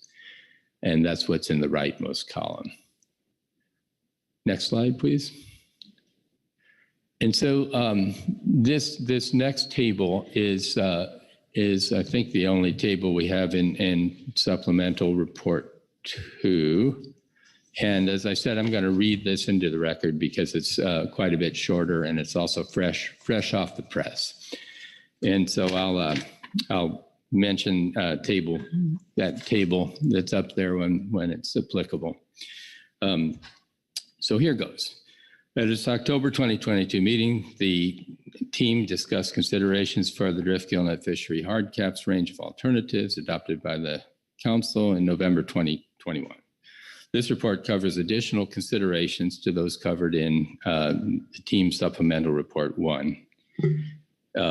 So first of all, regarding alternative 2, the team discussed the feasibility of alternative 2, for which the National Marine Fisheries Service previously issued a negative determination. Based on the quantitative impact analysis in the draft environmental assessment, alternative 2 appears to have the greatest adverse economic impact to the affected entities. The team is concerned that should alternative 2 be chosen as the final preferred alternative, the analysis prepared to date does not indicate that the conditions that resulted in NMFS negative determination would be significantly different now than they were in 2015. Next, there's already been some discussion with Dr. Holland about how our analysis addressed the question of behavioral incentives. And as is mentioned in our reports and also in discussion, we did not explicitly try to model behavioral incentives in our bootstrap analysis, primarily because we don't have any data that's representative of fleet operation under hard caps. And in the bootstrap, you're using actual data. It's not, you don't make up data, or I guess in principle you could make up data, but the sort of the standard methodology is to actually take the data that was observed and use that as an input to the model. We did not have any data representative of the operation of the fleet under caps. So not having that data, the team decided to conduct well, let me read from this actually. The bootstrap analysis does not attempt to quantify behavioral changes within the fishery upon implementation of any hard caps regulations due to lack of data representative of fishing behavior under caps. Such behavioral changes could provide additional conservation and economic benefits. In the absence of a quantitative analysis of the incentive effects of the cap, the team offers a qualitative analysis of the utility of hard caps to incentivize fishing behavior to further reduce interactions with hard cap species. While the council's intent is understood, the team still struggles to understand what behavior could be modified to further reduce the already rare likelihood of an interaction except to cease fishing altogether. In discussions with DGN participants, the high cost of damaged nets, estimated at $80,000 for a new net, time off the water to repair or change a net, several days to more than a week, time and effort to strategically release bycatch with no compensatory economic benefit, and the risk of injury or death to a fisherman in case of an interaction with a large cetacean all provide a highly effective deterrent to reckless fishing behavior, which may result in the entanglement of most hardcat species. There's a paper by Suter et al. I noticed we didn't include the reference, but I have it if that's of interest. The paper by Suter et al. In 2022 in Fisheries Research determined that there was little statistical evidence for differences between observed and unobserved trips, neither for vessels that periodically carried observers, nor those that were never observed. Relative to unobserved vessels, observed vessels likely have a greater incentive to reduce bycatch and would presumably take steps to do so if it were possible. The lack of discernible differences between observed and unobserved vessel behavior indicates that it is unlikely that there are any additional behavioral modifications that fishers could implement to further avoid catch of high priority protected species. So that's our qualitative analysis of the incentive effect. Next, the team had a discussion with the regulatory and enforcement consultants and with the enforcement consultants and regarding the regulatory and enforcement costs of implementing Alternative 3. The team discussed potential difficulties in enforcement and implementation of the sub-options of Alternative 3. A key issue is determining pathways to provide notice to individual and unobservable vessel closures. There are unique issues concerning lag times in determining mortality injury and providing notice of hard caps reached, as well as data confidentiality issues given the low cap numbers and few active vessels in the fleet. These issues mostly pertain to administering and enforcing individual vessel caps. The team notes that the logistics and implementation costs from an enforcement and administrative perspective have yet to be evaluated and could influence the council's choice of a final preferred alternative. And next, the team discussed the bootstrap analysis results, both at our meeting in La Jolla, as well as our meeting here. And this is our summary of that discussion. The team reviewed the bootstrap analysis results presented in the draft EA based on data from the 2001-02 through 2020-21 fishing seasons, and consider the best way to evaluate each model output. Given the challenges with applying traditional hypothesis testing to simulation results, the team evaluated the practical significance of the alternatives in terms of the reduced number of high priority protected species mortality or injury per year for each alternative as compared to Alternative 1, no action, for all three effort scenarios. Relative to Alternative 2, the Alternative 3 options reduce the cost to affected entities without offering practically significant changes in the benefits to high priority protected species or finfish. The bootstrap results show minimal differences among options and sub-options under Alternative 3. In particular, for fleet size scenarios 1 and 2, which bracket the most likely future participation level, small numbers of observed vessels coupled with a limited number of observed high priority protected species mortality or injury lead to similar results across alternatives. The bootstrap analysis did not demonstrate any practically significant conservation benefit to high priority protected species as compared to Alternative 1, no action. For example, in scenario 2, no alternative reduced annual average high priority protected species mortality or injury by more than 0.07 or 7 total high priority protected species mortalities or injuries per 100 simulated seasons. And this is in table 1 up there. The change in annual average ex-vessel revenues reflects the mean reduction in total fleet revenues across all 10,000 simulated seasons in the bootstrap analysis. Overall, Alternative 3B has the lowest reduction in annual average revenues. The team notes that the annual average revenue reduction may not reflect the reality of the policy's negative economic impact on the fleet, as the impacts are likely to be most strongly felt in individual seasons with closures as opposed to an average reduction across many seasons. The team developed a metric of the opportunity cost of bycatch reduction This is actually represented in the bottom row of each of those three groups of figures in the table. And the opportunity cost metric is computed as a ratio of the reduction in annual average revenues to the reduction in annual average high priority protected species mortality and injuries. This metric provides a standardized comparison of the loss in revenue production relative to the reduction in high priority protected species mortalities and injuries. Focusing on participation scenario 2, alternative 3AI and 3AII have the lowest overall opportunity cost of preventing 1 HPPS MI.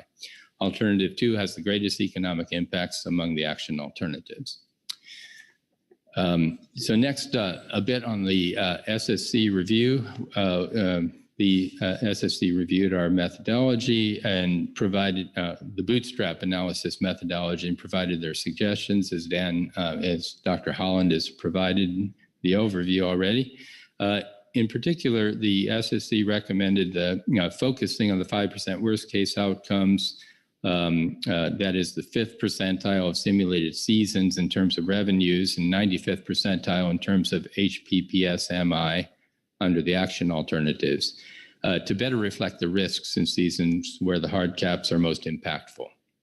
The team began an analysis to address these suggestions, but determined it could not be finalized in time for presentation to the council at this meeting. The council may wish to consider this in deciding whether to adopt an FPA or preliminary preferred alternative at this meeting. And next slide, please. Thank you. And finally, our conclusions are summarized on the slide, but I'll read them out of the report. The team discussed challenges for the council to adopt an FPA at this meeting resulting from incomplete regulatory impact review, Regulatory Flexibility Act analyses, which would support conclusions about which, if any, alternatives are consistent with Magnuson-Stevens Act, National Standard 7, or other binding language. Questions also remain about the feasibility of implementing any of the options in Alternative 3.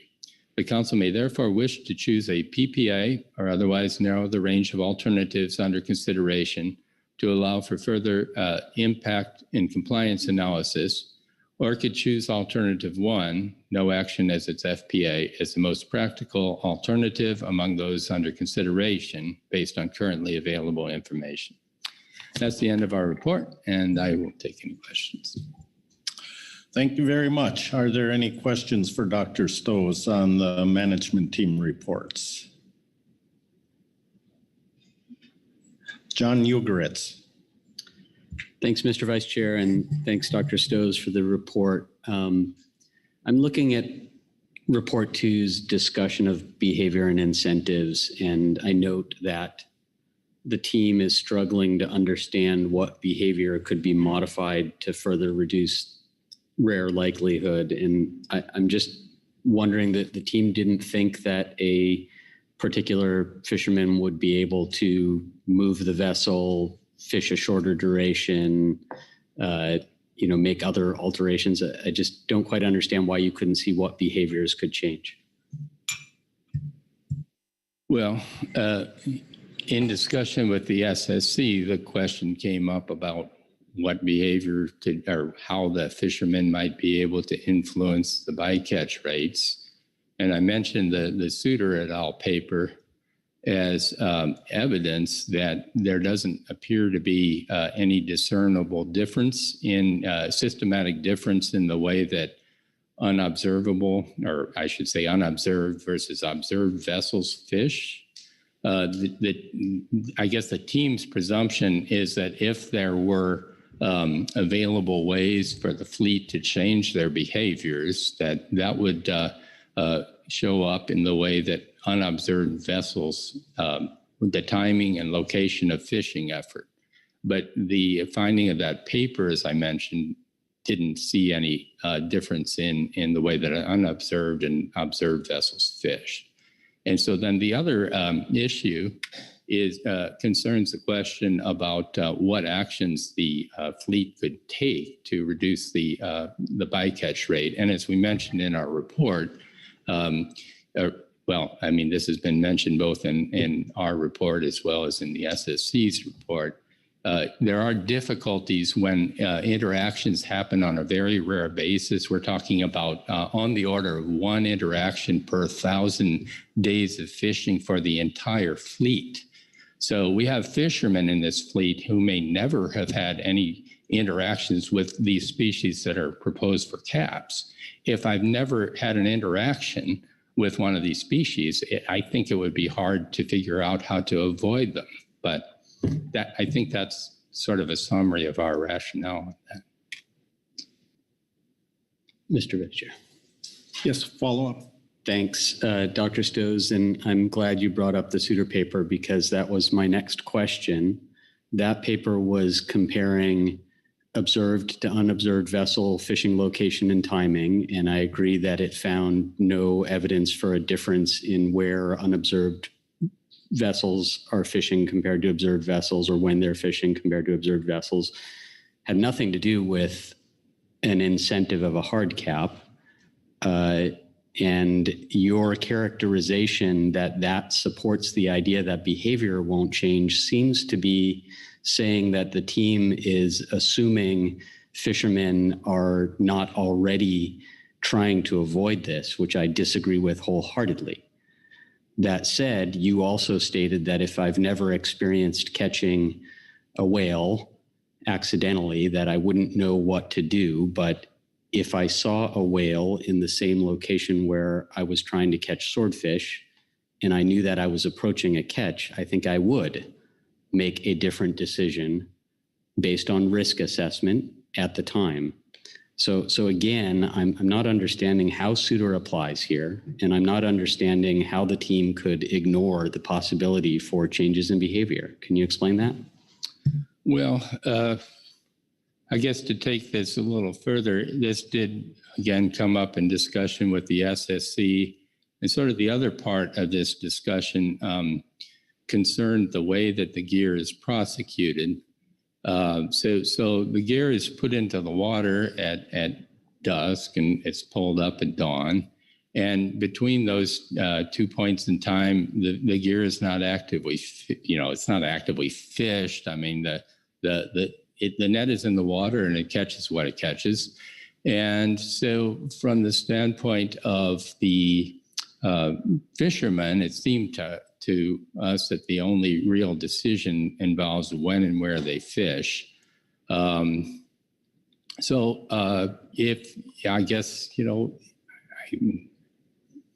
struggling to answer your question because you're posing sort of the scenario where there's a whale that the fisherman is aware of in an area where he's fishing. And frankly, not being a drift gillnet fisherman, I'm probably not the best person to answer that. I think there are fishermen in the room who could speak to, whether they actually can change their behavior if there are whales in the area. I understand your point, but I can't really address it not really being a fisherman and knowing whether that scenario you posed happens on the water where they see a whale that they could avoid. Is that good?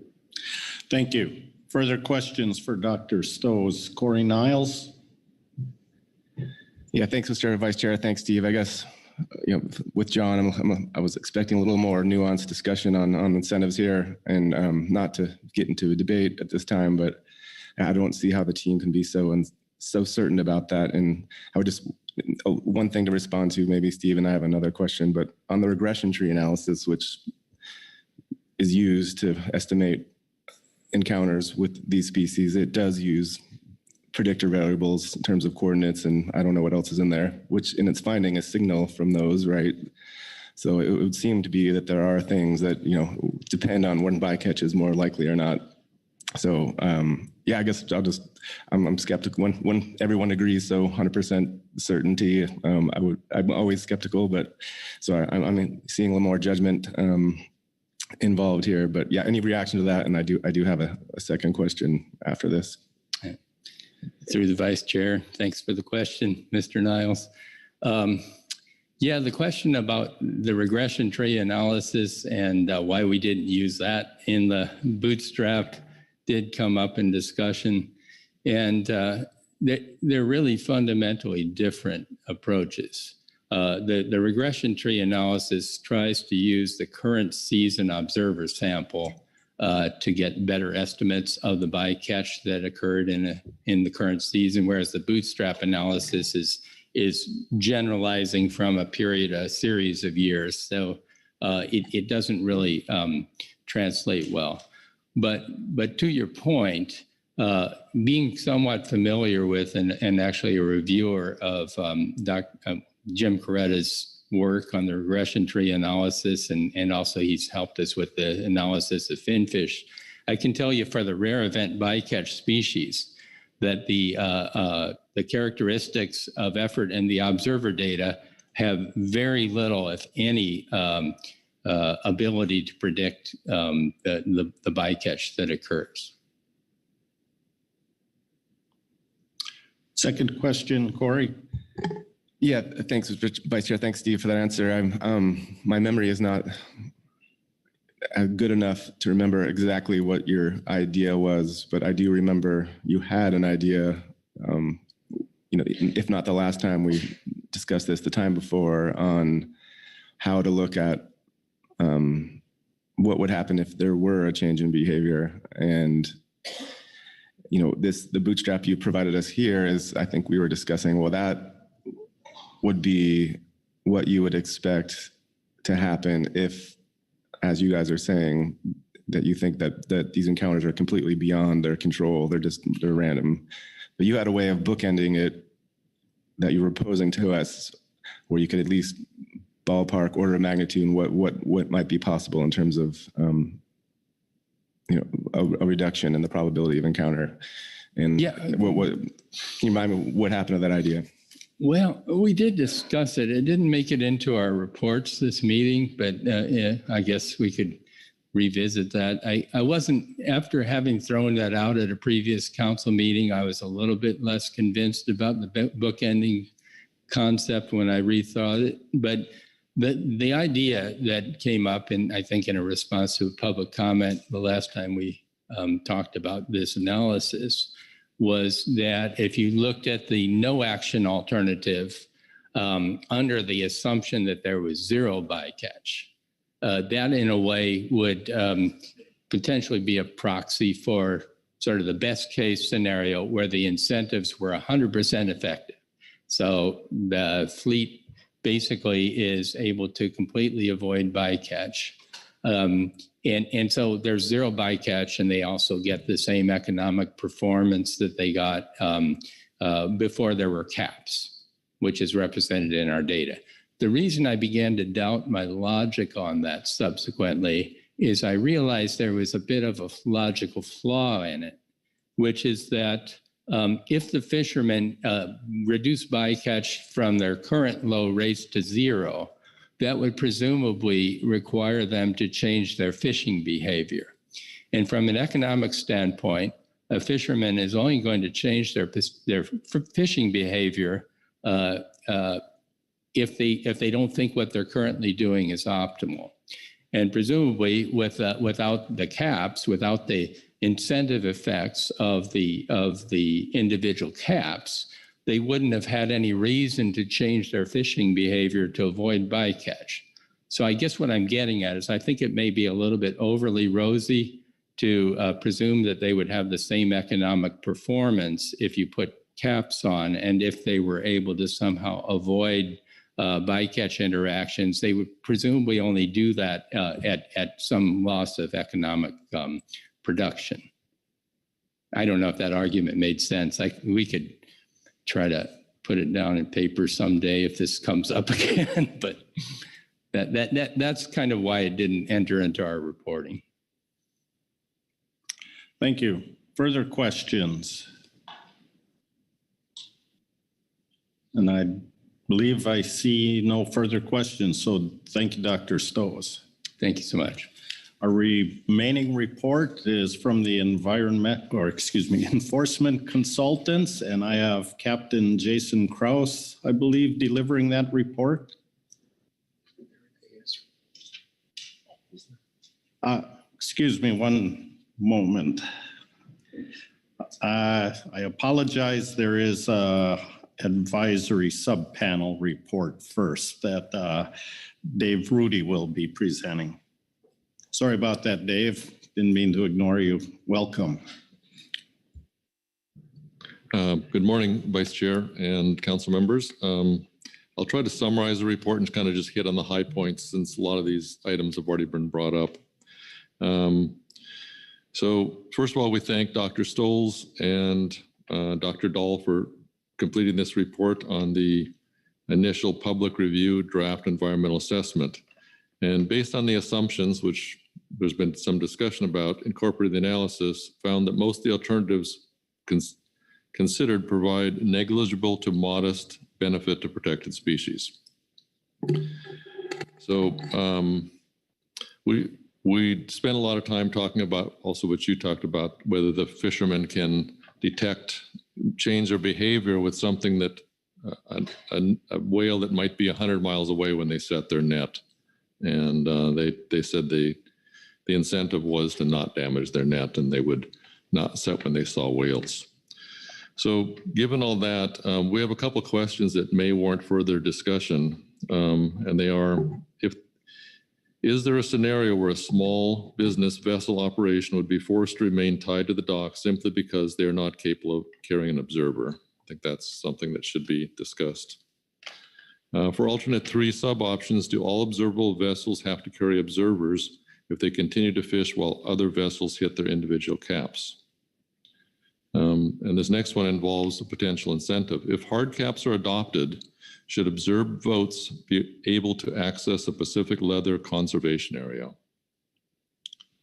If a closure is required, how would that impact a vessel that is out on a trip? Are any of these alternatives enforceable and practical for National Marine Fisheries Service to administer? Considering the initial public review draft has been provided for review and noting that neither the regulatory flexibility analysis or the regulatory impact review analysis have been undertaken, we recommend National Marine Fisheries Service advise the council of potential next step based on the potential action today. The advisory subpanel did not reach a consensus on a final preferred alternative, but a majority of members preferred alternative 1, given the questions regarding and assumptions within the EA analysis and the effectiveness of the incentives.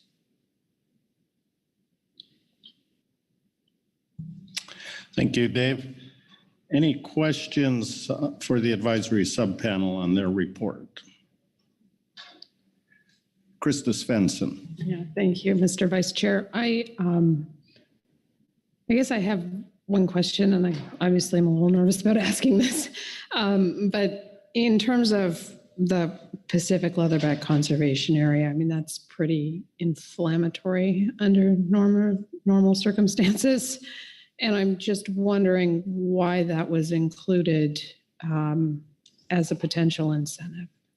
So this war has been going on for over 7 years, and I just see this as an incentive to reach a common ground. That's what the fishermen want. They want to be able to fish in the Pacific leatherback conservation area. So they believe that if they have transparency and they have accountability, they should have the ability to have more access to the fish where the fish are. All right, thank you. John Ugoretz. Thanks, Mr. Vice Chair. Thanks, Dave, for the report. Just kind of digging into this a little bit, there seems to be a bit of a catch-22 sort of statement that these events are very rare, that the alternatives provide negligible protection for sensitive species. It just seems that the presumption would be then that closures are very unlikely to occur. And if that's the case, then wouldn't the economic impact be very unlikely as well? So thank you for the question. Although these events are extremely rare, they would be extremely expensive for the fishermen. I think we've seen in the last 10 or 12 years, there's been 2 incidents where a fisherman impacted a whale. And if those potentially could shut the fishery down for 2 years, especially in option 2. So it's a very expensive option for a fisherman that doesn't want to impact a whale, has incentives not to hit a whale because of the cost, and really can't predict where the whales are other than seeing them on the surface. If they see them on the surface, I think they're going to go to a different area and they're going to tell their friends, let's get out of here. But again, that whale could be traveling overnight and be 100 miles away when they set the net.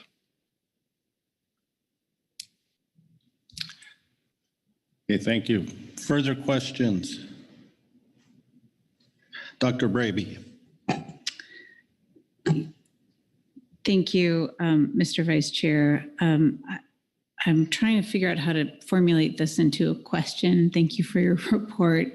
But what's sticking with me is the leatherback conservation area and access to that. And I am thinking back to the council's discussions at the time that we initially made the decision to apply hard caps. And that decision by the council was made with the idea that if hard caps proved to be successful, that then there would be future consideration of access to the leatherback conservation area. Not that those would go hand in hand. And so I maybe the question that I can formulate there is, did the AS talk about that specifically, that original intent and logic? And is there a reason that that is now changed in the advice from the AS to the council? So thank you for that question. We did not discuss it in detail. The fishermen just felt that if they had access, they understand they would have to have the responsibility, the transparency, and the accountability. And I guess they're hoping that those two could happen at the same time. But I understand that's not their decision, it's your decision and National Marine Fisheries Service decision. But that was the incentive for fishermen is to go in that area where the fish are, because fishermen want to catch fish and they want to pay their bills. So they see that as an opportunity that they hope that they could access at some point.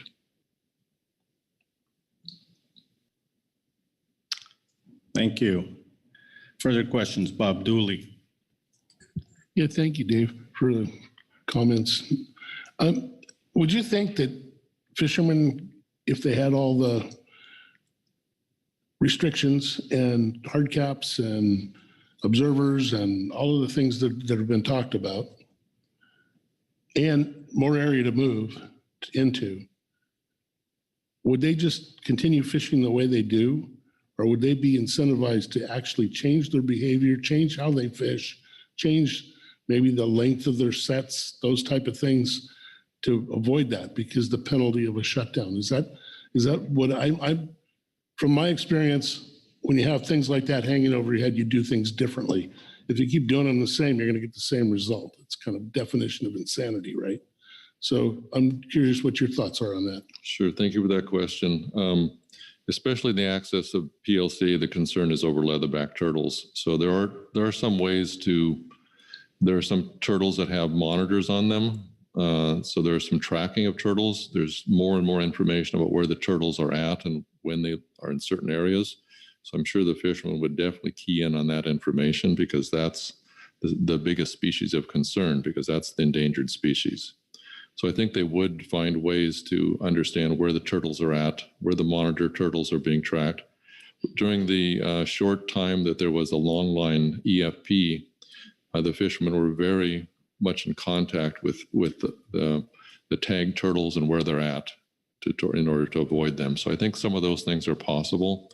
I think the turtles move a lot slower than the whales do. So something like a whale, which moves at, 8-10 knots, is more difficult to avoid, but a turtle may be more easy to avoid. So I think there is some change in behavior possible around the turtles.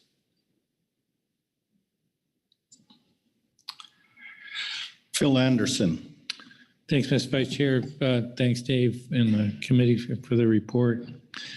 You've used the term accountability several times here this morning, and my recollection, albeit it was a while back when we took this action, there was obviously a lot of concern about the fishery, about the bycatch, And we were, well, at least in my mind, we were looking for a way to allow the fishery to continue, but at the same time, build a high bar relative to accountability and consequence if the bycatch of these particular species continued. And one of the elements that we wanted to have as part of this regime was to have 100% observers. And that has never happened. And so when we talk about accountability and we have boats that have the ability to be observed, we have those that are unobservable for several different reasons. I'm trying to figure out how, when you talk about accountability, how do we achieve accountability under that set of circumstances where we have a relatively low level of observers and we have this situation where we have a fleet that's made up of both observable and unobservable vessels? Okay, thank you for that question. I think ultimately the unobservable vessels will probably have to go to some sort of electronic monitoring if they're not able to accommodate an observer. I think accountability and transparency is a combination of the hard caps you're prescribing or some form of hard caps and the observability, whether it's by human or by electronics. So I think the fishermen would be incentivized to support this type of program if they had the access to PLCA. And I have not, it would take more discussion amongst the fishermen, but I think this is a possible way forward that could be discussed in future AS meetings. We didn't discuss it in great depth. We just brought up the question, if they were to have the hard caps, could the observed vessels go into the PLC? That was the question. And it led to some further discussion at the California delegation this morning about, is there a way forward to end this war that's been going on for so long? And that's why I thought it might be worthy of discussion at the council level. Okay, thanks, Dave, for that response. Thank you. Further questions for the advisory subpanel? And I see no hands, so thank you very much, Dave. And now we come to the enforcement consultants and Captain Jason Krause. Change out his backup.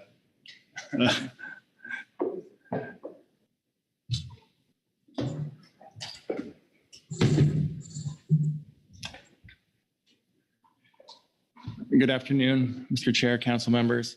I'm Jason Krause, CDFW Captain, Enforcement Consultant. I'll be reading agenda item G3A, Supplemental EC Report 1, November 2022. Enforcement Consultants Report on G3 Drift Gillnet Fishery Hard Caps Final Action. The enforcement consultants have reviewed the documents associated with agenda item G3 Drift Gillnet Fishery Hard Caps and provide the following comments related to alternative 3 in-season individual vessel and fleet-wide closures. The EC continues to be concerned with the potential complexity associated with the notification and tracking of closures with individual vessel hard caps. The EC considers a fleet-wide closure as more enforceable since notice is typically announced in the Federal Register with set effective dates. Having a fleet-wide closure also helps to ensure a fair and equitable fishery when the National Marine Fisheries Service is closing the fishery only after an observer witnessed a take. Individual vessel closures are more complex due to potentially having to monitor a subset of fleet, including the vessels involved in the take, along with unobservable vessels. The EC is concerned that vessels may be incentivized to become unobservable in an effort to reduce the likelihood of an observed take that counts against the hard cap, or shift from unobservable to observable after a take occurs. Documentation of vessel owner notification is also a concern. The date of notification would be required in order to track the 14-day, 30-day, or season closure by vessel, which includes not only the vessel involved in take, but also the vessels that were determined to be unobservable. Multiple species caps being reached during the same season or prior to the expiration of a previous take closure for unobservable vessels further complicates tracking individual vessels' closures. Should notification occur while vessels are at sea, the EC notes that closure would also require and offload within 4 days of the effective date of closure. The EC recommends considering creating a drift gillnet vessel monitoring system declaration code to facilitate monitoring of the fishery, since vessels are currently declared under the gear not listed category, which makes tracking vessels participating in this fishery more challenging. And that concludes our report. Do you have any questions? Thank you very much. Are there questions on the enforcement report? And I'm not seeing anything. Captain Chadwick, I see you there. Whoa, hold it. John Ugoretz. Get that peripheral vision checked. Thank you, Mr. Vice Chair. Thanks, Captain Kraus, for the report. And just one question. I actually appreciate the additional detail the enforcement consultants provided with regard to the difficulties in implementing things for individual vessels. I'm curious, given the known fleet size, and if you had that final recommendation that you make of a gear code that identifies them, do you think that changes anything in terms of ability to enforce individual caps when you're looking at 9 to 11 vessels fishing each year? Thank you for the question, Mr. Ugoretz. Well, I mean, we do have, I think, 26 or 27 potential vessels that could be fishing, so you never know what's going to happen in the next season. But as far as dealing with the vessels at hand right now, we're still dealing with all the issues that we brought up related to notification. How are we notifying? When is notification going to affect? What if there's another vessel that catches another species and that closure is pushed further into the future? How is enforcement going to know when that occurred? All those factors make it more difficult for us to enforce. Thank you. Corey Ridings. Thank you, Mr. Vice Chair. Thank you, Captain Kraus. If there was 100% observer coverage, or if the unobservable vessels were not allowed to participate, would that satisfy the EC's concern around the alternative 3 options? I believe so, yes. All right. I'll look around a little more carefully here. Now I'm not seeing any hands, so I thank both of you for coming up here today. Thank you. That completes all of our reports. It takes us up to public comment, but looking at the clock, it is the noon hour, so we will commence with public comment after a break. I'm going to request everybody come back here within 1 hour, which would be about 1:08 or 1:09, because we have a lot of work to do. So thank you, and we'll take that break.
Everyone, please migrate towards your seats, buckle in, and we will resume our session.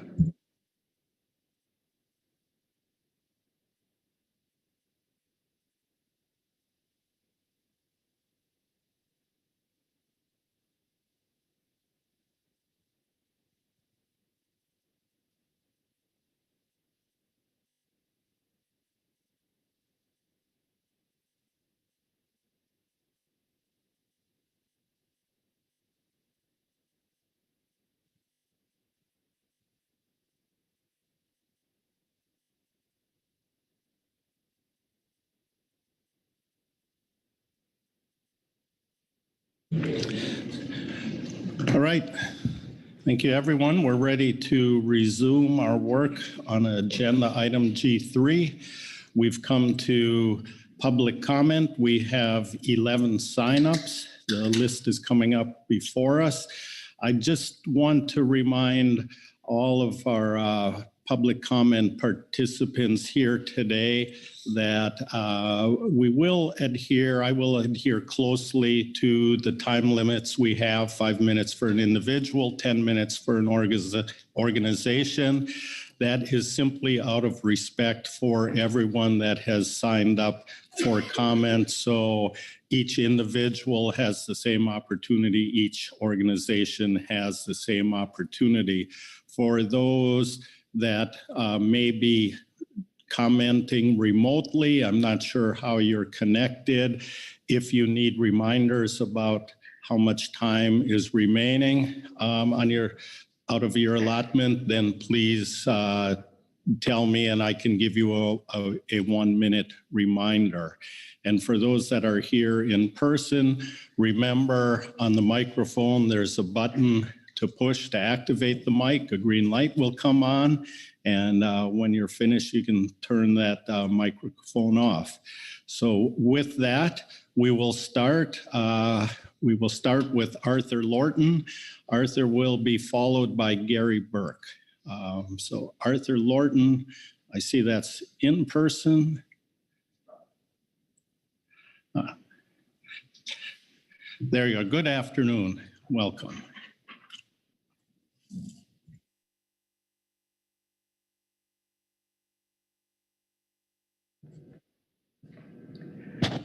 Good afternoon, and thank you, Mr. Chair and Council for letting me speak. I'd like to thank Dr. Stoves and Dr. Dahls for all the work that they've done on this issue.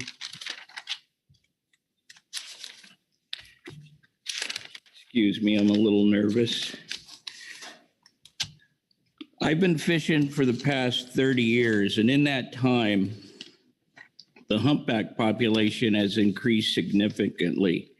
Yet in a CBD lawsuit that just filed, they say it's a dwindling stock.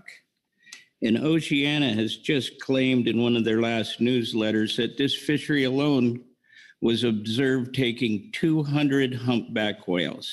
I know they probably retracted that statement, but still they put it out there. I think hard caps in this fishery would have a negative impact far greater on the fishery than the benefits to the, to the protective species they're trying to protect. And the incentives to answer Mr. Ugerit's question that he asked Stephen Stows is I have countless hours into my nets and I got tens of thousands of dollars. I do not want to have an interaction with a whale. I have $5,000 worth of binoculars that I use every day when I'm fishing to make sure that I'm not in an area that the whales want to be in. I've left areas plenty of times that I know I could have caught fish, but the interaction with a whale would cost me a lot more money than the fish would bring me.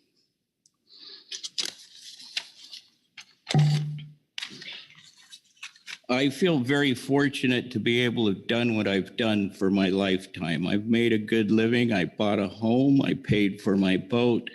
I put my kids through schools. And with this buyback program that the state of California got, it's going to not let younger generations be able to afford to do what I have done.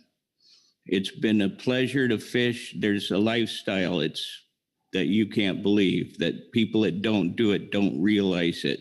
My fiercest competitor will risk his business and his life to save my business.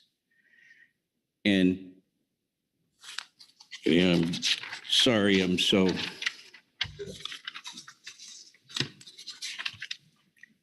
But anyways, I don't think that the hard caps will do anything but hurt the fisheries. And if hard caps are the way that this council decides to go, I hope they're done with science-based PBR,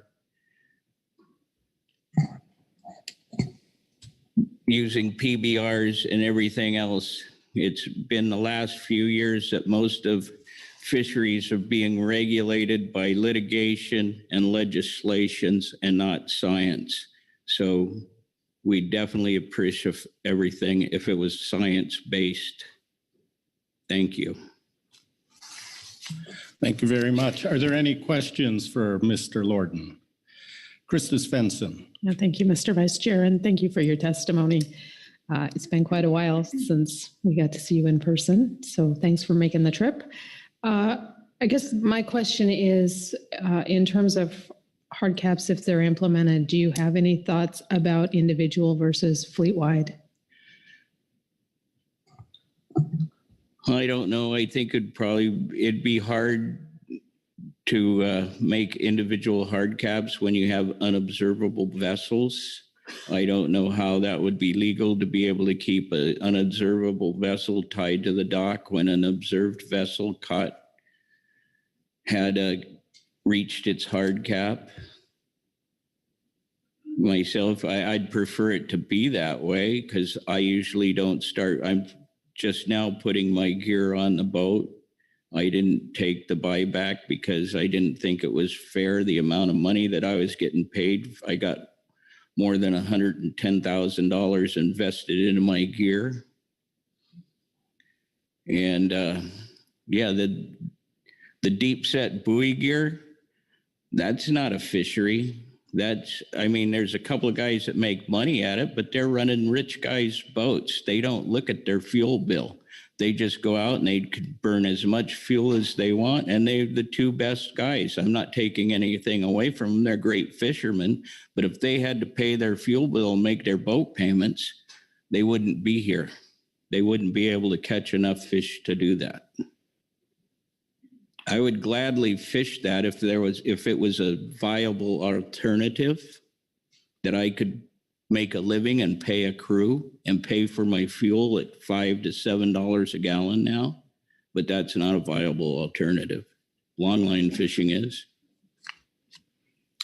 Okay, thank you. Further questions? And I don't see any hands, so thanks very much for coming up here. Thank you. Sorry, I was a little shaky. That's perfectly fine. Next, we'll have Gary Burke, and I believe Gary will be followed by Tim Mulcahy. Gary, good afternoon. Don't trip. See if I find the button. There we go. Good afternoon, Vice Chair. Gary Burke, DriftNet fisherman and on the AS. I want to start off, I'm going to show a video here. If they get it on here, you might. I think you have to understand what we call the environmental movement is a religious movement.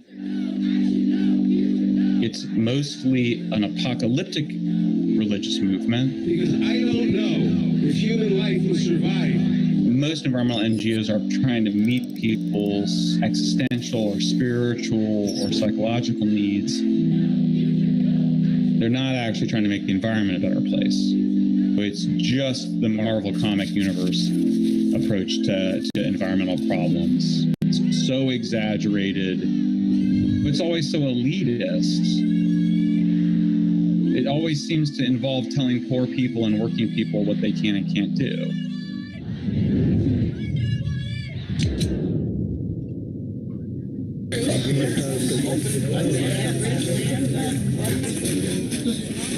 In case he needs to, God, your kids are growing. They're getting big. I know. How's your husband doing after the surgery? He's doing really good. He's recovering really well. Good. I mean, he's a beast. He just doesn't stop. Well, a typical day for me is I wake up, before it's light out. I go down to the boat, check the fuel, water, we fish. And then I market in the afternoon. It's usually like a 10-hour day. How many pounds is that? How many pounds is that halibut? It's probably about 18 pounds. Hey everybody, it's Chris from Fisheries Fanatics. My family, if I didn't have them to help me, I don't know how I'd keep up. My son helps me, my wife. When the season starts, you're emotional because, you've been home for a while and then you have to go. And sometimes I'll go for 2 trips back to back where I'm gone for 20 days. It takes its toll on everybody. We've made it work, but a lot of times it breaks families up, unfortunately. Fresh Fish fans, happy Easter from all of us. Happy Easter! There's people out in this world that they're not going to go to Harvard, they're not going to go to Yale, they might not even go to college, but they still deserve a chance to make a living. We're so vilified in the press constantly. You're constantly having to kind of defend yourself. These precious oceans are in serious trouble. You're always being rallied against, A drowned swordfish hanging by its sword from a gill net. If only fish could write. Drift gill nets are a mile wide, 100 feet deep, and invisible. A type of gear called a drift gill net, used off the California coast to catch swordfish, also catches a host of non-target species. So they got some senators from the state to sponsor this bill. It says they're going to eliminate the drift gill net swordfish in California. I spent my whole life invested in this fishery. I spent all my treasures to do it. Then they pull the rug out from under you. Transition away from harmful drift gill nets to more sustainable gear types such as deep set. How much money have you had to spend to conform to all the regulations that's in your whole career? $500,000. We've complied.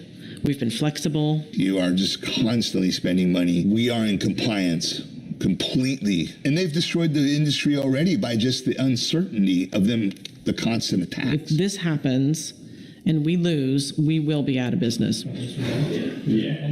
Their concern is that the California sword fishermen, when they use drift gill nets to catch swordfish, they will hurt other species.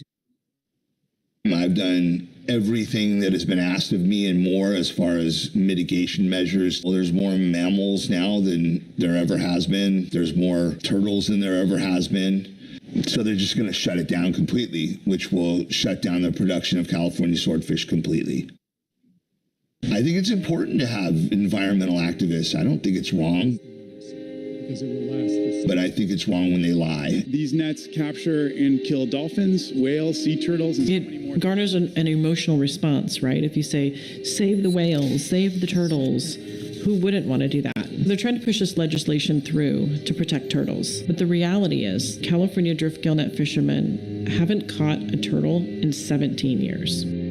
One of the consequences of trying to end the California swordfish fishery is that you're going to have a greater demand for swordfish from areas where fisheries are subject to much, much less stringent environmental controls. Stopping people like me who are trying to do the right thing will actually hurt more animals than it will save. When they're actually sending the market to longliners in Mexico that fish where there's more turtles than anywhere else in the world. American fishermen don't do that. We're the most regulated fishermen in the world. Instead of actually mitigating problems, it's ban, ban, ban. I think you have to understand that apocalyptic environmentalism is the dominant secular religion of elites. My friend Keith Addis. Once you're Leonardo DiCaprio and you want to impress your friends and girlfriends, it's not enough anymore to be like, I got a yacht. And so naturally, the final place you go to is you say, it's not just that I'm rich, it's that I'm more moral and more powerful. That allows you to distinguish yourself from others. A miniature version of that narcissistic celebrity fest is going on with everybody that sort of imagines themselves at the center of a world-saving activity. So it's a fairly easy thing to say, well, look, we got this law passed in California, and so all of the entanglements that you've seen over the last 20 years will go away. And that is certainly marketable. It doesn't take into account the fishermen and their families who rely upon a vibrant fishing industry.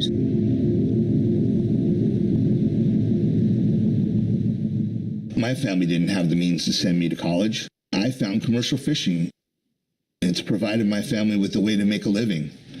And people need that. Not everyone has a college path.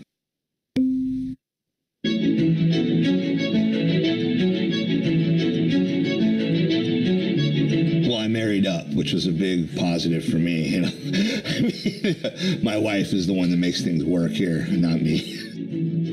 Her mother told me that she was going to give me a real job at my wedding. So, but I continued fishing, and what kind of future do you envision for them? whatever drives them that's honest and honorable. If they want to go fishing, I love it. I think it's an awesome way to live. I'm totally supportive of that. Taking away opportunities like this keeps people in poverty. And I'm willing to go to the mat for not just me, but fellow fishermen that want a path to success.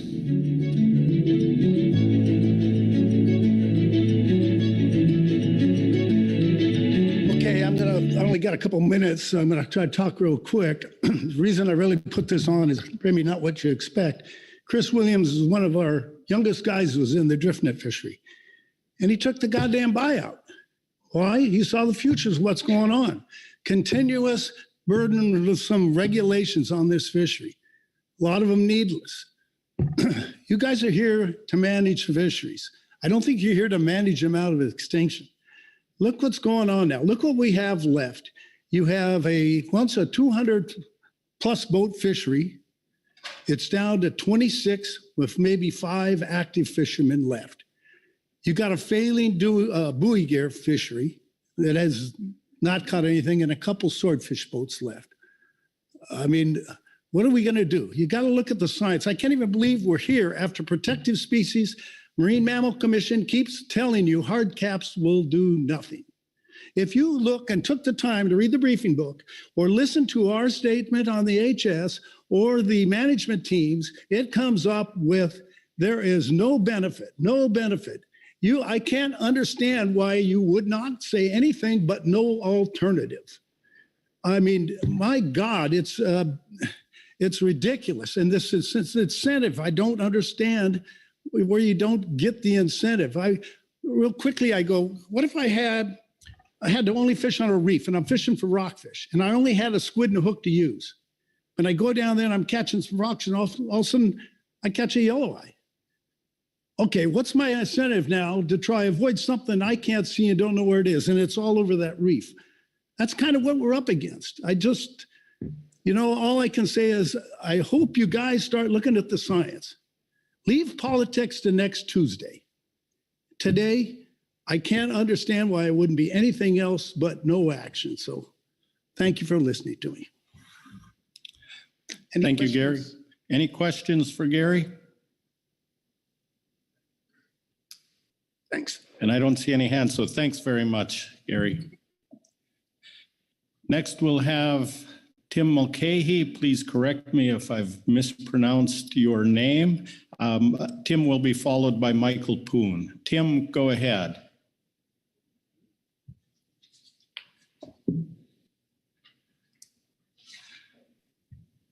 Can you hear me, Vice Chair? Yes, we can hear you now. Thank you. Oh, good. Yeah, thank you, Vice Chair and members. I'm just going to read a statement here, if that's okay. My name is Tim Mulcahy, and I'm a commercial fisherman in California for 51 years. I'm an original DGN permit holder since the beginning of the fishery in 1980. I'm a member of WFOA, Commercial Fishermen of Santa Barbara, and the San Diego Fishermen's Working Group. I first would like to thank Dr. Stowe and Dr. Dahl for their work on the hard caps model, as well as the advisory subpanel. So thank you, gentlemen, for that.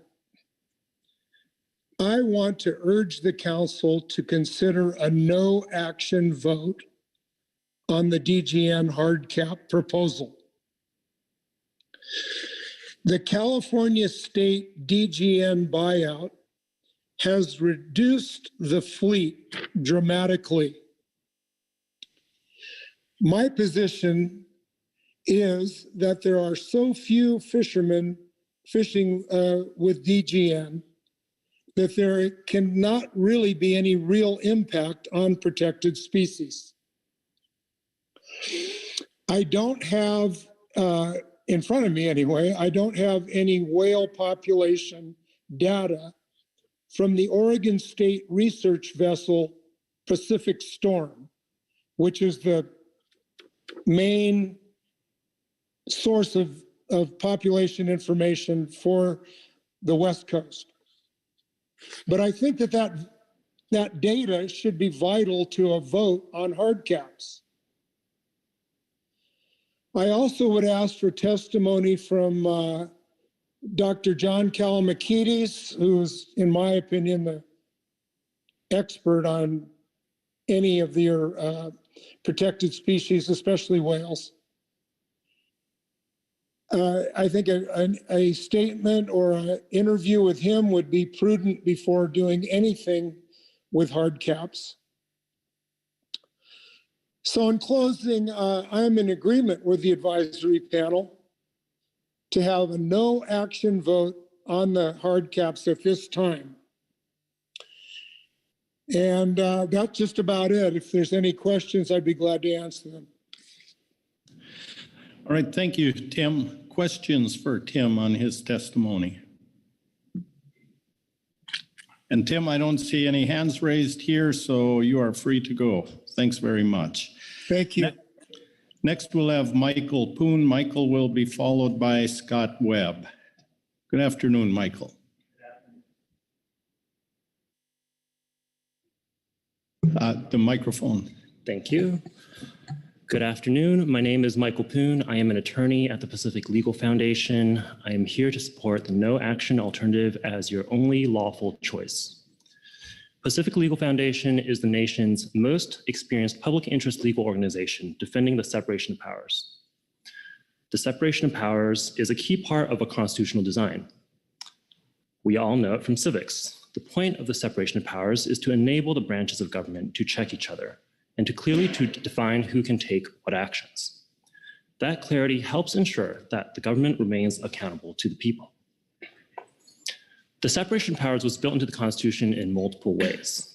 For example, we all know that the federal government is split into the legislative, executive, and judicial branches. But the Constitution didn't stop there. One of the more specific divisions of power is embodied in the Appointments Clause of the Constitution. The English king's arbitrary power was obviously a big problem during colonial times. And a big part of that problem was how that arbitrary power was exercised.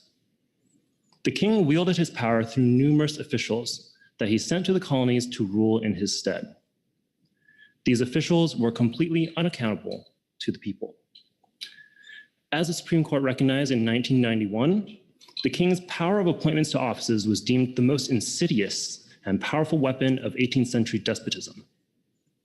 The problem was so significant that it was listed amongst the grievances in the Declaration of Independence. In response, the new nation adopted the Appointments Clause. The Appointments Clause says that anyone with significant federal authority has to be appointed by certain political officials to preserve accountability. There are two ways to appoint these officers. Usually, officers must be nominated by the president and confirmed by the Senate. But lesser officials, called inferior officers, may be appointed in other ways if Congress allows. Specifically, they can be appointed by a head of department like the Secretary of Commerce, or by the president or a court. Whatever the details, the point is that powerful federal officials have to be appointed by other high-level, accountable officials. And according to the Supreme Court, officials who are not properly appointed never actually hold their positions, and their actions don't count. This council has the power to set federal fisheries policy for a significant portion of the nation, whether by adopting fishery management plans, amendments, or regulations. Because of this, voting council members have to be appointed under the Appointments Clause. Moreover, every member of a multi-member body has to be properly appointed for that entity to be able to make decisions, and that rule extends to this council. Unfortunately, no member of this council is properly appointed, and through no fault of your own. Congress, in enacting the Magnuson-Stevens Act and creating your positions, made all of your appointments defective. 4 of you are the designees of state officials with principal authority over fisheries in their respective states. Those 4 officials were appointed to council positions by their governors, and you were appointed by those officials. You are not nominated and confirmed or appointed by the president, the secretary, or a federal court. One of you is the designee of the West Coast Regional Administrator. Like the regional administrator, you are a career official hired through the merit selection process. And of course, you are appointed to the council by the regional administrator. You also are not appointed pursuant to the Appointments Clause.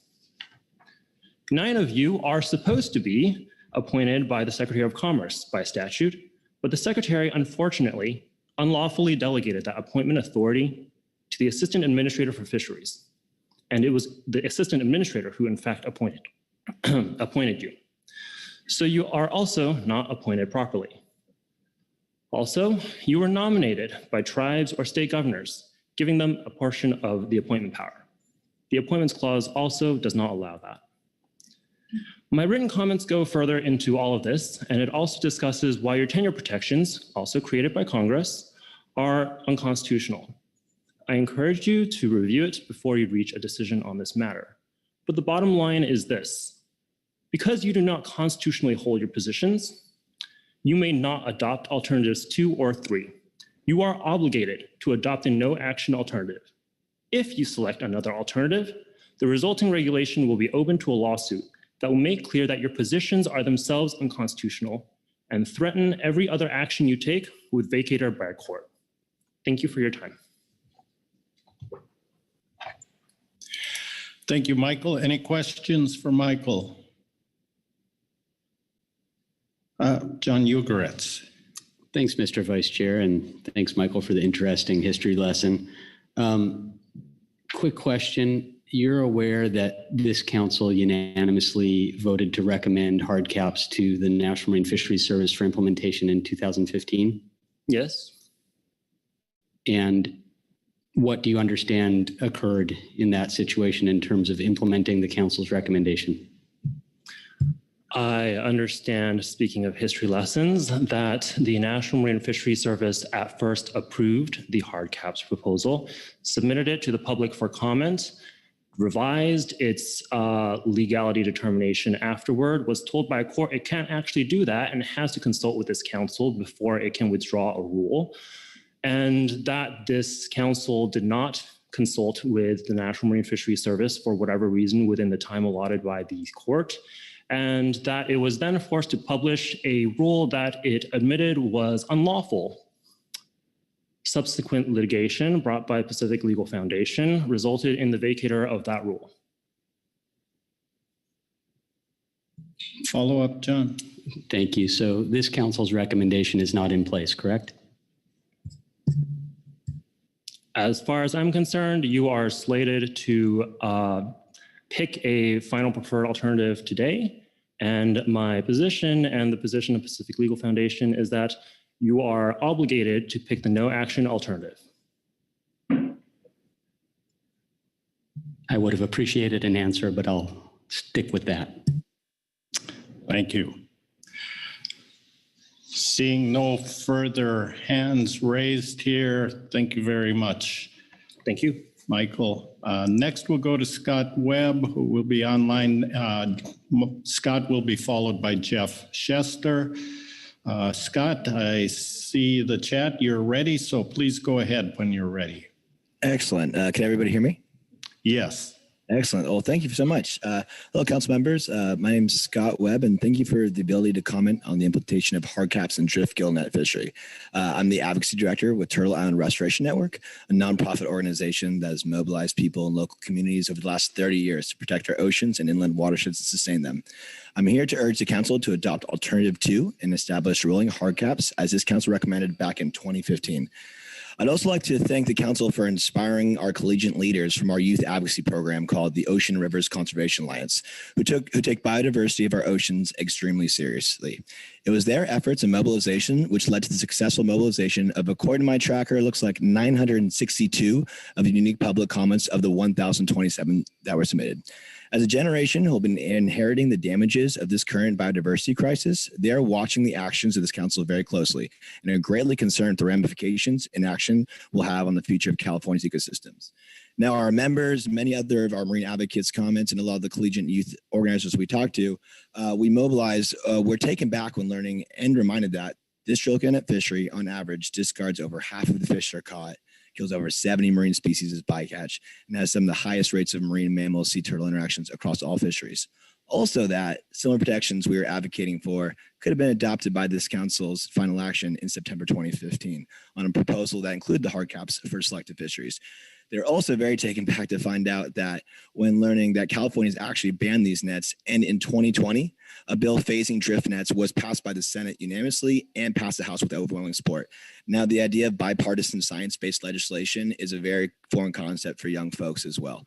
And finally, despite all this, 80% of these trips are still unobserved, and endangered species, as you all are well aware, are still recently being caught with drift gill nets. Now, environmental conditions have only worsened since 2015 when this council approved hard caps in this fishery, and we urge the council to adopt Alternative 2, which reflects, again, the final action taken in September 2015. The proposed action is an absolute regulatory floor in the council's attempt to fulfill the mandate minimizing bycatch as stated in National Standard 9 in the Magnuson Act and Goal 9 in the Highly Migratory Species Fishery Management Plan. For this regulatory action to be enforceable, this council must adopt 100% observer coverage. I know you all have heard about that time and time again. The World Economic Forum in 2022 Global Risk Report identified biodiversity loss as the third most severe on a global scale for the next 10 years. And to combat this crisis, the federal government must take a leadership position and end permitted practices such as drift gill nets that jeopardize this marine biodiversity. As the council considers this critical decision, I'd like to remind the council that Alternative 2 is consistent with National Standard 7 in the MSA. In 2017, NMFS made a negative determination on this council proposal regulations to establish hard cap, claiming these hard caps would create significant adverse economic impacts. According to NMFS, this would have violated National Standard 7, which, when practicable, should minimize costs and avoid unnecessary duplication. While environmental conditions have not improved, the environmental system states the baseline conditions that result in this determination 7 years ago have changed. First, the authorization of deep set buoy gear, a viable alternative for drift gill nets. The adoption of deep set buoy gear in Southern California would supply that supplemental revenue that overlaps with the majority of effort in this fishery. The second is a significant drop off in this fishery compared to when this initially proposed. To remind everybody, in 2015, this council and NMFS assumed regulation would pertain to 20 vessels fishing drift gill nets. However, on this proposed action, these regulations would impact 2 to 11 vessels, according to the most likely scenarios addressed in Alternative 2. As we all know, 7 active vessels were fishing this year. The environmental assessment determined that participation trends are most likely to fall between scenarios 1 and 2, suggesting a decline in ex-vessel revenue between 0.86% and 4.7%. Given these new conditions, it is difficult to discern how regulatory actions would result in a significant adverse economic impact, and thus any reason why the council should not adopt hard caps as intended in 2015. Alternative 2 will also limit the take of highly protected species. Despite the reduction effort, drift gill nets continue to plague highly priority protected species. There is no indication, no precedent that this gear type will stop catching these species unless limits are placed by this council. According to the environmental assessment, Alternative 2 has the most a significant conservation benefit, projected to protect more highly protected species than regulatory alternatives. Over the last 10 years, observer coverage for this fishery has fallen short of this 30% goal laid out in 2013, averaging just 23%. Since most trips have not been observed, fishery-wide closure-based hard caps are the only way to provide these adequate protections for these species. Fleet or individual-based hard caps are seemingly arbitrary if nearly 80% of trips are not monitored. Species such as the Pacific leatherback are approaching extinction, and as you all well know, those populations can sustain only one mortality over a 5-year period within U.S. West Coast EEZ. Even with inadequate observer coverage, we are still seeing interactions with these species. In 2021, observers recorded 2 humpback whale entanglements. Under Alternative 2, this would have triggered the fishery's closure and potentially could have saved a lot more animals that were discarded as bycatch. Short of ending this fishery once and for all, Alternative 2, coupled with 100% of observer coverage, is the only way to mitigate ramifications of destructive fishery on highly priority protected species. Now, resources are better spent transitioning to cleaner fishing gear. The drift gillnet fishery has yet to show effective strategies for minimizing bycatch. Thus, efforts to continue to prevent bycatch of this gear type are not the best use of the taxpayer's dollar. It seems impractical to invest a vast amount of resources in implementing Alternative 3, and the council would be expending a lot of time and a lot of taxpayer dollars bending over backwards to regulatory actions that will not amount to protection of high priority protected species, the whole point of this discussion in the first place. Instead of throwing money at this decaying out industry, the federal government should invest those resources towards intensifying the adoption of cleaner fishing gear, such as deep set buoy gear. As mentioned, most of the catch that is tossed overboard is wasted in drift gill nets. Conversely, experimental and commercial deep set buoy gear trials off California, led by the Flagler Institute of Environmental Research, have shown that 98% of fish caught in California with buoy gear from 2011-2017 were marketable species. All of this occurred without any sea turtle interactions and with minimal interactions with marine mammals. On top of being exponentially more sustainable, according to the environmental assessment, during the fishing season, deep set buoy gear landed swordfish ranging from $5.90 to $8.20 per pound, more valuable than drift gill net land swordfish, which range from $3.32 to $4.69 per pound. The writing is on the wall for drift gill nets. As climate change continues to make life harder for all high priority protected species, the federal government is responsible for minimizing bycatch and giving these species a shot at survival. While we wait out the final phase out of drift gill nets, we urge the council to adopt regulatory measures initially proposed in 2015 in the form of Alternative 2. Alongside mandating 100% observer coverage. Short of putting an end to drift gill nets, again, this is the only option that'll provide the necessary minimum protection for critically endangered species. Myself and other youth advocates across California are watching this closely, and we look forward to the council's final recommendation to remedy levels of unacceptable bycatch and continue support of sustainable fishing gear off our coast. Thank you so much for your time. Thank you, Scott. Any questions for Scott on his testimony? And Scott, I don't see any hands raised across the table. So again, thank you very much for that. We'll next move on to Jeff Chester. Jeff will be followed by Teresa Labriola. Good afternoon, Jeff. Good afternoon, Mr. Vice Chair. My name is Jeff Chester, and I'm representing the conservation organization Oceana. I wanted to just begin by stating our deep respect for the many West Coast fishermen who fish swordfish. We want to see a vibrant domestic fishery and see fishermen stay in business and do so with minimal bycatch. I'd also like to start with an apology. We strive at Oceana for scientific accuracy and integrity in our advocacy. We made a huge mistake. An email to our supporters stated that 200 humpbacks were observed caught in 2021. The correct number was 2. We sent an immediate correction to all recipients once we realized the mistake. We did not submit any of the thousands of comments prompted by that email. It was an honest mistake, but it should never have happened, and we wanted to set the record straight here today. This, however, should not diminish or distract from the real issue of high bycatch rates with the indiscriminate gear type of drift gill nets, nor the sincere public concerns over the impacts to iconic wildlife without limits. Despite the reduced fleet size, this fishery continues to take endangered species, including leatherback sea turtles and humpback whales, as well as rare sharks, iconic sport fish like marlins, and more dolphins than all other West Coast fisheries combined. Observer coverage is insufficient to document the rare event bycatch. And I think as you saw last year, Oceana presented some data we received in a Freedom of Information Act request that documented severe underreporting of marine mammal bycatch on drift gillnet trips that were not observed. And we do note that the fishery rejected funding opportunities that were provided for electronic monitoring back in 2017. This council took action in 2015, implementing 2-year rolling fleet-wide hard caps, 100% monitoring requirement, and removal of this unobservable exemption that has come up again today. Due to both the actions and inactions by the National Marine Fisheries Service, none of these recommendations are in place here 7 years later. And today we are frustrated that NMFS did not complete their analysis to support final action as committed. The California legislature passed Senate Bill 1017 in the year 2018, creating a transition program and establishing a California state policy to fully phase out all remaining swordfish drift gillnet fishing. My organization, Oceana, raised $1 million toward this program, and we thank the CDFW for implementing the program. Correct me if I'm wrong, Mr. Ugoretz, later, but we understand that 38 participants did participate and receive funding from that program, including 23 that have recently been active. However, 25 federal permits remain, including 9 that have been active over the last 2 seasons.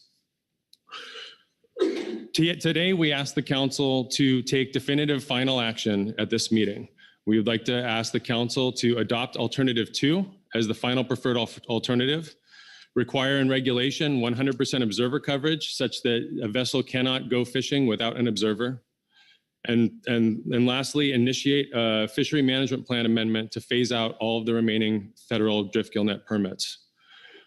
The rationale for alternative 2 is robust and complies with all of the national standards. The fleet-wide caps ensure that cumulative take in the fishery does not exceed legal and biological limits.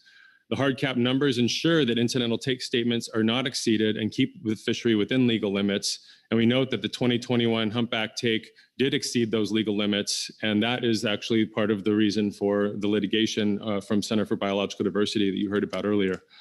There are also, fleet-wide caps are also more enforceable, as noted by the Enforcement Committee, and provide strong incentives for fleet communication to avoid and change behavior to avoid the take of these sensitive hard cap species. They also create incentive to switch to cleaner gear, such as deep set buoy gear, or participate in other fisheries, as well as change fishing behavior. They can do this in many ways, identifying and avoiding high-risk times and areas, using a shorter length of nets and time of sets, and fishing more actively and tending the gear more often. And I will note that there's a great examples for these specific hardcap species, humpbacks and leatherbacks, of actually risk assessments that have resulted in avoidance and changes to where fishing behavior is, so to avoid some of these rare event species.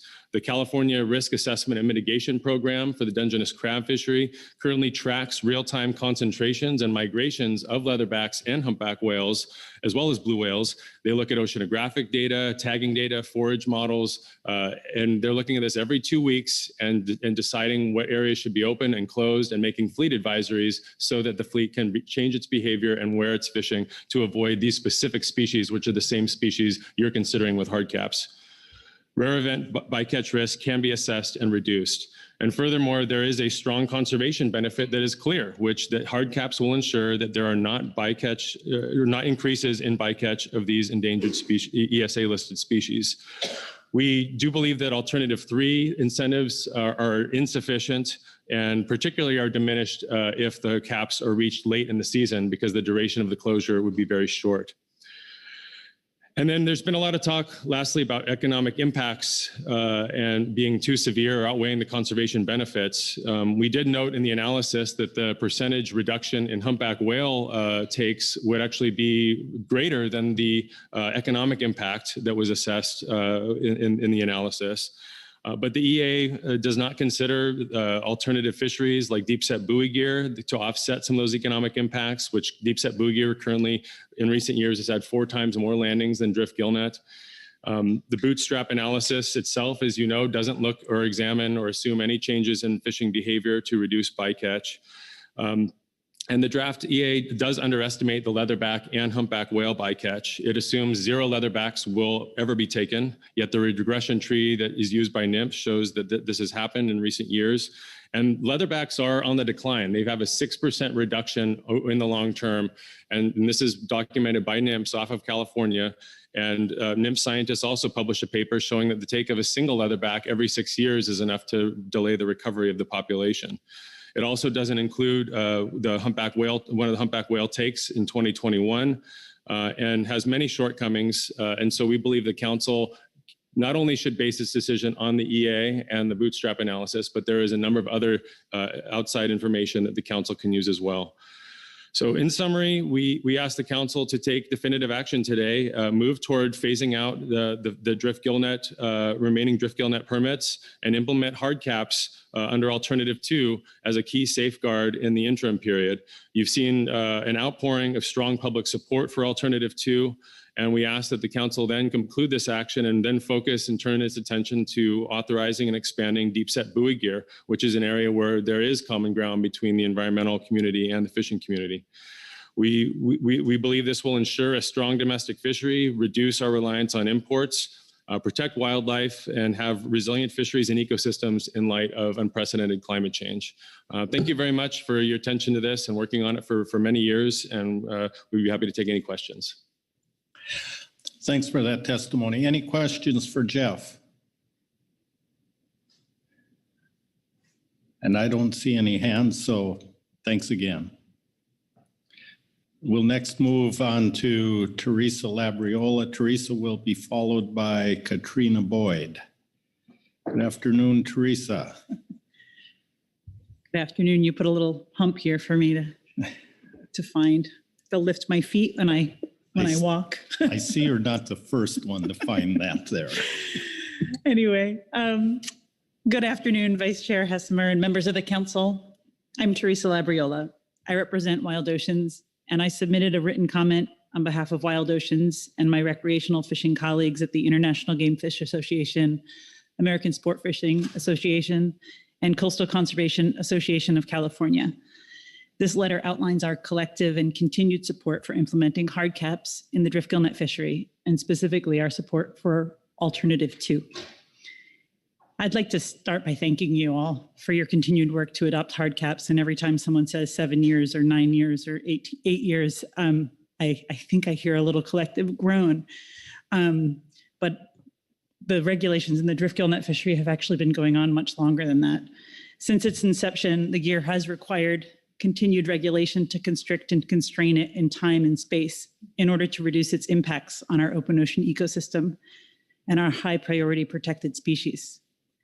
However, despite the many management measures and reduced fishing effort, the fishery continues to interact with protected species. In 2021, a relatively small fleet caught 2 humpback whales. And of course, no one wants to see this happen. But if it does happen, we want to ensure that there's a limit. Limiting bycatch is consistent with the values of this council and the public who continue to ask for fisheries with limited bycatch. Limiting bycatch is also consistent with your responsibility under the Magnuson-Stevens Act and the national standards, which ask you to balance competing interests to help us make these difficult decisions. In 2015, you took that action. You made those, you balanced, you considered comments, and you chose a rolling 2-year hard cap alternative. And these numbers in the hard cap, they were not arbitrary. They were based on an incidental take statement limits to ensure the fleet does not exceed science-based limits. The incidental take statement limits are in the anticipated level, which NMFS has analyzed and determined will not cause jeopardy. And if these limits are exceeded, it begins a process. But that process is a series of meetings and plans and negotiations to develop and consider and develop further federal rules to mitigate the consequences. They could take years to fully implement. But hard caps set a bright line. They set a standard with consequences that are known to the fishermen and the public ahead of time. Our letter outlines some concerns we have about the environmental assessment.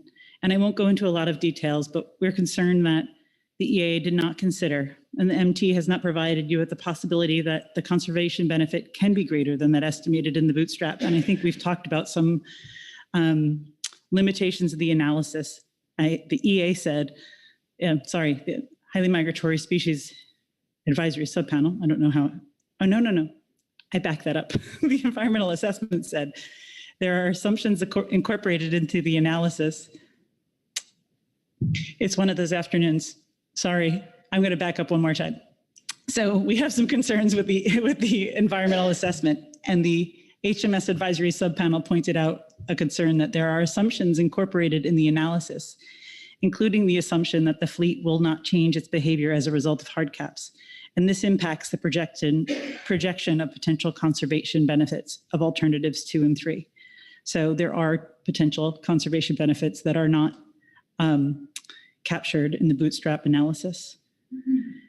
The environmental assessment does not fully consider alternative fishing opportunities available that may reduce economic impact. Specifically, the contribution of switching to buoy gear may be higher than expected, and the impact of bluefin fishing, which has grown significantly in the recent years, is not considered, nor are state-managed fishery opportunities, particularly fisheries that fall under the authority of the state's general Gillnet permit. Finally, Gillnet fishermen do have access to other fishing opportunities, and that revenue is not fully considered in the environmental assessment.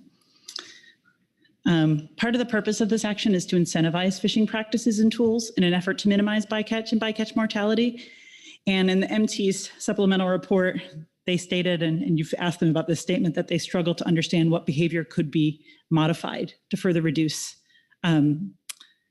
rare events. And I'm disheartened by their inability to consider incentives expressed by several written letters and public comments.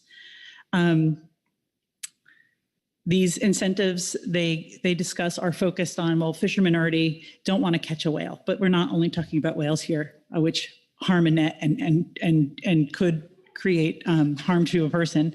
But these caps also cover smaller bottlenose dolphins and 4 species of sea turtles. According to their analysis, if I read it right, and thank you, Mr. Niles, I think you asked this question today, protected species increase with increase in effort and decrease with decreasing effort.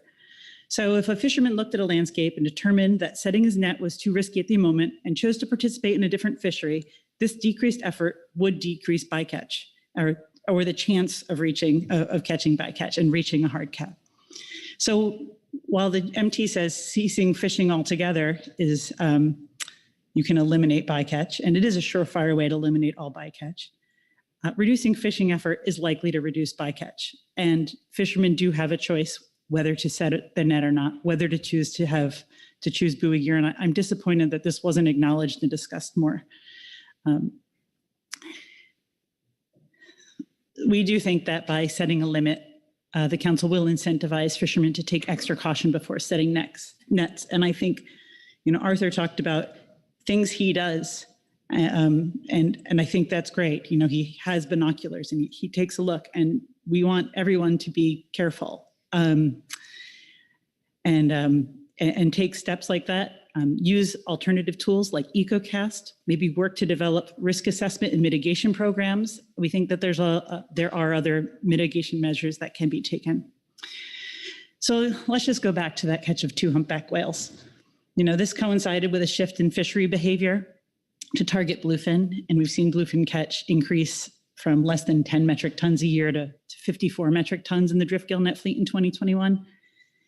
And I'm not saying that humpbacks were because we started targeting bluefin, but there were changes in behavior in the same year that there was catch. And hard caps are an incentive for a fisherman to take a pause, say, hey, I started targeting bluefin. There's a humpback. Is there something I could do? So I think as our oceans change and fishing behavior change, hard caps is also an opportunity for people to reconsider how their new activities and new ocean environments may interact with protected species. So in closing, I want to acknowledge that this is not an easy decision or an easy discussion. You're balancing the call to reduce bycatch and social and economic impacts As you, I'm eager to see an analysis from National Marine Fisheries Service, and I do want to see that any analysis includes alternative 2. I thank you for your attention and your continued commitment to maintaining an open discussion about improving the sustainability of our swordfish fishery. Thanks, and I'll take any questions. Thank you. Any questions for Teresa on her testimony? I don't see any hands. Teresa, thank you very much. Next, we have online Katrina Boyd. Katrina will be followed by Sabrina Ufer. Katrina, are you there? Can you hear us? Yes, I can. Can you hear me? Absolutely. Please proceed. Okay, great. Good afternoon, Vice Chair and members of the Council. My name is Katrina Boyd. I'm a graduate student at the University of California, San Diego. Thank you for the opportunity to speak on this item today. I've recently learned more about the harmful impacts of drift gillnets and other gear that result in bycatch, particularly of protected species like marine mammals and sea turtles. California's voluntary drift gillnet transition program, the buyback program that others have already talked about, provided a payment incentive for DGN permit holders to transition out of the swordfish fishery to reduce bycatch and accelerate the transition to a more sustainable fishery. While some fishermen took the incentive, a handful of fishing vessels still participated in the DGN fishery in the last season. The remaining fishermen using DGN gear have demonstrated little interest in transitioning away to more selective gear types, and until DGN gear is prohibited or a better transition incentive is developed, it makes sense that the Council should implement stronger options for capping and controlling bycatch. Given these concerns, I support adoption of Alternative 2. This alternative provides the most protection for high-priority protected species, but the draft environmental analysis suggests that this would also result in the greatest economic harm to the fleet and the dependent fishing community. However, I recognize that quantifying these trade-offs can be difficult, and the conservation benefits and the true social value of protecting endangered marine species are often underestimated. I support Alternative 2 because until both state and federal DGN permits are phased out, the hard caps will continue to play an important role in preventing increases in the bycatch of protected and endangered species, and they will strengthen incentives for gear switching for remaining fishermen. Lastly, and in light of the negative economic impacts that have been brought up by speakers before me, I'd also like to recommend that the Council prioritize supporting the remaining fishermen in the transition towards more selective fishing gear types like deep set buoys. Thank you for the opportunity to provide this testimony. Thank you very much. Any questions for Sabrina? And Sabrina, looking around the table, or Katrina, looking around the table, I don't see any hands, so thank you very much for joining us today and providing your testimony. Now we will move to Sabrina Ufer. Sabrina will be followed by Nikki Emmon. Sabrina, go ahead if you're online.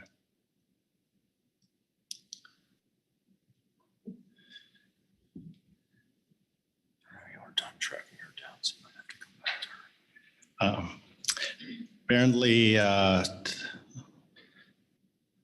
Sabrina is not online right now, so we'll move on to Nikki and come back to Sabrina later. So Nikki, are you online?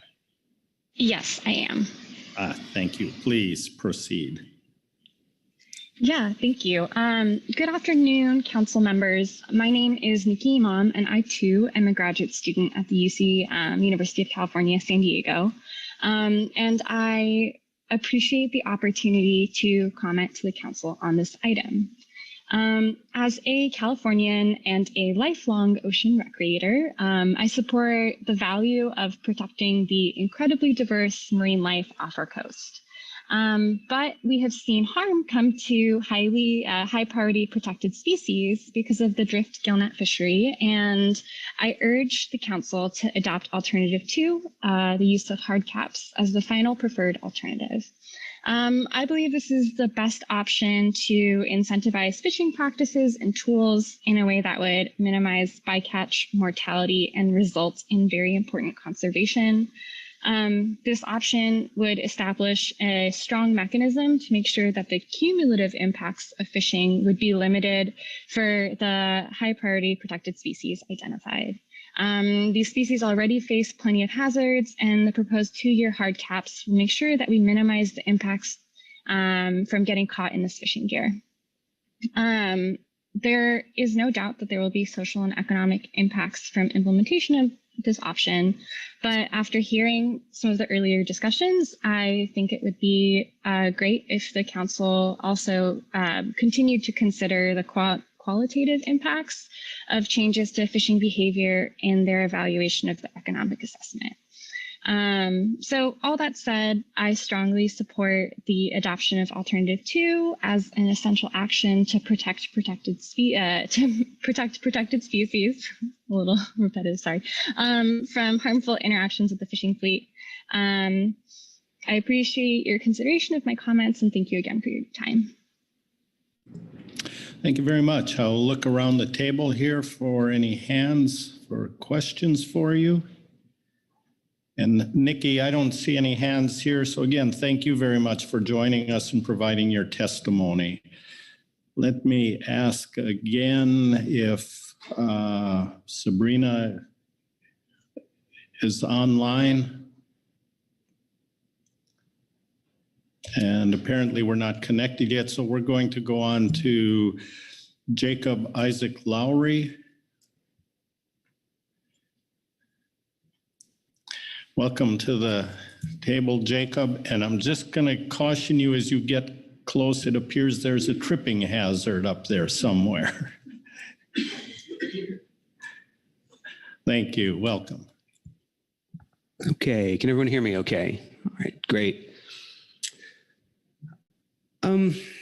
So I know that DGN hard caps have been a politically contentious issue here for a very long time.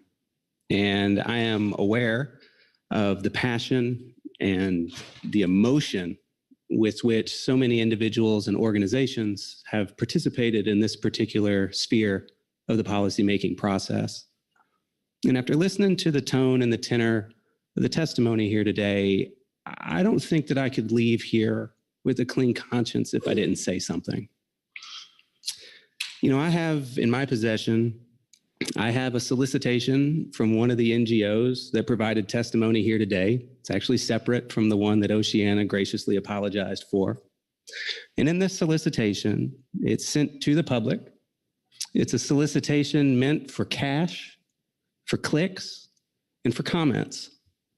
And in this solicitation, it seems to state that the ETP interactions of this particular fishery are significantly greater than the government's own data would suggest. It also makes no mention that Americans seem to be eating more swordfish now than they used to. And it doesn't acknowledge that every pound of swordfish caught outside the United States likely has a far higher ecological impact than every pound of swordfish harvested inside the United States. This solicitation also characterizes guys like Gary and Arthur and Tim as bloodthirsty corporatists that have to be stopped at all costs. And that's something that every single one of us here in this room today knows that is a characterization that is not accurate. It's not necessary, and it's certainly not helpful to this process.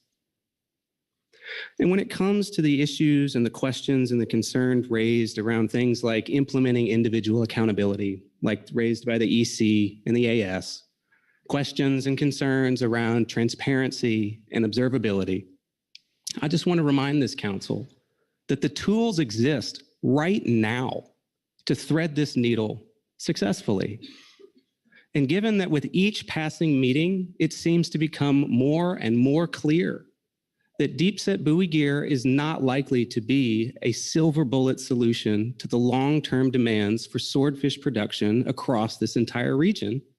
It seems like now would be the time we should be investing in our domestic food supply, not debating how many hardworking Americans should be put out of work, or debating how quickly we should be foreclosing upon American small businesses that would otherwise be successful.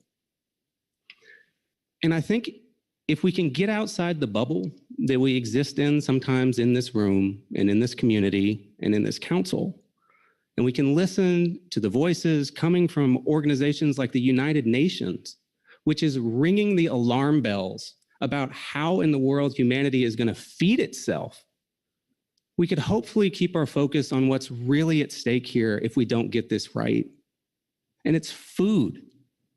And we should be focused on supporting those that are out there harvesting that food on behalf of the rest of us so that they have the tools and the resources that they need to be able to do that, to be set up to do that successfully and responsibly. Thank you. Thank you very much. Any questions for Jacob on his testimony?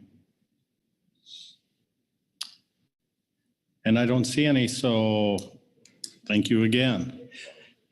Oh, excuse me, Jacob. Dr. Braby, my apologies. Thank you. I put up my hand late, Mr. Vice Chair. Okay, so thank you for your testimony. You suggested that you have the answer for how we can thread the needle, but you didn't tell us how. So I'm going to ask you how we thread the needle.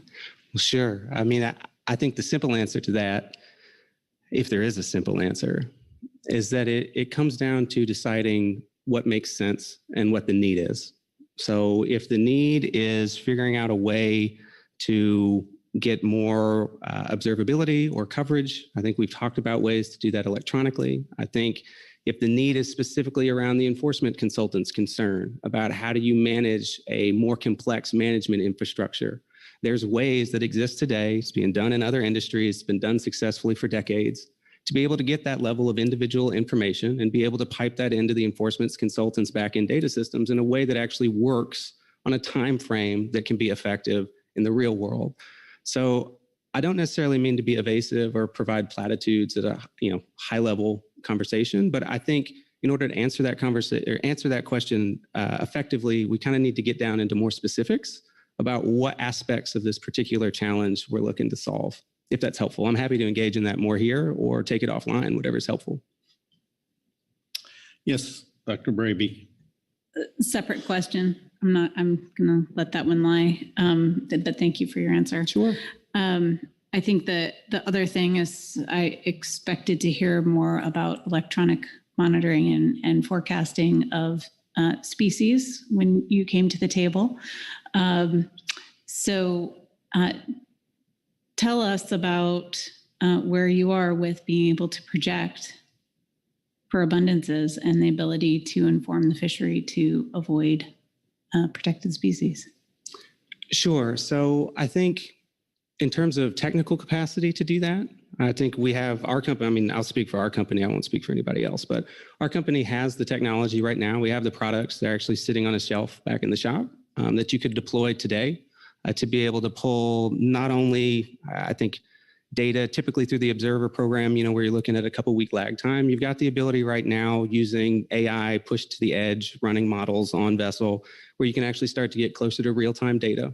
I think where we have a little bit of a difference of opinion in how observer data and kind of how these transparency, for lack of a better words, initiative are approached, is we actually think that by working with the fishermen and being able to put equipment and technology on their boats that not only meets the data needs of the management process, but does so in a way that they can be comfortable with, is an important part of overcoming the barriers in the past that have made accessing additional transparency into this particular fleet something challenging.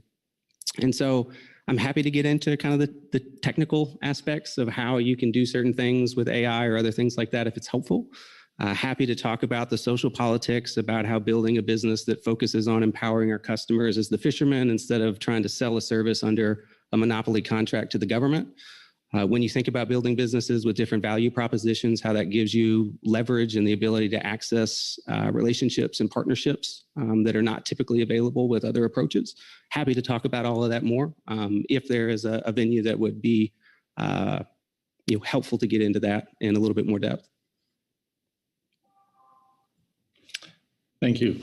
Krista Svensson. Yeah, thank you, Mr. Vice Chair. And I didn't ask because EM wasn't on the table before, but now that we've opened the can, question about it. we've had a lot of discussion about observable, meaning some of our boats currently are not, some of them are. Based upon your experience, whether it's your system or anybody else's, is that opportunity there for EM based upon the fleet we currently have, both active and latent? And then secondly, that's not just could we physically get cameras or other forms of traceability and trackability on board those vessels, but also in a way that is cost effective where we actually could do it? Sure, that's a great question. To take the first piece, just in terms of technical feasibility, our organization, again, I'll speak for our company, Flywire, not for anybody else. We've actually deployed electronic monitoring solutions on 10-foot pongas down in Mexico. The size of the vessel is not really something that's germane to whether or not it can be observed, or you can take data off of it remotely through the use of electronic technology. I think to the second piece, I don't want to get out in front of any individual fisherman. I think it's something that's part of our values as an organization, that they should always have the platform and the opportunity to articulate, their preferences directly. But I will say, we take great prides to put a lot of energy and effort into rethinking what observation means and how you do that, how you give individual fishermen more agency in that process as a way to start eroding the perception that transparency is a four-letter word that only leads to continued shutdowns. But I will say, and this is not to be combative, but there is a perception among the industry that more transparency only goes in one direction, that this is a narrative in which they don't necessarily have equivalent stake in setting the direction of policy. And so I think one of the things that we really have an opportunity to do here in this particular fishery, because the upside of actually monetizing access to this particular swordfish resource is so high and it's so important, is we have an opportunity to rethink how we can use technology, not as a punishment, not as a way to tie people's hands, but as a way to bring people to the table and get people to have more serious conversations about what's really possible. And I think in that aspect, I'll give like one particular detail, because I know I've been light on details in this conversation, but one of the ways we think about observation data that comes off the boat, the traditional EM programs like what's running in Groundfish, that data comes off the boat, gets sucked off the boat. The fishermen don't ever really interact with that or see it until after it's already been processed with the government. It's a big part of the reason why, to my knowledge, a couple of years ago, there was quite a significant issue that was caused when some fines were issued that people weren't aware of or didn't even know what was going on. I think part of the reason fishermen are more comfortable with human observers than they are with EM is because, at least with the human on your boat, you have a chance to see what they're actually doing. You have a chance to talk to them if you think there's a disagreement, and you actually get an idea of what is going to be reported off what happened with your trip before that the agency does, so that the fishermen themselves can actually take more action if they think there's an issue here. And one of the ways that we've tried to kind of take the best of both worlds in rethinking what it means to actually observe a fishery is to say that with digital data, it gives us even more flexibility to open the door to allow fishermen to have the opportunity to see what has come off their boat, to let us know if there's an issue with anything they've seen, so that we have the opportunity to take a look at that, to correct it if it's an error, and so that both the fishermen and us as the provider can be on the same page about the story and the data that's being submitted to the government before they even get it. And I think by putting in the energy and the effort to manifest a different set of values for the first time in this space, that has been a big part about why our organization, uniquely among any other EM provider that I'm aware of operating globally right now, certainly in the last decades, we're able to actually have conversations with the industry that other providers are not. We're able to actually get to a position where the industry is willing to sit down and have some conversations about what does the future of this business mean, not just for me, but for my children, the next generations. And we're able to actually start having some conversations that could go somewhere positive instead of just ending up in court. And so, Dr. Braby, to your point, there is more data behind everything I'm saying. There is more specifics. I'd be happy to answer any questions you may have on that offline, or to follow up, or to come back for give another workshop, give another presentation, because I think it's really important, as someone that's a young person myself, that's planning on living on this earth for more than the next 10 or 15 years, that we have some very serious challenges. And it doesn't really seem like continuing on with the status quo is going to get us to where we need to go without spending way more money, way more time, and way more animosity than is actually necessary to get us there. And so I think this is really about establishing a vision forward that is more positive, that brings more people together, and is going to set us up for longer term success, as opposed to working through a matter of something expediently just to try and get it done and check a box. It's how we view it, and that's what we're working every day to make manifest. That's why I'm here. Thank you. Further questions? And I don't see any, Jacob, so thank you very much. Thank you. All right, we had passed over for a minute Sabrina Ufer.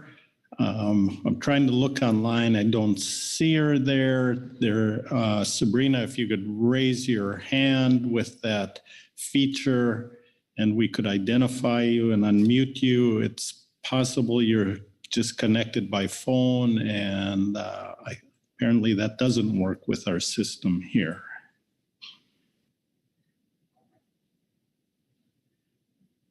And I guess I'm not seeing any connection there. So that will complete our public testimony on this, which brings us to council discussion and action.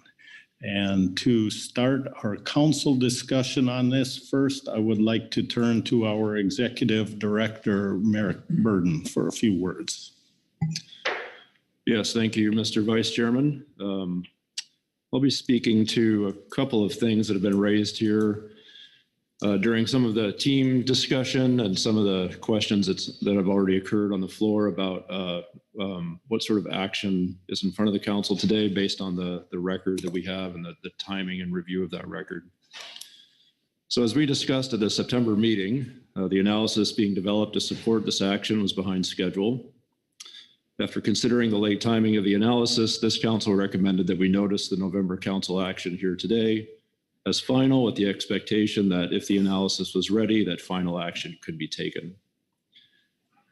As we know, the project team that's been working on this action, which consists of, among other people, Dr. Stows, Mr. Harmon, Dr. Dahl, they've been working very hard to complete model runs and prepare the draft analysis for the advanced briefing book. Due to challenges modeling the complex alternatives, the draft analysis, which includes MSA, NEPA, regulatory impact review, and the initial regulatory flexibility analysis, was not available for internal review before it was published in the advanced briefing book. And only a cursory review and preliminary discussions between council staff leadership and West Coast region leadership on the draft analysis have occurred to this date. Without a more in-depth review, we can't confidently state that the analysis is substantially complete and the issues raised in 2017 have been sufficiently addressed.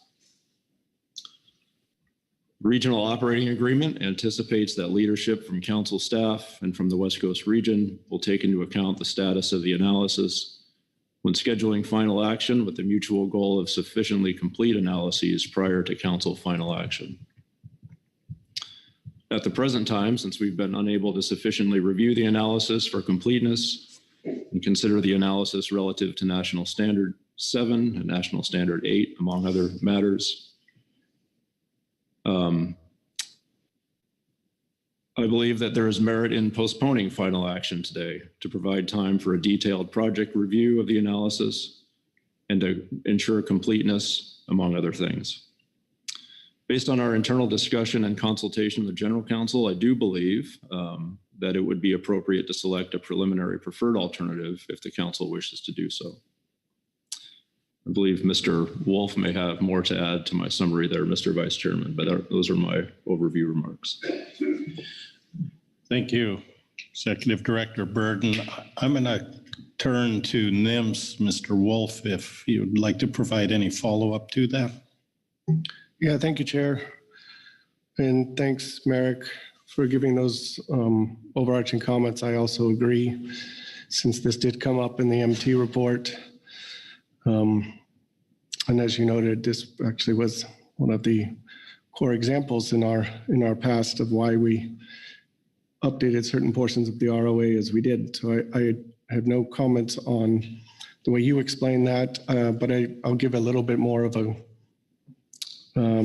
clarification from the agency perspective just to help facilitate the discussion.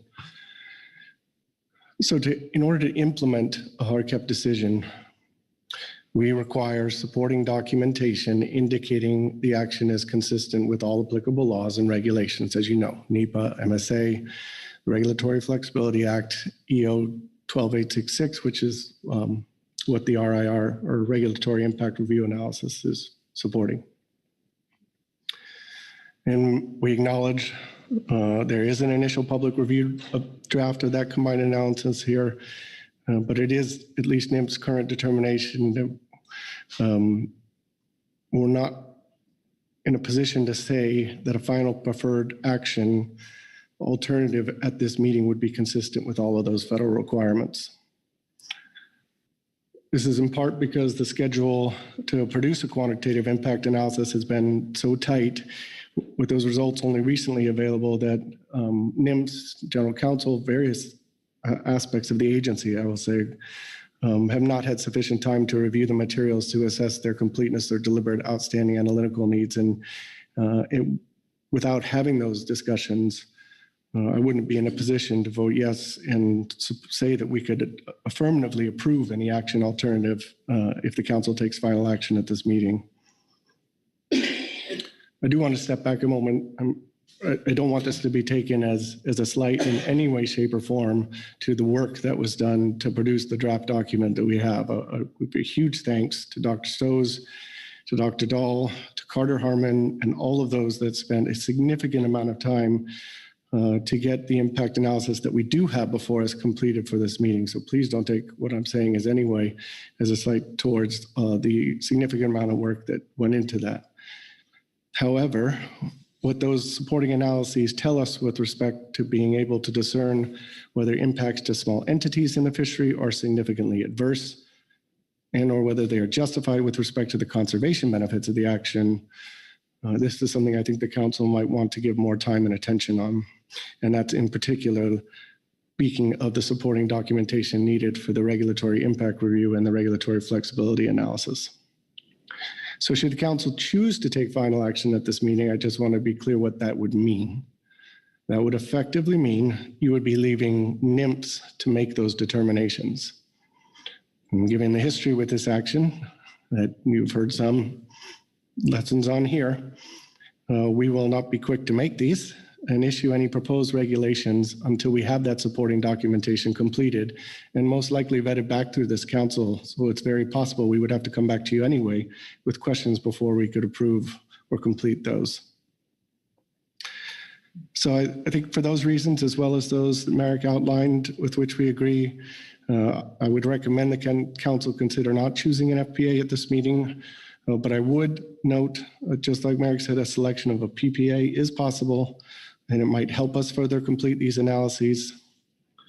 For example, if the council were willing to adopt a preliminary preferred, or at least signal its preferred alternative, any additional analyses or supporting documentation under the RFA and RIR could then focus on that alternative relative to the others. And this could help reduce workload ahead and focus public attention to those key determinations or conclusions that will then become in the record. Thank you. Thank you, Ryan.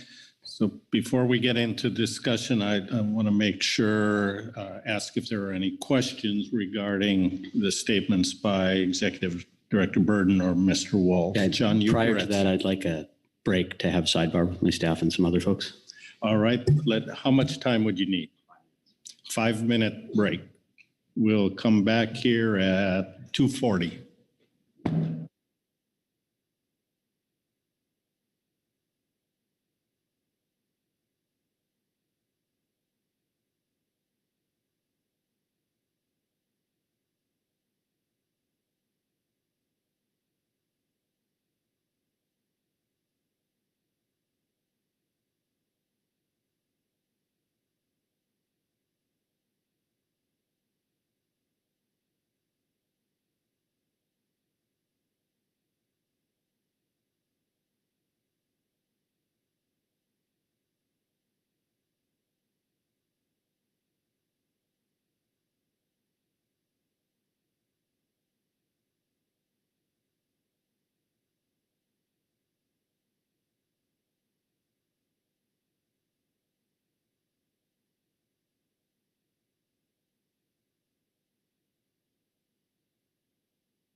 1 minute warning. Please start moving towards your seats.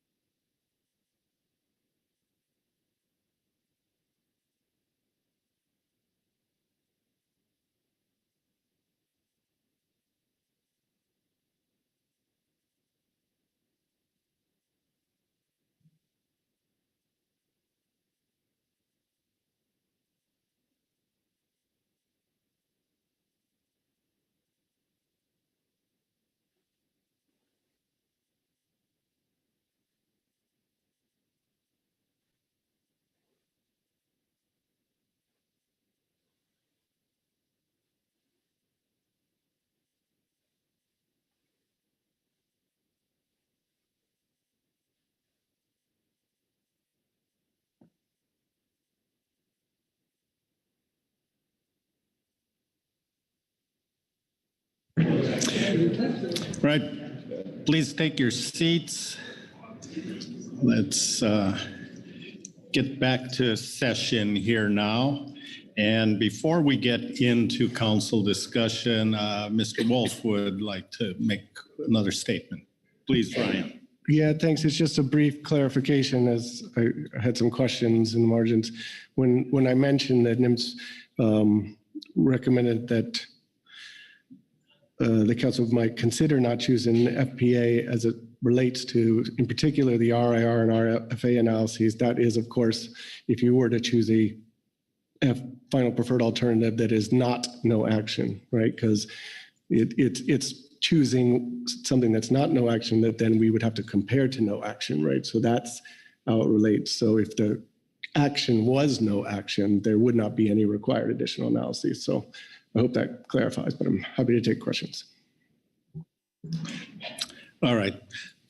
So now let's go back and we had a statement from Executive Director Burden regarding our action today. And Mr. Wolf, are there any questions for that or any other discussion? I'm looking for someone to kick off discussion on this topic here. And had lots of time to gather your thoughts. John Ugoretz. Thanks, Mr. Vice Chair. And really thanks to everyone who's commented and our teams for providing us the information they have so far. This is obviously a difficult subject that the council has struggled with for a long time, as many people have said. I do think it's important to remember that this council has, on more than one occasion now, voted unanimously to consider hard caps as a way to manage bycatch in the drift gillnet fishery. And we've continually reaffirmed that in the course of this discussion and over the period that we've been looking at this and deciding to continue to agendize it and prioritize it. I think it is definitely important for the state of California. This is a topic that we have paid close attention to, that we have involved in many discussions on, that we have done significant analysis both through our council staff and internally. And I think that we do need to keep moving forward. I do not see no action as a viable alternative from our perspective. I also am very concerned about picking an alternative that ends up not being something that NMFS can implement due to future analyses. And at this point, I don't have those analyses in front of me to make a reasonable choice. I do, however, think that I heard things today that would help me limit the range. And I think what's key is trying to find a broad enough range that it encompasses the alternatives on the plate while limiting the analytical workload for both the management team and NMFS in terms of getting us to a point where we can pick a preferred alternative. And I think I'll leave it there and let some other folks speak and see where it goes. Thank you, John. Further discussion? Dr. Braby.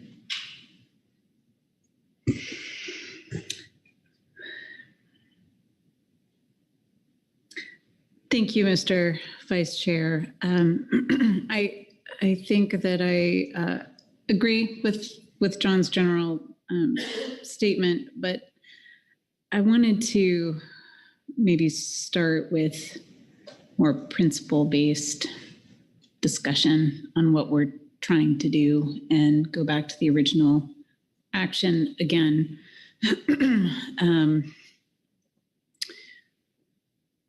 And I mentioned some of this in my question earlier, but in my mind, the 2015 action was made in order to avoid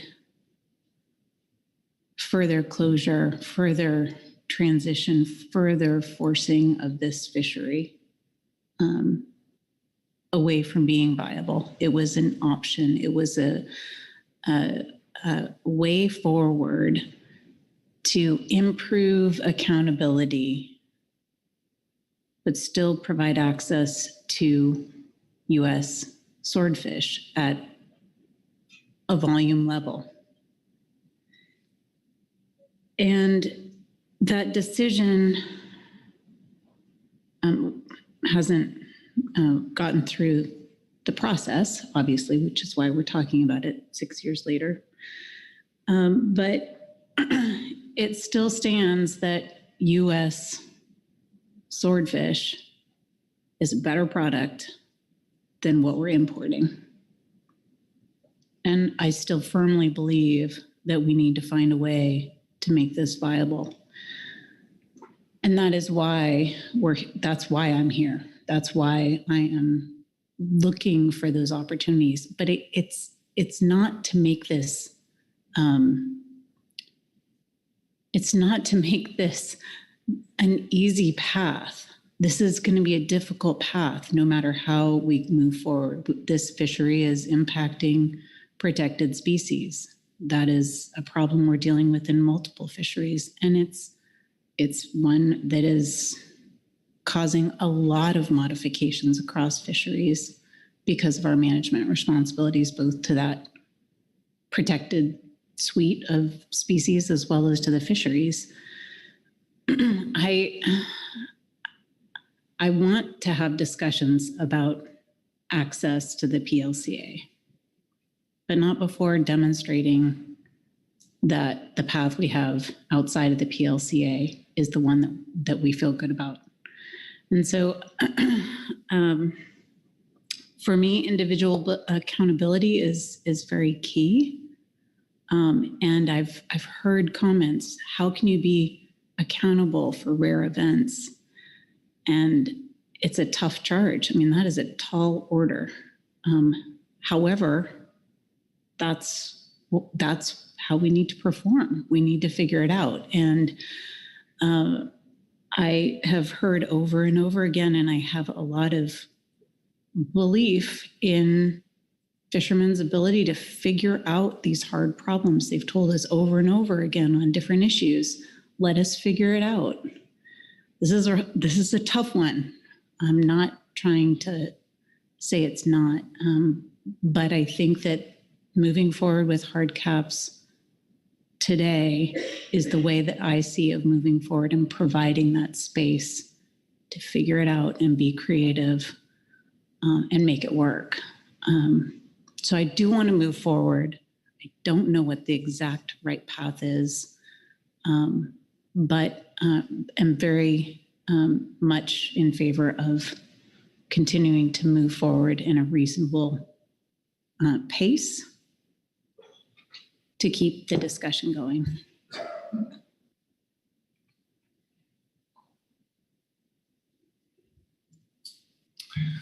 Thank you, Dr. Braby. Bob Dooley. I guess it's appropriate now, following Karin's lead there. Everybody knows I was a commercial fisherman. That's my job. That's my point of view. And I've gone through many of these same restrictions over my career where they've told us You got to do this. You got to avoid salmon. You have to hard caps on those, hard caps on a lot of things that restrict your ability. I guess the one thing that's common in my case is if you give a challenge to a fisherman, he'll get it done. And I've heard that from industry, not all of industry, but some of industry on this matter. And I think rather than just let this fishery die, I think we've got to give them a chance to be able to prove it. They've told us time and time again they can do it. We have to set the limits. I truly believe we got to give them as much ground as they can get. If it's the PLCC, if they need to get in there, I think it's okay with the restrictions. Limiting their choices limits their avoidance capability. I think that we need to take it all into consideration, and it's a challenge. If we do nothing, I think it's pretty certain this fishery is going to disappear. And I think, I said it last time we talked about this, that, hey, with privileges comes responsibility. And I get it. I'm hearing loud and clear, you don't want observers, you don't want oversight, but you can't do it without that. I've borne that burden for many, many years, and it is the way to get it done. Maybe down the path, if you prove it to be viable, prove it to be clean, and there are things I mentioned in testimony that you can change your behavior, you can change how you fish. I mean, there wasn't that long ago that we had no salmon excluders, we had no rolling hotspot closures. Those are things the industry put in. Those didn't come from on high. Figuring ways to do things differently to avoid bycatch, to avoid catch of protected species. I fully believe that we need to go down that path, or else this fishery will die a slow death on its own. If we set the parameters, and the fishermen that I've talked to that are willing to do that, and I do not buy into at all unobservable vessels. I think that's the price of admission. With privilege comes responsibility. And I've seen many vessels that say they're not observable, but we have EM now. We have a lot of different things, a lot of different tools. I get it, bunk space, I get that. Been there, done that. But if this fishery is gonna live, I think we gotta set the limits.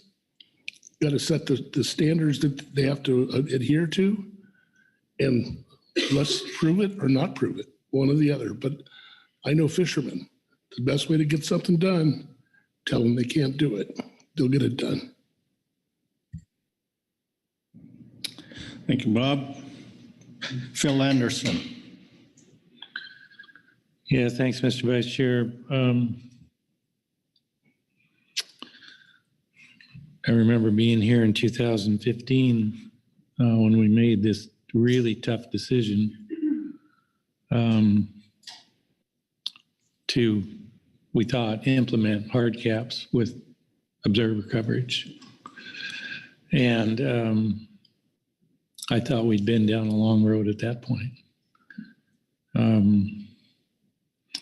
I agree with Dr. Braby's characterization of why we did that. We were trying to modify the fishery in a way that it would have a future, and that's what we were trying to do. For me, it was pretty clear it did not have a future if we did not take those steps. And you can argue about whether we went too far or not far enough, but without putting some very tight controls on bycatch, I don't believe the fishery would have a future. And I still feel that way. Who'd ever thought here in 2022, the fishery would look like it does today? and all of the things that have transpired since then. We're in a much different situation in terms of what that fleet looks like. But I don't think we're in a different situation relative to what actions need to be taken to ensure that it has a future. And one of those actions is to have a hard cap approach to dealing with bycatch species.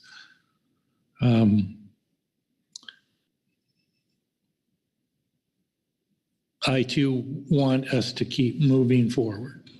And I'm respectful and agree with the characterization of where we are today that Mr. Wolf laid out and Mr. Burden. We have to take a pause here, unfortunately, to make sure we have all the information that we need to make an informed decision before we move forward. But the underlying, in my view, the underlying context of what we're doing here hasn't changed in terms of the need to take this action, to do it in a way that makes sense and hopefully ensures a future for some level of this fishery into the future for the reasons that we've all talked about in terms of trying to have a gear type that's managed appropriately and can add to the catch of by U.S. fishermen of species within our EEZ. And I think that's what we're trying to do. So I'm supportive of many of the comments that have been made around the table, my colleagues, and I just wanted to express my support for moving forward and the reasons why. Thanks. Thank you. Corey Ridings. Thank you, Mr. Vice Chair. Just want to address a couple of things that have come up today. We heard some discussion about incentives and that maybe they do work and maybe that they wouldn't work. But we do have them all over our society and we have them there for good reason. Mr. Rudy said something on the floor that got me thinking, and it was really the question is not whether incentives would work because they already are. The fleet is already faced with incentives. The question is really, we want to add to those incentives. I can't say the magnitude of the difference that would make.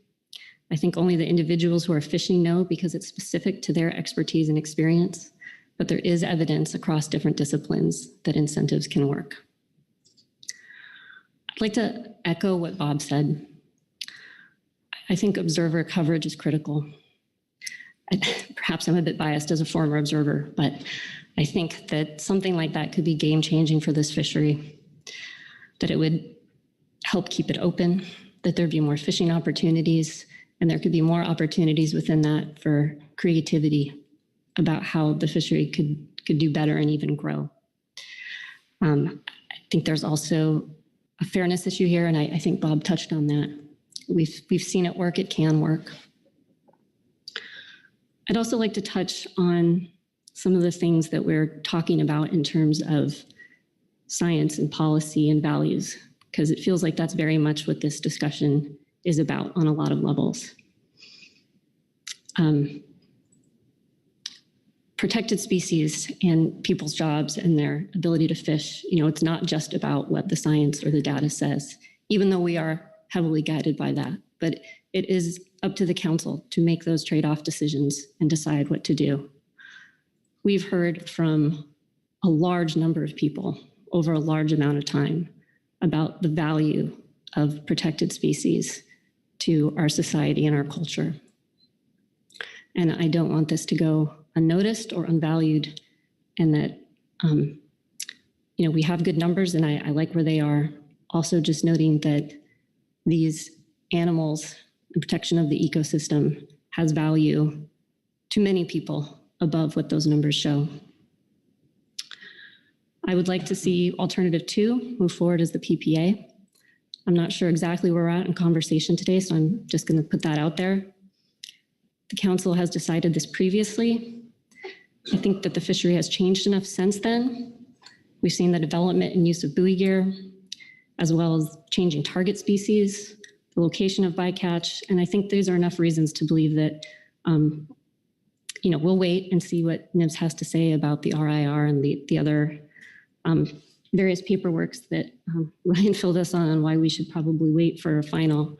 But I think that at this point, I would like to move forward with alternative 2 as the PPA. I'll stop there. Thank you, Corey. Butch Smith, then John Ugoretz. Thank you, Mr. Vice Chair. And I agree with a lot of what was said.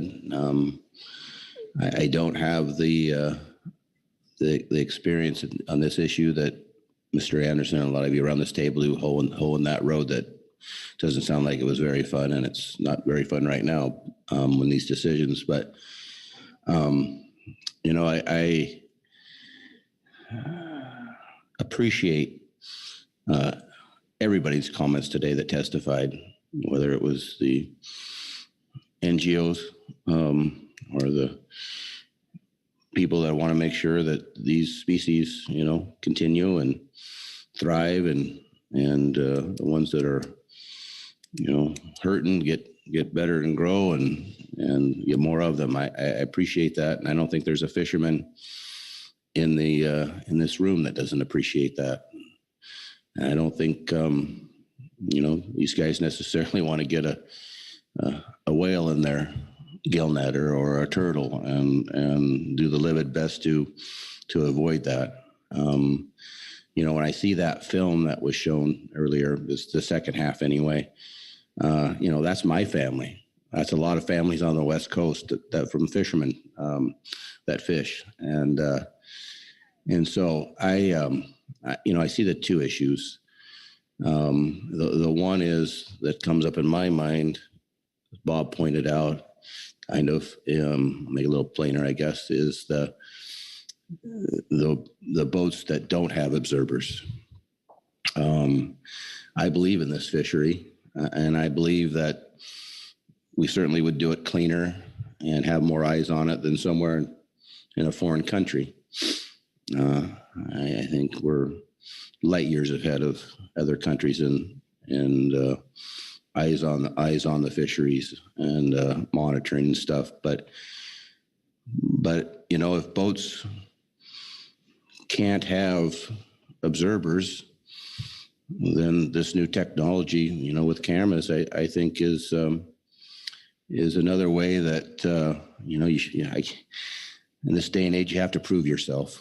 In some ways in fishing, you're guilty until proven innocent on some of the things that we've done, and that's what we've had to do to get fishermen back on the water in some cases. And if that's what we have to do to keep fishermen and families and coastal ports open, I agree with that. And I'm a proponent of if your boat can't have an observer, or you can't fix it to have an observer, then you should have some electronic monitoring. And I think that's it's not an inexpensive, and it's another expense that add on, but I think it's could be a solution for trust, not just at this council, but people that have testified that obviously don't have the trust that some of us have in our fishing industry and our fishermen. And if that's what it takes to get them back on the water and get this eventually done and let people do what they do with go fishing, I am supportive of that. So, but I think we need to make sure that there's incentives for the fishermen to get on the water and so they can fish. And whatever that means, I'm going to defer to some of the experts that have been down this road longer than I have on the hard cap issue and what that means and stuff. But I certainly want to make sure that they have an opportunity to continue to do what they do, and hopefully be able to pass it on down to their families. So thank you. That's all, Mr. Chairman, Mr. Vice Chair, excuse me. Thank you, Butch. I'm watching for hands. I've got John Ugoretz, and I have Vice Chair Pettinger, and I see Krista, and I'll try and capture those in the order they go up. So, John. Thanks, Mr. Vice Chair. In terms of looking at what we analyze moving forward, I do think we need to consider what's realistic, both in terms of what would likely happen on the water and the workload that's involved for NOAA staff and the management team and others. Just to give a brief update for the state's transition program, because those numbers were ever changing up until yesterday when the final mail came to Sacramento, which I think, unless there's something milling around in U.S. Postal Service, this is it. But we had 38 total participants in the state's transition program. And that leaves 24 federal permittees who did not participate or could not participate in the state's transition program. Recalling that participants in our program voluntarily surrendered their nets to be destroyed. They surrendered their permits to the department, and they made a written agreement to neither fish under transfer or renew a federal permit. And so we don't anticipate any of those participants continuing to participate in the federal fishery. But perhaps more importantly, in looking at the actual activity over the last 5 seasons, for people who did not participate in the transition, we had a maximum of 10 vessels fishing in any one given year. And in the last 2 seasons, that's been lower than that. And so I think when we look at the analyses in the scenarios that the team came up with to analyze, 30 is way too high. It's not even possible at this point in time. And that the 11 analyzed is a reasonable maximum because it's more than the number that have fished in the last 5 seasons. So I think that's something to consider.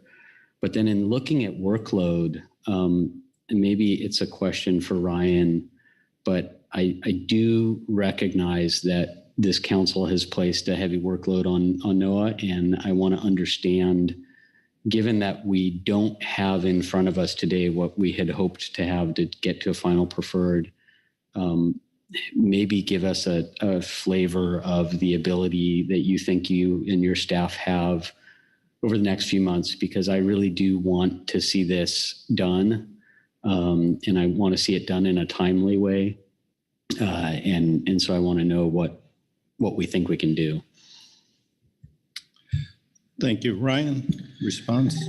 Yeah, thank you, Mr. Fisher. Thanks, John, for the question. I think I'm going to give you 2 answers here, because I could give you what my answer would have been before. I think you were starting to propose maybe narrowing the range here. So maybe there's a kind of a 2-part answer here. As you heard under previous agenda item for the NMFS report, we have staff that are about to transition to work full-time on getting the deep set buoy gear limited entry permit system authorized in the next 3 months between now and March. That is our target, as Lyle walked through, to get to the proposed final rulemaking regarding that amendment, and getting that in place as quickly as possible, which we are doing, at least as of right now. NMFS is doing that as a priority, assuming that that is what we've heard from the council as your priorities for HMS fisheries. So since most, if not all of my staff that are working on that implementation would be directly needed for this work, I would need some guidance on council priorities, because our current setup would be to have that follow deep set buoy gear authorization, which means they would not be available to work on this until March. And you probably could not take this up again, or at least have their support to flesh out these analyses until June. If you wanted us to deprioritize deep set buoy gear and put this, completing this analysis at the top of the list, then yes, we could probably do that by the March meeting. But I would underscore that whatever you choose related to this, selecting a preliminary preferred alternative or giving some answers to some of the points that I raised earlier that we will have to make as far as determinations in the regulatory impact review in particular will be helpful or at least directly relevant to workload. For example, I think I just heard you, John, talk about potentially focusing on scenario 2. Well, that eliminates quite a range of things that would have to be put forward in that analysis just by that one narrowing alone. So that if there is further guidance from the council on specific aspects or in particular a preliminary preferred, that narrows the focus of the work that has to be done. Do you understand? Thanks. Follow up, John. Thank you. Yeah, just one follow up, Ryan, because in terms of prioritization and which goes first, if we did prioritize hard caps over completing the buoy gear authorization, and we gave you, based on the analyses that you provide us between now and March, a final preferred in March, what would be the timeline in terms of implementing hard caps from there? Yeah, thank you. So through the Vice Chair, thanks. If I think I understand your question, looking at the timeline for actual implementation to when the rules in effect. Yeah.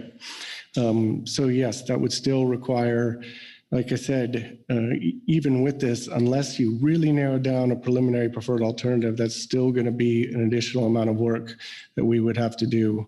We haven't even touched on the SSC's request there that might be wrapped into that. So you would most likely be looking at implementation of hard caps in place for the 2024 fishing year, which I believe starts May 1st. And whether or not you took action on that in March versus June would not affect that implementation date. It would be the same either way. Okay, thank you. Vice Chair Penninger and then Krista Svensson. Yeah, thank you, Vice Chair Hassemer. Been involved in the fishing industry for virtually my entire life. Been involved in the trawl fishery for over 40 years. And one time that fishery is pretty vilified by folks.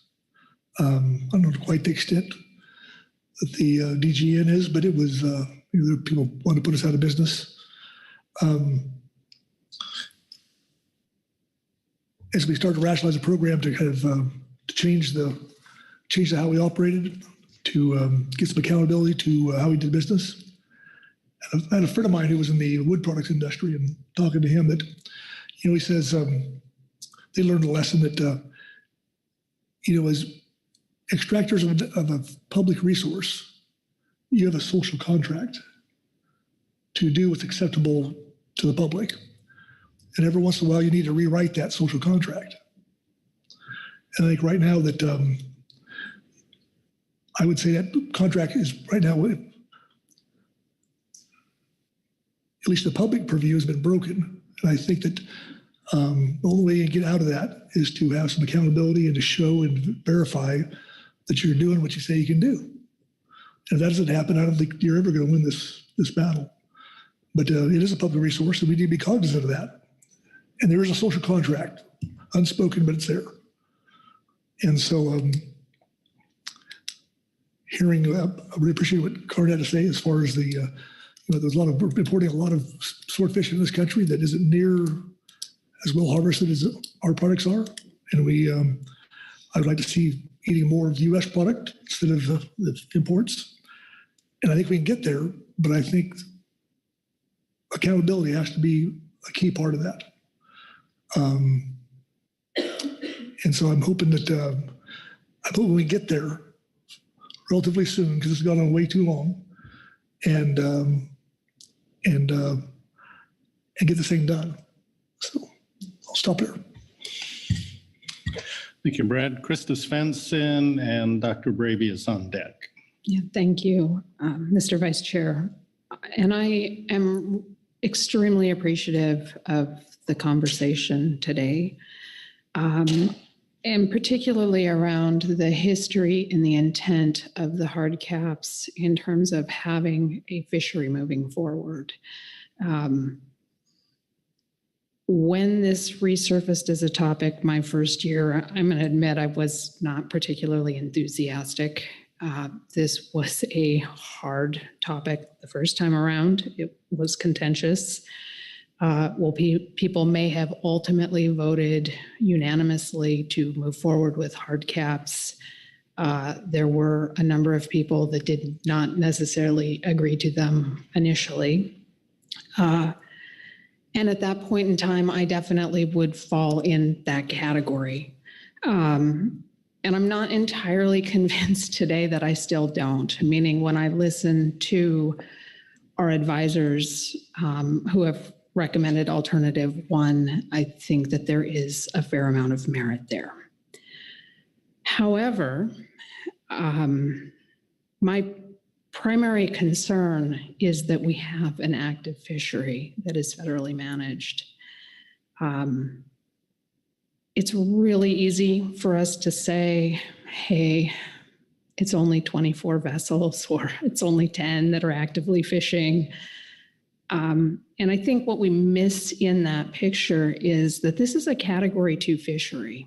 And there are all sorts of Category 2 fisheries nationally. We've got Alaska salmon. We have some Alaska pollock fisheries, flatfish, sablefish. Closer to home, we have additional salmon fisheries, spiny lobster, and probably most importantly to many of us not in the room, Dungeness crab. These are all Category 2 fisheries. And when we struggle with a path forward and continue to see a Category 2 fishery move from north of 200 permits down to 24 with maybe 10 people participating, I worry that we're setting a precedent. And I looked all of these numbers up. This is off the Marine Mammal Protection list of fisheries.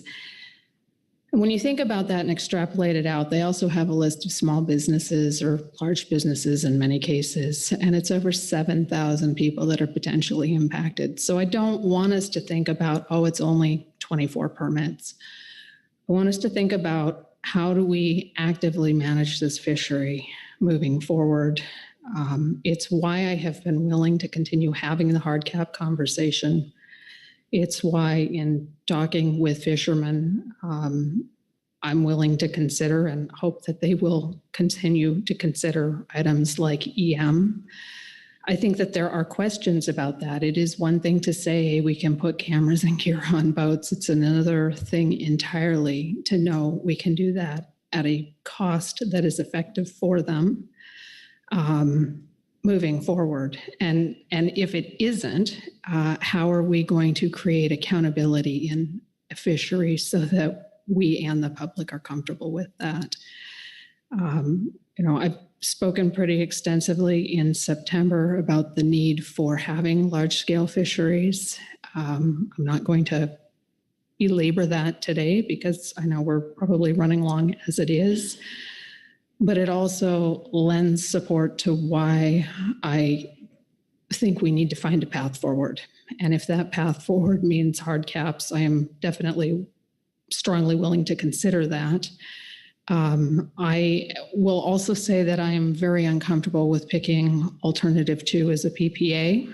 I think we've talked a lot about individual accountability with EM. And I think fleet-wide management, as opposed to having that individual component, does a disservice in terms of that conversation. So with that, I will close my remarks. Thank you. Dr. Braby will be followed by Bob Dooley. Dr. Braby. Brief tangent. I just wanted to speak to the prioritization of deep set buoy gear versus hard caps. Thank you, Ryan, for providing us with those timelines and the fact that there is no difference between a March action and a June action on an FPA on hard caps relative to implementation. I want to reassert that I am interested in deep set buoy gear final, getting that authorized and off our plate. It is affecting all of our decisions related to HMS, and it's time to get that done. So that's my opinion. Thank you. Bob Dooley. Thank you, Mr. Vice Chair. Krista, I appreciate your comments on the individual accountability versus fleet accountability. I think that's a critical thing to think about. It's the observer coverage or EM levels the playing field. If everyone has that, everyone's accountable that way. But individual accountability gets rid of a component in this type of system that I've experienced over time, that if you don't have individual accountability, it really doesn't matter who finally closes the season down. That's somebody else. You need that individual accountability to make people work together and understand that they're in a family. They're working together to not catch that last thing that shuts everything down. And they communicate. If you don't do that, if it's almost a quasi-Olympic system. Get all you can while you can, because it might close down. If you have individual accountability that shuts you down before everyone shut down, and that isn't certain because you could do 2 at a time or whatever it is and shut everybody down anyhow. But that's a critical component in my estimation and my experience. So no disrespect to Corey at all on her desire to have alternative 2. I would pick alternative 3 because of the individual accountability, with a caveat: there is no unobservable vessels.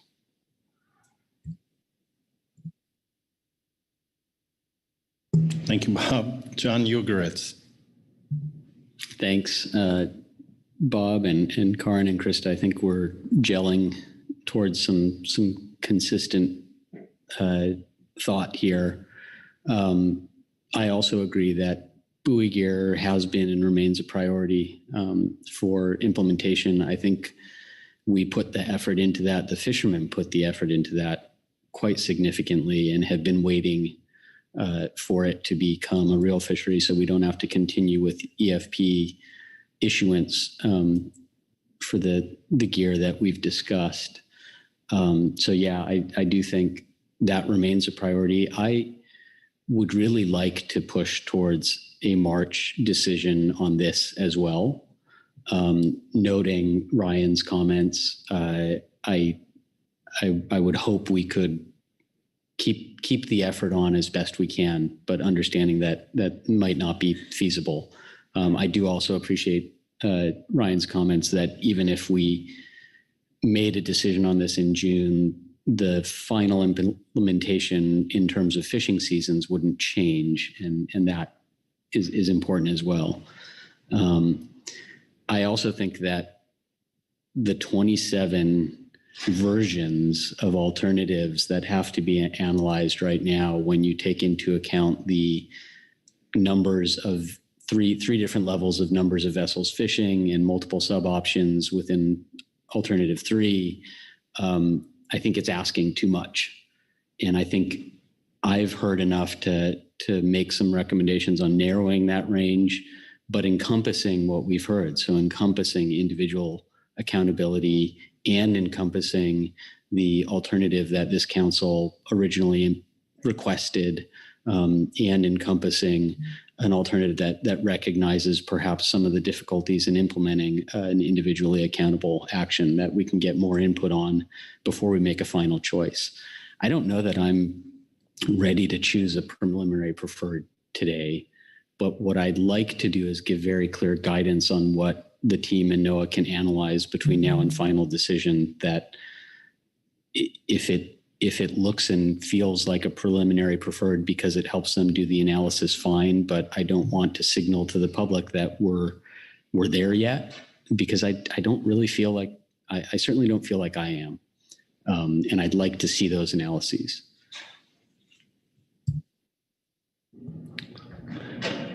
Thank you, John. Further discussion? John? I have a motion if people are ready. All right, before we do that, let me just look once more around the table. If there's discussion, yes, Krista Svensson. Yeah, I would be interested in the motion. I will also say I don't think I'm there yet. So just reiterating with you that I don't think I'm there yet in terms of making a decision about what comes first, but I am interested in reducing some of the options if possible, not knowing what your choices and reductions are, but definitely I think items like having 30 vessels are probably out of order at this point now that we have a better understanding of what the picture really is. Okay, thank you. And I'd just point out we had very good discussion on timelines on deep set buoy gear authorization. And on this thing, day last, we do have a workload discussion to prioritize those things. So, John, I'll turn it back to you. Thanks. And if someone with the magic computer back there can put it up. I move the council task the highly migratory species management team with completing the additional analytical components as specified in the Scientific and Statistical Committee's G3A Supplemental Report 1, and request NMFS to complete a Regulatory Impact Review Regulatory Flexibility Act analysis using only Scenario 2, 11 vessels, for the following alternatives. 1, Alternative 3B. 2, Alternative 3A using only the fleet-wide caps component. 3, Alternative 2, and 4, Alternative 1. Thank you, John. What's on the screen is accurate and complete? It is. Thank you. Is there a second? Seconded by Corey Ridings. Please speak to your motion. First off, I want to point out, because even I got a little concerned, I had misspoken earlier, that Scenario 2 is different than Alternative 2, and it is what the team was basing their analyses on for different scenarios within alternatives. So Scenario 2 is looking at an 11 vessel analysis, and the alternatives are shown below. I very much appreciated the Scientific and Statistical Committee's suggestions in terms of analysis that may better inform our decision-making. The additional analyses specified in the SSC report will be useful and may clarify some of the questions relative to potential impact. Narrowing the range of alternatives from the potential 27 scenarios down to these 4 greatly reduces the workload in terms of an RIR RFA analysis to a more manageable level and allows for the consideration of the broadest range of potential cap scenarios. I think the range encompasses the input we've received today from the advisory subpanel and many public commenters who stated that status quo was the best or perhaps only choice we could make, to the management team's analysis that shows that Alternative 3B may have the least potential for economic impact while including individual accountability, to the enforcement consultants' concerns regarding enforceability of individual vessel caps encompassed within the proposed modification of Alternative 3A, and to the many comments we heard recommending Alternative 2 as the most environmental conscious path forward. And thank you. With that, I'm happy to take any questions. Any questions for the maker of the motion?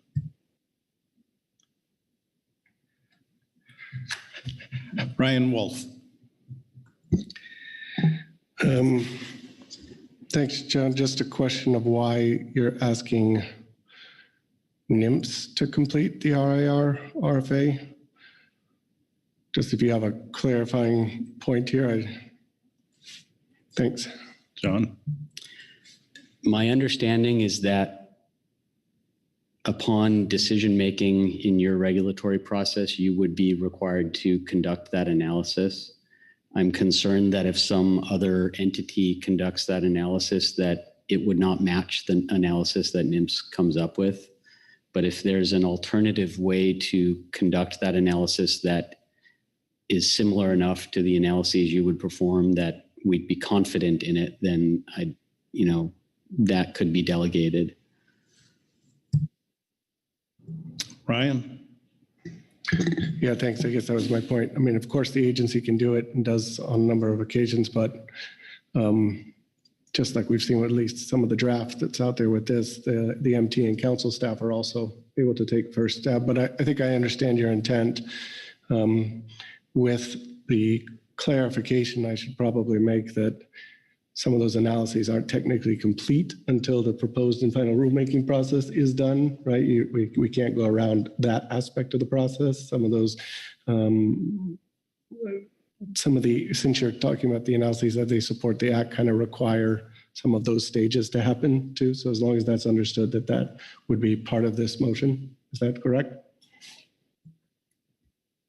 Thank you. Yes, and I definitely wouldn't be preempting the final regulatory process with this. This is complete in terms of the council having information in front of us to make a decision. Any other questions for clarification for the maker of the motion? Discussion on the motion? I do not see any hands. I will look very carefully. Corey Niles. Thanks, Mr. Vice Chair. I'll be brief. I was really, everyone spoke before the motion and said, just about everything I would say. So I didn't want to repeat it. It was very thoughtful.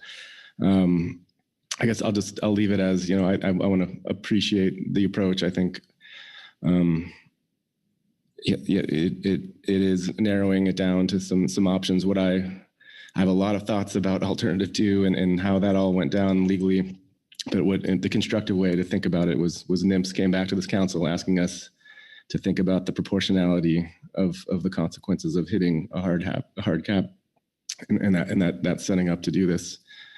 And I think in the end, in terms of what the analysis is out there, I think we're not going to be too different a place than we were last time. And it's going to become to a judgment call, a risk call, a matter of policy, and with all the analysis that's possible, we've seen there's not going to be too much more. And so just putting that expectation out there I don't see the decision being too different. And again, it's going to be a matter of judgment. I wanted to say, a number of you said it well, but really appreciated they advised the sub-panel statement this time and looking for a way to move forward. And I just want to throw my thoughts in encouraging that approach and agreeing with folks that, let's finish this up and then have those conversations about where individual accountability can take us. So thank you, John, for the motion. And really much appreciated all the discussion that happened prior to the motion being on the floor. Thank you. Further discussion, Dr. Braby. This is a question for the maker of the motion and for the council. We've made some comments about observable versus unobservable vessels and what our desires and expectations are. Question to the maker of the motion: how does this fit in with observable versus unobservable, or do you expect that to be a discussion later? John. Thank you, Mr. Vice Chair. Thanks, Karin, for the question. The alternatives as written, in particular for alternative 3B, include closures for unobservable vessels when an individual cap is reached. So I'm not altering that. I don't think there's anything that would apply in the other alternatives in that manner. I too am interested in continuing the discussion on observable versus unobservable. And frankly, I think it feeds into the discussion that Bob has mentioned, and I think Krista has mentioned about what's next and opening things up. I want to have that discussion. And so I think that's maybe where we would get into some of the nitty gritty on observable versus unobservable again. And a follow-up question, in your mind, is that after this action is completed or during this action? And that might be the same question for NMFS, how that affects their John. Yeah, thanks, Mr. Vice Chair, and thanks, Corin. Under workload planning, I would like to get into the discussion of the workshop that Krista and I were talking back and forth about last time. And I think this is the type of topic that would be very well suited to put some real effort into outside of floor time so that a recommendation could be brought back to the council. So I think it could be on a parallel track to this. I don't know that it has to be part of the decision on this.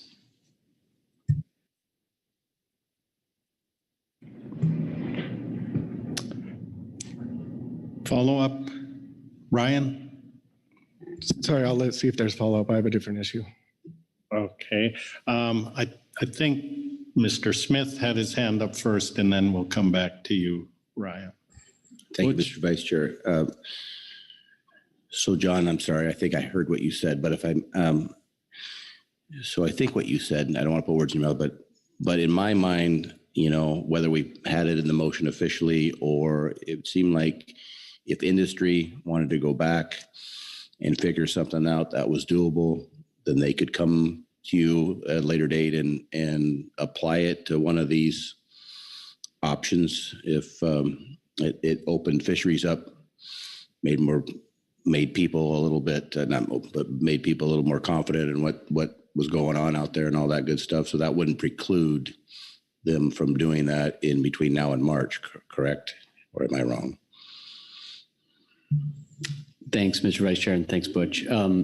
I don't think I was signaling that I wanted to modify this range of alternatives with some other action regarding the PLCA or anything else. I do, however, want to, be clear that I want to have that discussion, and I think that once this is complete, that is a very logical next step. Thank you, John. Okay, thank you, Ryan. Yeah, thanks. And apologies for taking the floor again on this, but I had to do a little bit of digesting here, and I'm still struggling with the request and its complete language here, because that works if this is a PPA. That does not work on an ROA. We cannot do, and definitely cannot complete those analyses without a preferred alternative. In both cases, I believe that's impossible. So if you want to keep the language as it is, NMFS would complete an RIR RFA analyses once a PPA is selected. That's one option. The other option is we could work to do as complete or to add to the analyses as best as possible, I don't know, cost benefit actions or others based on this range or new range. And I think there is some work that could be done on that because you've narrowed it. But I just don't see, it's not physically possible to complete an RIR and RFA on a range of alternatives.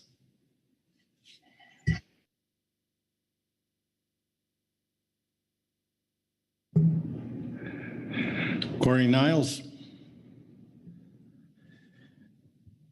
Thanks, Mr. Vice Chair. Ryan, on that, I'm guessing why that sounds very formalistic to me. I understand why you can't complete it until the final rule is done, is what you're telling us earlier, but the content equivalent to one of these analyses, what's the holdup there? And what's the difference between the economic information that you would provide to the council in order to make our policy recommendation substantively? Can you explain what the difference in the content of the analysis would be? Ryan. Yeah, Vice Chair, thank you, Mr. Niles. Yeah, in particular with the NERFA, I mean, you can't prepare an NERFA, which is the analyses that would support, at the proposed rule stage when you would have, of course, a final preferred alternative. You can't do that until you have a preferred alternative, at least, where you could signal that is what would potentially be in a proposed rule.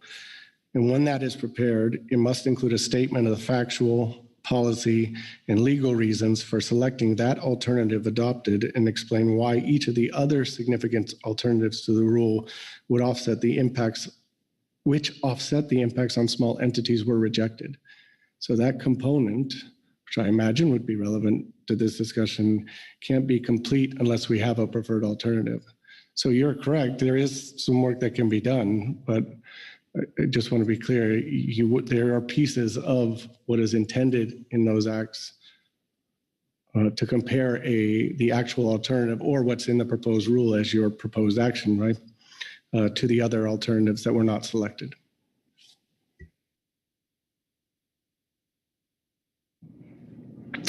Follow up, Corey?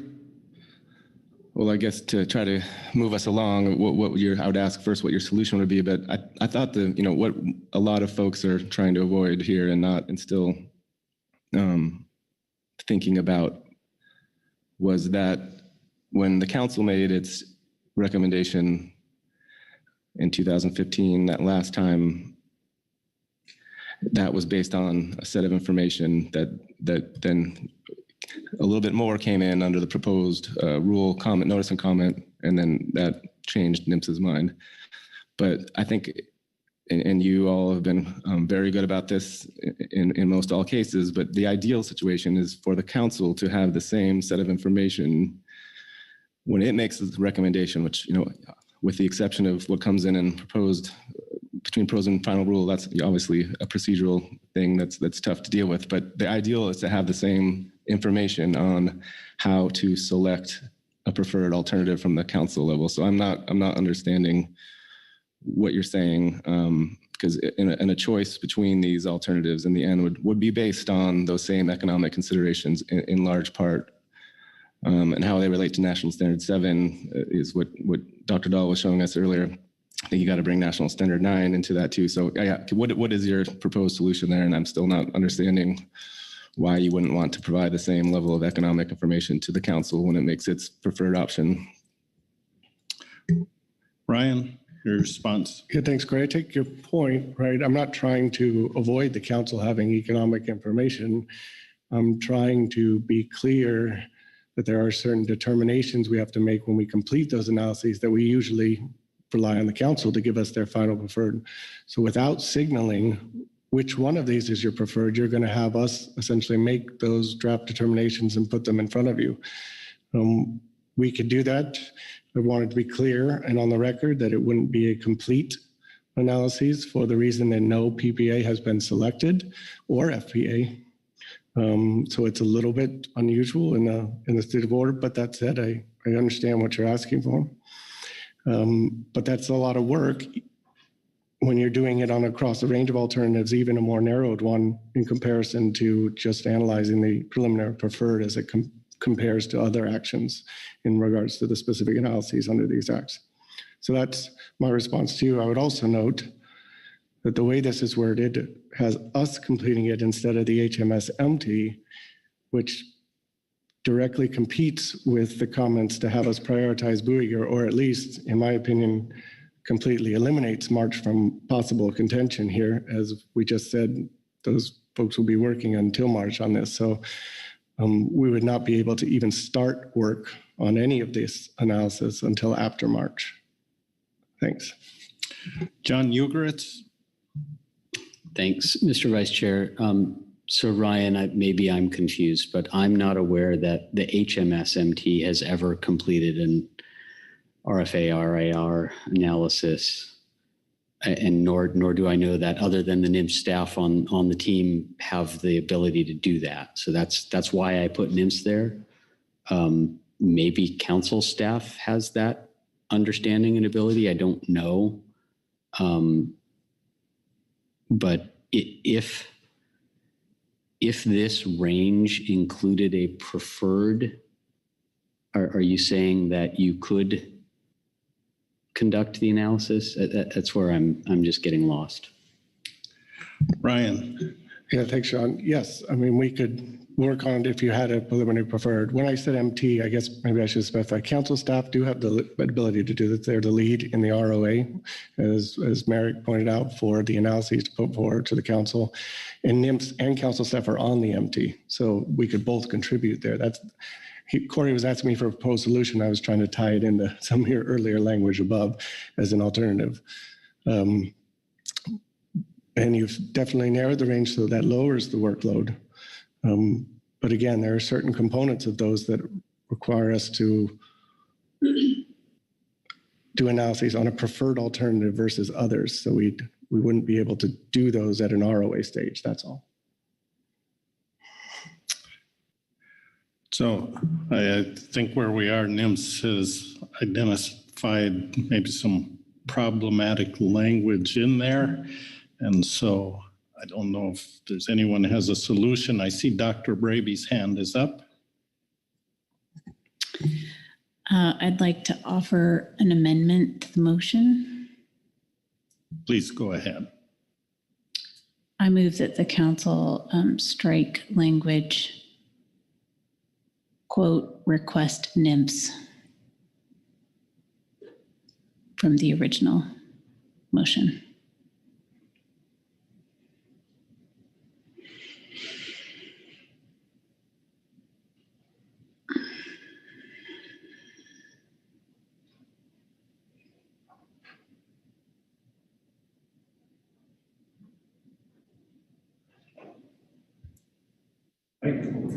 All right, the language on the screen is accurate and complete. It is. Is there a second? Seconded by Krista Svensson. Please speak to your motion. According to the prior discussion, I think it was clear that there were some logistical constraints that I did not intend to forward with the potential support of this motion in requesting that NIMS in particular and singularly work on the RFA analysis. And by removing the request NIMS to it, we provide flexibility to council staff and NIMS to get that work done in the way that is consistent with ROA. And that is the rationale for my motion or amendment. Thank you. Questions for the maker of the motion? Don't see any. Ryan Wolf. Thank you, Dr. Braby. I appreciate your amendment. Just the same question I had to John earlier. It's to deal with the word complete, just to clarify that, of course, that would not be in any way taken as going around the aspects of the proposed and final rulemaking that are associated with those analyses. True, the vice chair agreed. All right. I'm not seeing any other questions for clarification, discussion. Krista Svensson. Thank you, Mr. Vice Chair. I will be supporting the amendment for the reasons stated by Dr. Braby, but also because I am not prepared to make a PPA. And I think there are a fair number of us that are also in that boat. So I think this is a neat way to get around that and clarify the language that was problematic before. Okay, further discussion? John. I do support the clarification. I'm concerned that, as Ryan pointed out, the members on the management team who have the ability to do this are the NIMS staff and perhaps the one council staff. So I'm not really sure it changes much, but it does now read with the amendment that it's the HMSMT that is doing all of this.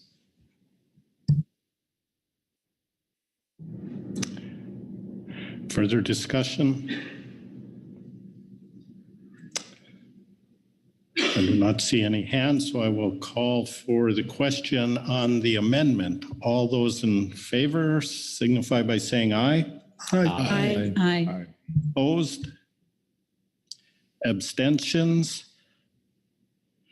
The amendment passes unanimously, so we're back to the main motion as amended. Any further discussion on that? Phil Anderson. I'm hesitate to do this, but it seems to me that the key part of the motion it has to do with the narrowing of the alternatives and having the HMSMT complete the additional analytical components that are specified in the SSC committee's supplemental report. And that once that is accomplished, then the next step associated with a PPA or an FPA would be that next step of the Regulatory Impact Review and Regulatory Flexibility Act analysis. And it seems like trying to bite both those things off at the same time is where we're getting tripped up here. So just from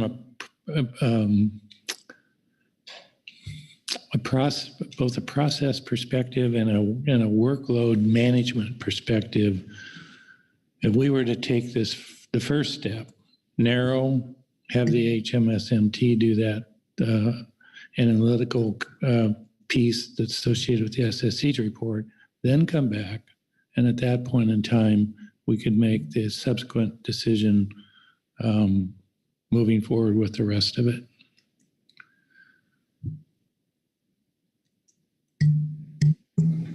John Ugoretz. Thanks, Mr. Vice Chair and Mr. Anderson. While I appreciate what you're saying, no, in my mind, the motion was not focused on the HMSMT just completing the SSC analysis. When we agreed, or when we decided based on NMFS question to us if we wanted to bring them something different on hard caps, we had this discussion regarding the analyses that ended up killing the first round. And we asked NMFS if they could bring us a range of alternatives that would not fail. And NMFS, after a couple meetings, said no, they couldn't do that, that we would have to come up with a range, but that they could conduct the RFA, RAR analysis so that our final decision-making would be more likely to succeed on that one test. And I am absolutely opposed to making a final decision before we have that. And I think with this narrowed range, understanding the discussion that occurred between Mr. Niles and Ryan, that it can happen. It may not be able to happen before March, but I think it's important and would want to then use that to make a final decision.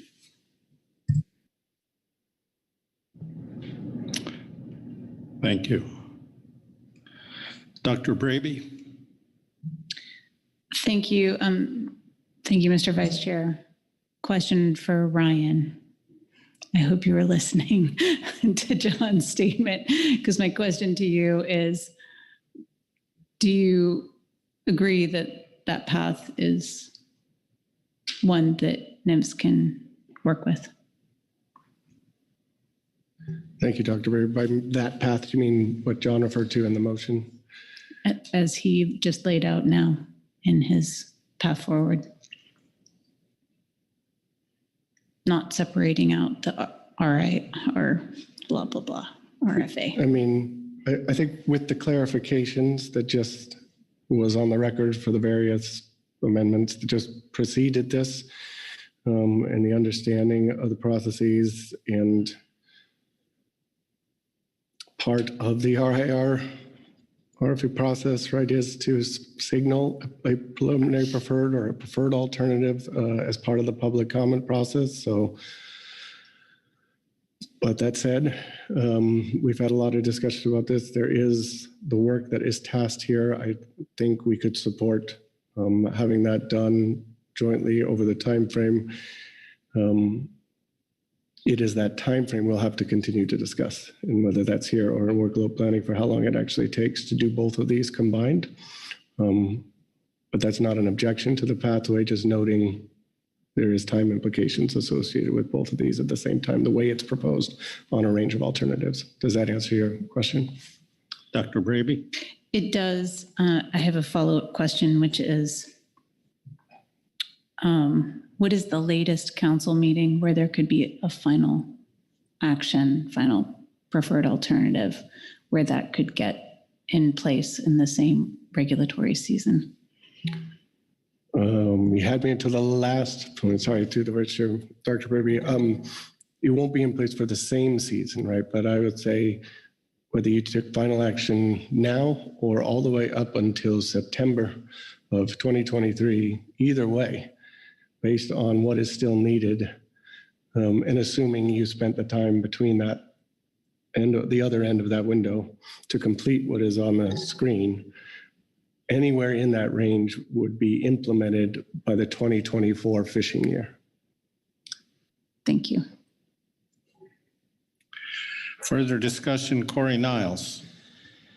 Yeah, thanks for that clarification. And I'm not meaning to muddy the waters, but I think, I don't think anyone is asking, and what I heard, Brian, your concerns were procedural ones about the steps that are taken in rulemaking and the determinations you all need to make. And I think the spirit of what we're asking for is, to the extent that's possible, the content of the analyses that go into those analyses, we would like those to be, as complete as possible when the council is asked to make its final preferred alternative.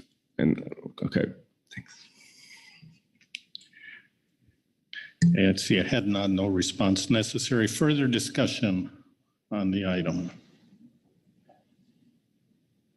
I don't see any hands here, so I am going to call for the question on the motion as amended. All those in favor signify by saying aye. Aye. Aye. Opposed? Abstentions? Motion passes unanimously. So before I ask Kit if we've completed work on this, I'm going to gingerly ask if there is further comment or discussion on this agenda item. Dr. Braby. I'd just like to add one final comment from me, which is that I support this motion. I think this is a good step forward. It doesn't have an identified PPA. That said, we've talked a lot about individual accountability. And so I want to communicate to the council that from where I sit right now, 3B is with individual accountability is kind of where I'm sitting. And, I think that we as council need to wrestle with how we're going to deal with individual accountability in the management measures we put in place. And I just wanted to share that and go on the record on that. So thank you. Thank you. Further comments before we complete this agenda item? I don't see any hands. Kit, have we completed our work here?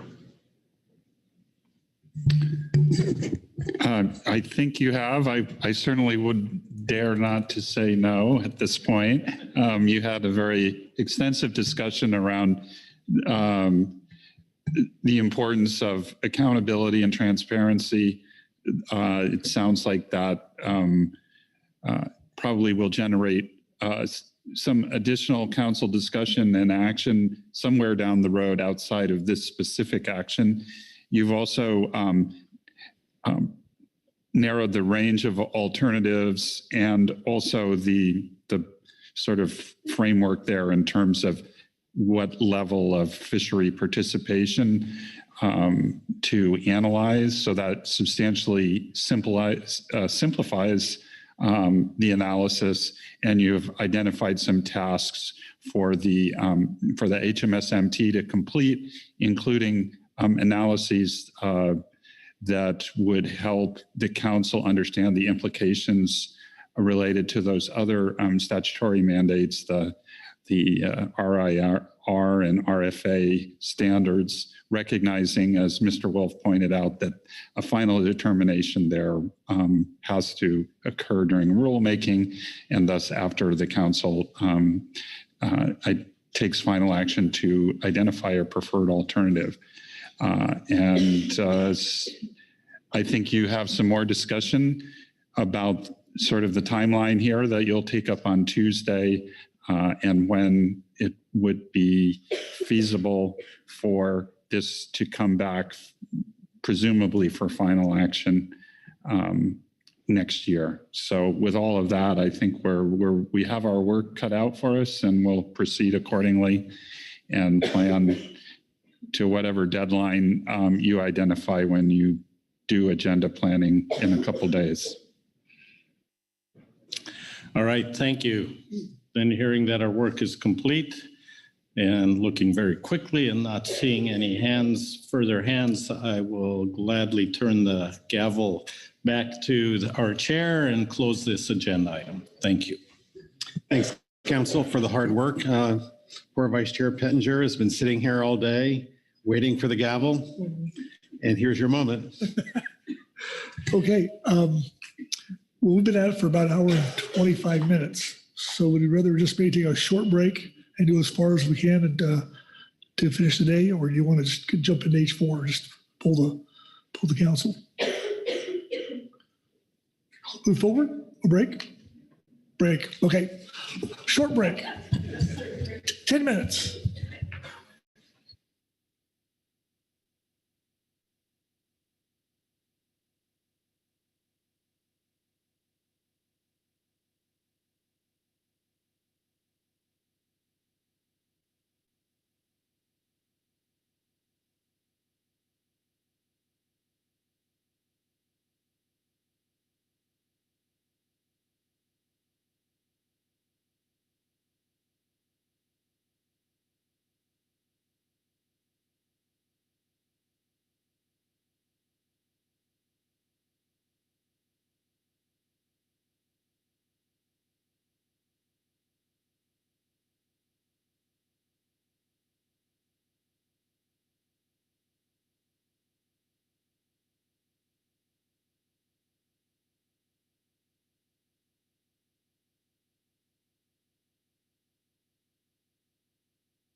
Okay.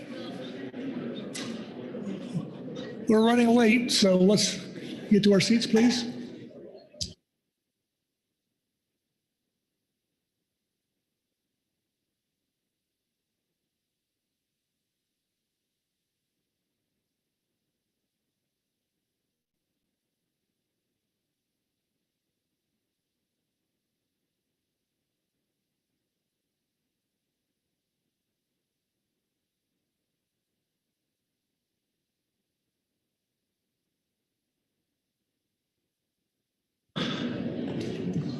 Okay, welcome back, everyone.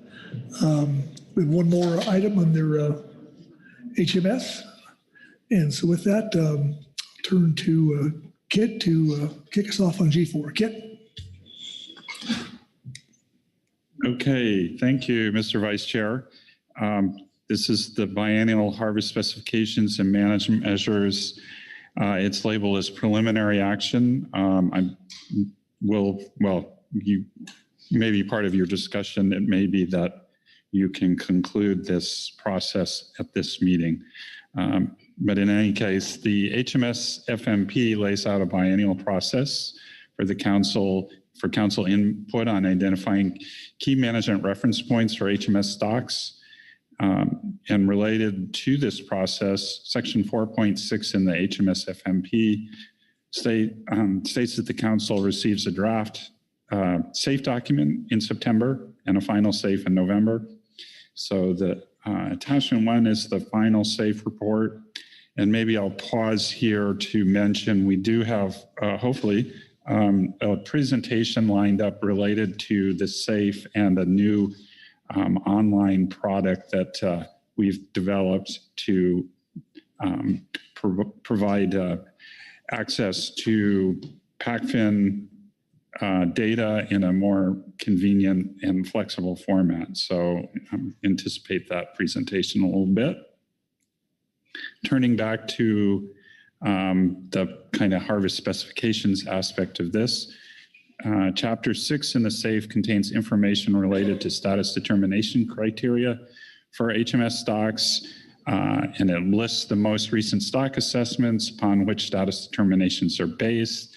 And as I think there's a footnote here that just notes that those, virtually all of those stock assessments are conducted outside of the domestic process by various RFMO-related science enterprises. National Marine Fisheries Service uses updated information for new stock assessments to determine whether a stock is subject to overfishing, and that's defined as current fishing mortality exceeds the maximum fishing mortality threshold, or overfished. That means that the current stock biomass is less than the minimum stock size threshold. The council then has an opportunity to provide input on suitable reference points for recent stock assessments for determining stock status relative to those two thresholds. And there's just for your convenience, excerpted from Section 4.41 in the HMS FMP, the methods or formulas that define those two thresholds, the fishing mortality threshold and the stock size threshold. So the maximum fishing mortality threshold is defined as FMSY, and then the minimum stock size threshold is calculated a bit contingent on the estimate of natural mortality. So when natural mortality is less than or equal to 0.5, it's 1 minus M times BMSY, and and then if natural mortality is greater than 0.5, then it equals 0.5 BMSY. So that's sort of the maximum value there for that threshold. So agenda item I4A supplemental NMFS report provided in September contains the reference points and the threshold estimates for HMS stocks. In cases when reference point quantities, that is BMSY and FMSY, cannot be directly estimated, proxy values are used. The last time we did this, 2018-19 biennial cycle, the Scientific and Statistical Committee reviewed methods used by NMFS to derive such proxies from HMS stock assessments. Then during the 2020-2021 biennial cycle, the SSC reviewed new proxies for EPO, Big Eye, and Yellowfin stocks, tuna stocks, based on IATTC benchmark stock assessments. This cycle, NMFS used new proxies to estimate the status determination criteria for two stocks, that is EPO skipjack, assessed again by the IATTC, and North Pacific bluefin. That stock assessment was produced by the ISC, which is a science provider in the Northern Committee process. The SSC will report on the methods used for council consideration of these proxies. So that provides an overview. So I believe, let's see here, the materials available to you, I already mentioned the final stock safe document included there is only electronic. And then I believe the only other item is a supplemental SSC report with their advice on those two proxies for you to consider. And so the action here is for you to approve the available MSY-based proxies for stock status determination criteria. And that concludes my overview. Okay, thank you, Kit. Questions for Kit on his overview? Okay, seeing none. With that, we'll go to Camille Kohler, who's, I believe, online. Camille? Correct. Good afternoon, Mr. Vice Chair, and thank you, Dr. Dahl. I'm excited to be here to share the HMS Safe portal with you. I'm Camille Kohler with Nexus Status Solutions, and I've been working with the Pacific States Marine Fisheries Commission to develop this web-based data portal to supplement the reporting information for the HMS Safe. Next slide, please. PFMC, as one of the 4 regional fishery information networks, acts as the central repository for West Coast commercial fisheries data. And their mission, of course, is to coordinate with the federal and state agencies to acquire the relevant data sources and compile these into an analytical database. And from this, we provide analyses out to scientists and economists to help with the fisheries management, programming, and management processes. Next slide, please. So PFMC provides support to the council by providing data for the HMS Safe with these summaries of commercial catch, revenue, and effort data. And this data is currently provided through a series of links from the council website. These reports are compiled using PFMC's Oracle Business Intelligence tool, which is called Answers. There's a whole dashboard that provides a series of reports that are then exported and presented via Google Sheets. So it's a rather static process where the data is put out on the dashboard, exported, and made available through these static links from the website. Next slide. So this data that's compiled from the HMS Analytical Data Mart supports this series of 30 tables that report on the catch and revenue information. And this is just one example of one of the current safe tables, so an export of the West Coast commercial HMS landings. And so the data is then generated in the Answers tool, exported into another format, and then converted to the Google Sheet and linked for the PFMC website. And so you can see, everything is protected for confidentiality. We've got some nice footnotes, really nice formatting there, and it makes for a very nice report, but in a very static format. Next slide, please. So this new safe portal that we have in development now is more of a dynamic solution. And this is just meant to supplement the safe at this point and give end users access to that data. And the I guess the mission of this tool is to be able to provide not only access to those really significant data points, but to also provide more information about the fishery. So within the portal itself, we have this overview of the fishery with these very high level annual metrics. And then we have these fishery specific highlights that we provide. So with aggregated charts, static and dynamic text. And we also make available a series of reporting pages that portray that detailed data in a public format. Next slide, please. So last year, we began with analyzing those more static reports and checking to see, how can we fit this into PACFIN's Apex reporting environment? And here we can provide public versions of the data so that users can go in and explore the information available with relation to HMS and the other fisheries. PACFIN supports this series of both public and confidential reports. So there's secure access that can be gained as well as those public reports.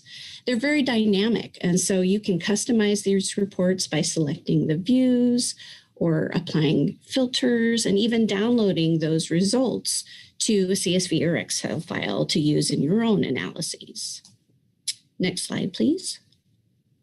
So these are all available from the PACFIN website, the Apex reporting system is. So if you can see here, it's available from the data menu link at the top, as well as from the Apex reporting system quick links that are down there on the bottom right. Next slide, please.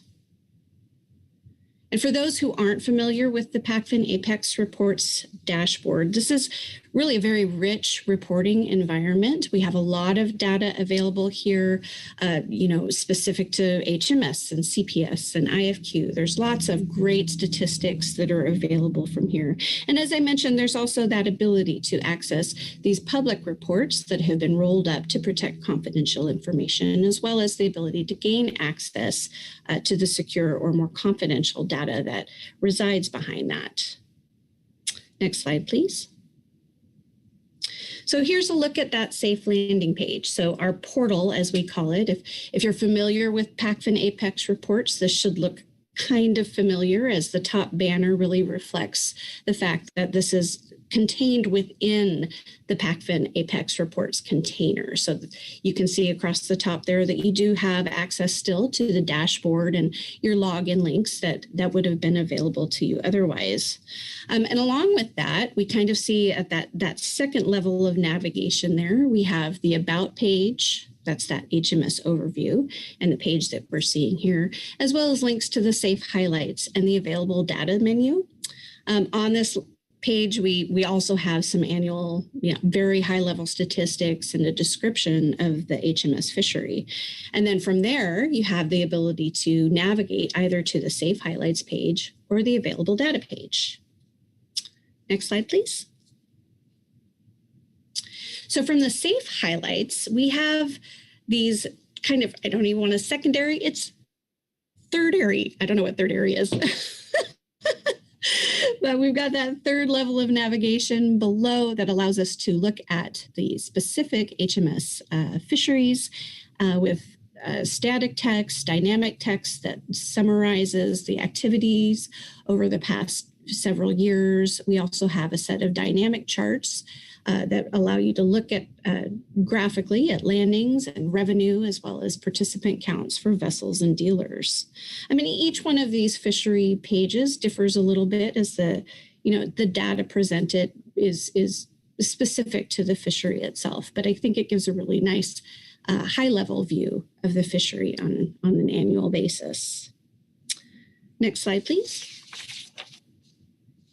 And this brings us to that last link, the available data page. And so from here, you have these links that take you to the Apex reporting pages. On the left, we'll see the report instructions, and this just gives you a little overview about some of the report functionality and how to use them. And on the right, that larger section with the tiles that link to those reports, we've got 10 reports out there. You can see West Coast commercial landings kind of correlates with table 1 that we were viewing before. And then, of course, there's different reporting mechanisms for albacore per se in each of the major HMS fisheries. So 10 reports that we've converted over from the 30 reports that are available through Answers and are used in the generation of the SAFE document. Next slide, please. So in drilling down onto one of those tiles, that brings us to the PACFIN Apex reporting page. And so we can see here, we've got a nice little layout on the left. You see, all of the data. On the right, we have most of the report functionality. So as we kind of move down the page from the top left, we'll see the report title and description. You'll note that there's this blue icon with a page that indicates that this is a public report. If you were logged in and looking at something that was confidential, this would have a red lock icon, and it would be very specific that the data itself is confidential. Within the report description, we'll note that there are some hyperlinks there. So we do have the ability to present some metadata with regards to the fleet descriptions or management group codes. So a lot of information available just right there. Down below this, we'll note that there's some breadcrumb links. So this will allow you to easily navigate from the report itself back to the main SAFE portal page if you'd like. And then down below, we see this report selector, our data, footnotes that I'll share a little bit more about in the next slide. But then on the right in that gray panel is where you get most of your functionality. So you have that ability to filter, download, view metadata, and share. Next slide, please. I just wanted to share a couple of alternate view options. So as I mentioned, we have this report selector, which is kind of handy in that in a single reporting page, we can provide multiple views of the data. So for instance, the West Coast Commercial Landings report includes a view of landings with round weight metric tons, as well as one for revenue. So you can just activate whichever view you'd like to see. Down below, we'll see that the footnotes have been expanded. So this is a nice feature where we can put some of the more specific reporting rules. This one in particular describes the confidentiality rules. And we could put multiple footnotes here and then hide those or expand as needed. And then on the right, you'll notice that that gray bar is gone. That indicates that the pane has been collapsed. And that just is nice for when you want to just really scroll through and view the data. Just gives you a little bit more real estate on the page. Next slide, please.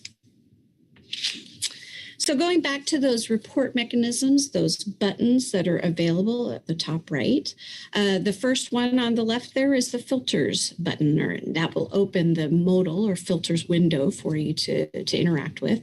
And so here we have a default year range that's been set, but of course you can change that if you'd like, and that will go up to the most recent year that's available in that HMS Analytical Data Mart. So for this particular report, we can filter on the year range, and we can filter the species that are reported as well. So I think keeping in mind that, some filters limit the number of rows that are returned, while some filters here will turn those columns on and off. So for instance, if you wanted to share a report that is only tuna species for the years 2016 through 2021, you could easily do that by setting those filters and turning off the columns here. Next slide, please. We also have this next button that allows us to do a download of that data. And so we have a few different options here. You'll note that there's a drop down that indicates it's a content selector. And what that allows us to do is to specify whether or not we want a single view of the data. So the current active view, in this case, the landings view, or if we want a consolidated package of all of the views within the report. So kind of keeping in mind the fact that we actually have in this report just 2 views available. Some reports have up to 4 views available. And so you could download this packaged up set of 4 reports that are available into one Excel file. Next slide, please. There we go. Okay, available reports. This button is actually very familiar, I think, for most people because you can see this is the list of reports. You can see the list of 10 reports specifically that we've developed here. And so this just allows you to navigate back to the main reports list if you'd like to navigate to another report or even the metadata and code listings that are shown here. Next page, please.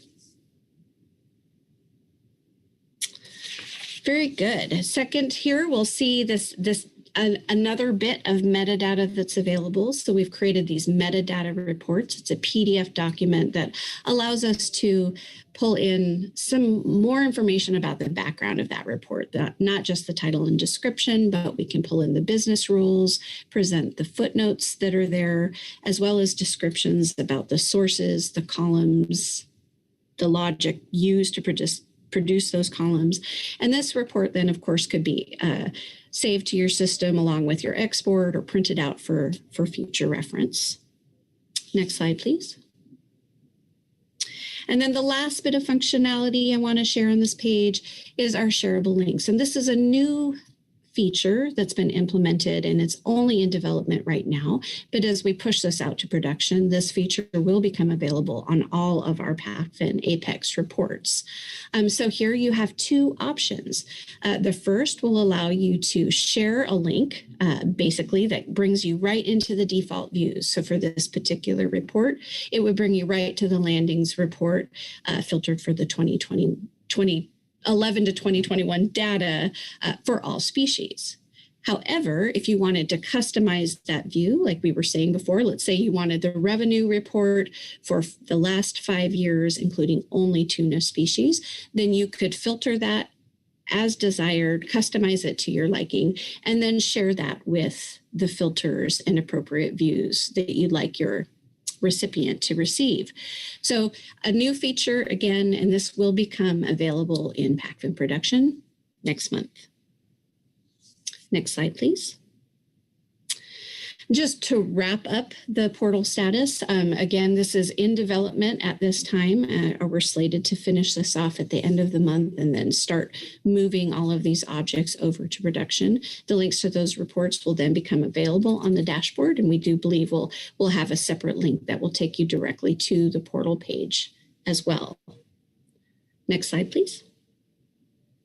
I just wanted to provide the PFMC contacts for this, and of course, thank Dr. Dahl for his support in this contract. And thank you, Mr. Chair. Happy to answer any questions. Okay. Well, there you go, Bill. Very thorough overview of the PACFIN website. With that, any questions? I'm not seeing any. So thank you very much. Very good. Thank you. All right. Okay, that takes us to the SSC report and Dr. Dan Holland.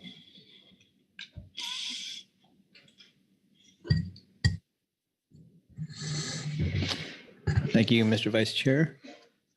Dan Holland, Chair of the SSC. I'll be reading Agenda Item G4A, Supplemental SSC Report 1. Scientific and Statistical Committee Report on the Biennial Harvest Specifications and Management Measures, preliminary.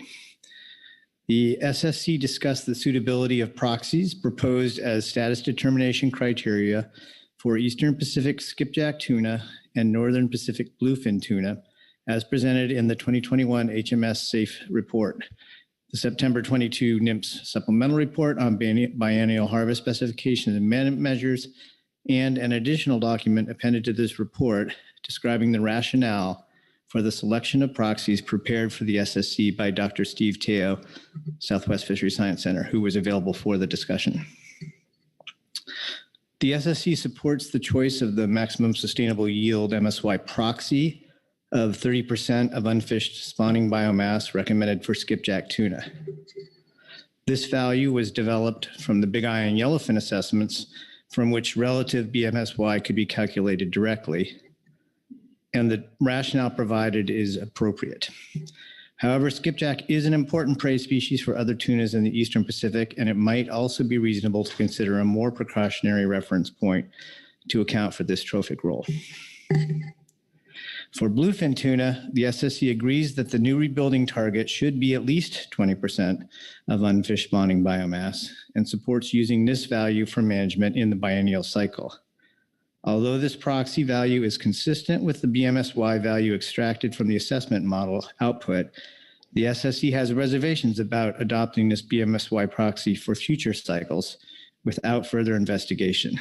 Compared to the shorter-lived and faster-growing skipjack tuna, bluefin life history suggests it is likely to be less productive, and thus BMSY relative to unfished spawning biomass for bluefin is likely higher than the ratio adopted for skipjack and most other tunas.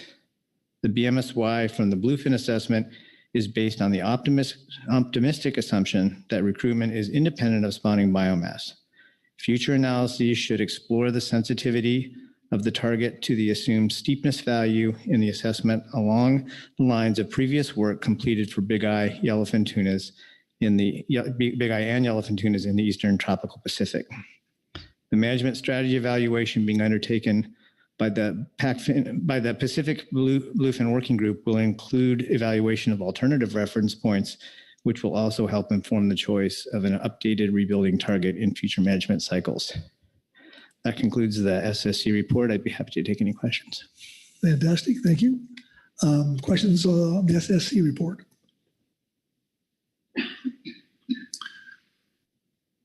Yeah, I think we're good. Okay, thank you. Thank you. Okay, takes us to public comment. I see nothing on my log, but I'm going to the official counter.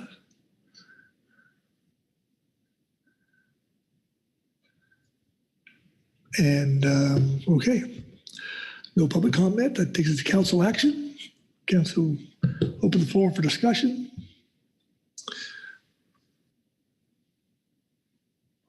Motions. John Ugerts. Thanks, Mr. Vice Chair. Maybe before making a motion on this, just wanted to thank the NOAA and NOAA staff, the SSC, the team for all the work they do on this. I think SSC has shown us that what is in front of them is good for moving forward. And I'm personally comfortable doing that. Don't know that we need to see this again on another agenda. Thank you, John. Further discussion? Motions? John? I've got a motion if we're ready. It may still be in the ether.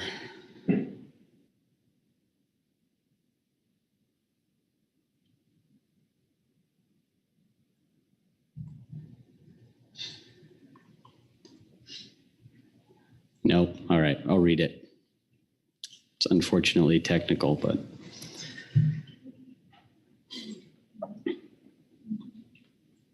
I gotta put my glasses on too. I like the big screen. All right, I move to approve you got it now? Okay. It'll save us some time by waiting.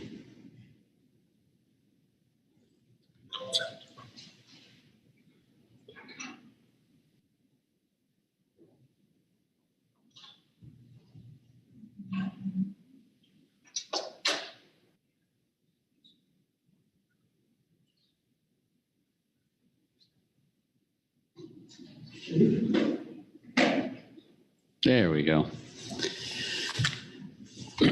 I move to approve the MSY proxies that National Marine Fisheries Service proposed in September, NMFS I4A Supplemental Report 1, for completing status determinations for Eastern Pacific skipjack tuna and North Pacific bluefin tuna as follows.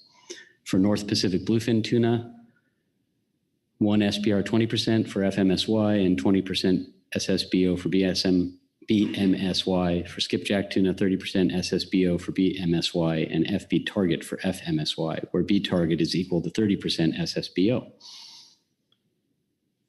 Thank you, John. Is the language on the screen accurate? It is, and sorry for not saying standing stock biomass and all that. I'm trying to get through it. I know. Very good. We certainly appreciate it. Okay, second. Second by Chair Gillnet. So please speak to your motion.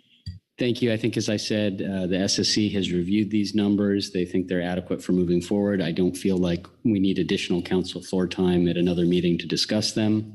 Let's get moving. Very good. Okay. Discussion on the motion? Questions? Oh. Corey Niles.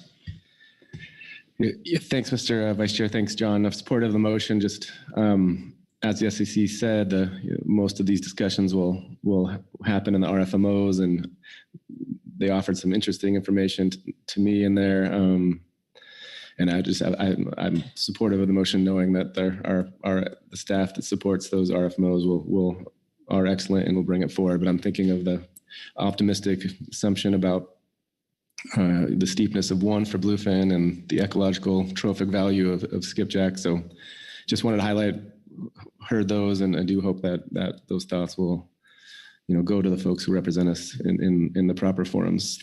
Thank you for the motion. Thank you, Corey. Anyone else? Okay. Seeing no other hands, I'll call for the question. All those in favor signify by saying aye. Aye. Aye. Opposed? No? Abstentions? Okay, motion passed unanimously. And with that, I'll turn to Kit, seeing how we're doing here. I think you're doing great. That was a very expeditious dispatch of this agenda item. You have adopted this motion, which provides your input to NMFS in terms of the use of these proxies in their developing the thresholds for their status determinations. So I think that is important, an important aspect of council engagement here. And I guess the other thing, and you can discuss this again under agenda planning, and it was touched on by Mr. Ugeritz, that it is, although this is identified as a 3-meeting process with a final meeting in March, I think there really is no further business that needs to be completed under this topic. So when you get to Tuesday, and you'll see that we have something on the draft agenda for March that you could probably scratch that going forward. So. Fantastic. Thank you, Kit. Well done. With that, we'll close out G4 and we'll go to H1, NMFS report. So we'll change some seats and get going here in just a few minutes.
Okay, we're back on H1 NMFS report, and I turn to Todd to get us started. Todd.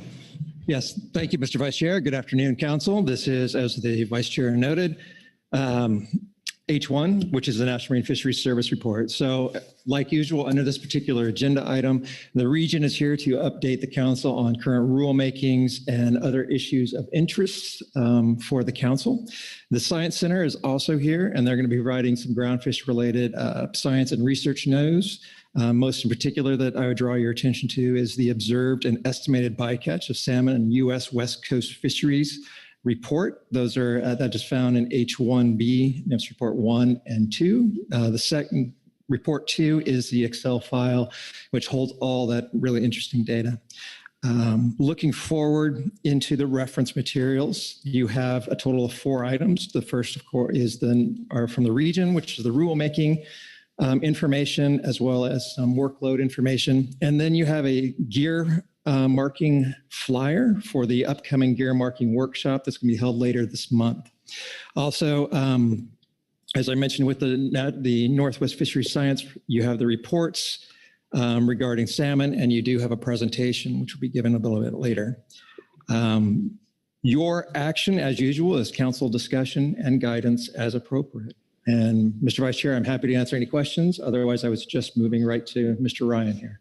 Very good. Thank you, Todd. Questions for Todd on the overview? Not seeing any. And with that, we'll go to Ryan Wolf. Ryan. Okay, groundfish, right? I hope so. Okay. Regarding our rulemaking, we have published a number of rulemakings since the September meeting. That's provided in our supplemental report 1 here. I won't go through them one by one, but do note the publication information, links to the Federal Register notices, and the expected publications of next steps is provided in the table. And then draw your attention to our supplemental report 2 and remind folks that Oregon Sea Grant is hosting a workshop on our behalf to gather information about the feasibility of further gear and/or line marking in a couple weeks, Wednesday, November 16th. And the flyer for that meeting is posted there. I do want to note a couple staffing changes or at least proposed staffing rotations, if you will, that might be of interest to the council. The first is, and then we might have reported on this earlier, but we have hired Colin Sayer as our whiting treaty coordinator. He has been with us as a contractor for some time, so some of you may know Colin, but he officially took over that role on October 23rd. And we are also announcing a change that we'll discuss under C9 regarding the GMT membership. We have put forward Lynn Massey from our Groundfish branch as a replacement for Daniel Stutt. I'd like to also let folks know that Pacific States is hosting beta testing of the non-trawl electronic logbook application. And if interested in previewing and providing feedback on the electronic application, fishermen should reach out to Pacific States at fedelog, FEDELOG, at psmfc.org. Additionally, Dave Copel will be presenting this and did present this to the GAP earlier, so I think you may hear more about that later. I also wanted to notify the council that on September 29th, we reinitiated ESA consultation on the continued operation of the groundfish fishery under the Pacific Coast Groundfish Fishery Management Plan and the effects of the fishery on southern resident killer whales. We reinitiated in response to the revised southern resident killer whale critical habitat designation, which was published in August of 2021. That rule expanded southern resident killer whale critical habitat to include habitat along the West Coast, while maintaining their currently designated critical habitat in inland waters of Washington.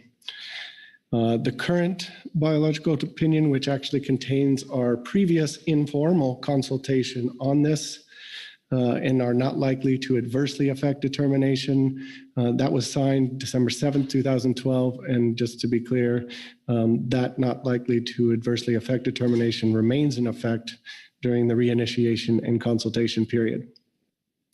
As it was an informal consultation and not likely to adversely affect determination previously, NMFS is proceeding along the same lines for this consultation. And if that is the case, when we reach our conclusion of consultation, we hope to have that consultation completed over the winter.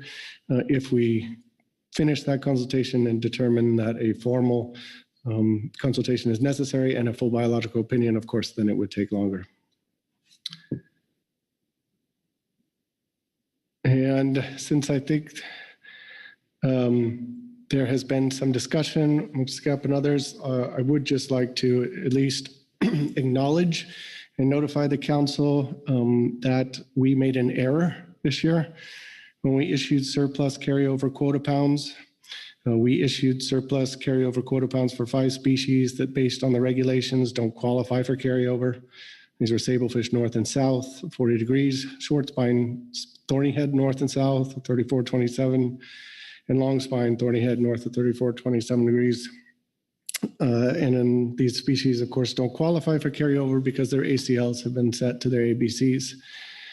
Upon realizing our error, which took a couple days, in order to minimize disruption to the fishery, we decided to debit the surplus carryover quota pounds from the vessel accounts.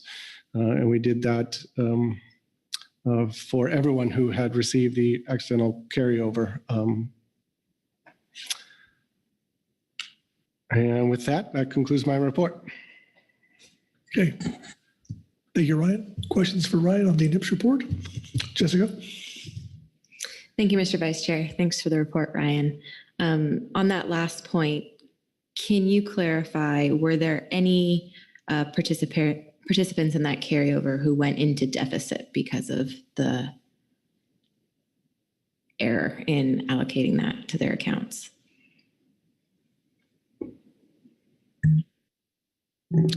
Good Vice Chair, yes, thank you for the question. Let me see if I understand. So any additional carryover that was accidentally put in, that same amount was then debited. So if they would have been in deficit without it, then yes, they would be back in deficit once the account was debited. Does that answer your question? Jess? Yeah, thank you. So just to clarify, if there was someone who was at zero, saw the carryover, went out fishing, and then it was then taken out of their account afterwards, just as it was anyone who wasn't in a deficit. That's correct. It was done across the board the exact same way. So anything that was accidentally put in was debited fully, all the same. Yeah. Please. Thank you, Mr. Vice Chair. I just have one other comment in regards to the line marking. We've had this discussion previously, but I would just like to continue to encourage engagement with state crab fishery managers during the fixed gear workshop, like has been occurring. There has been a lot of discussion on this topic on the part of the tri-state fishery management side of things with regards to crab. And I would note that during our Oregon public meetings last month, there was discussion on the amount of line marking and evolving in those discussions, trying to find options that are feasible to allow identification, but also minimize environmental impacts of that line marking. So I thank you for the current efforts that have been made to engage with us and continue those conversations as they evolve. Thanks, Jessica. Further questions on the NIPS report? Okay, thanks, Ryan.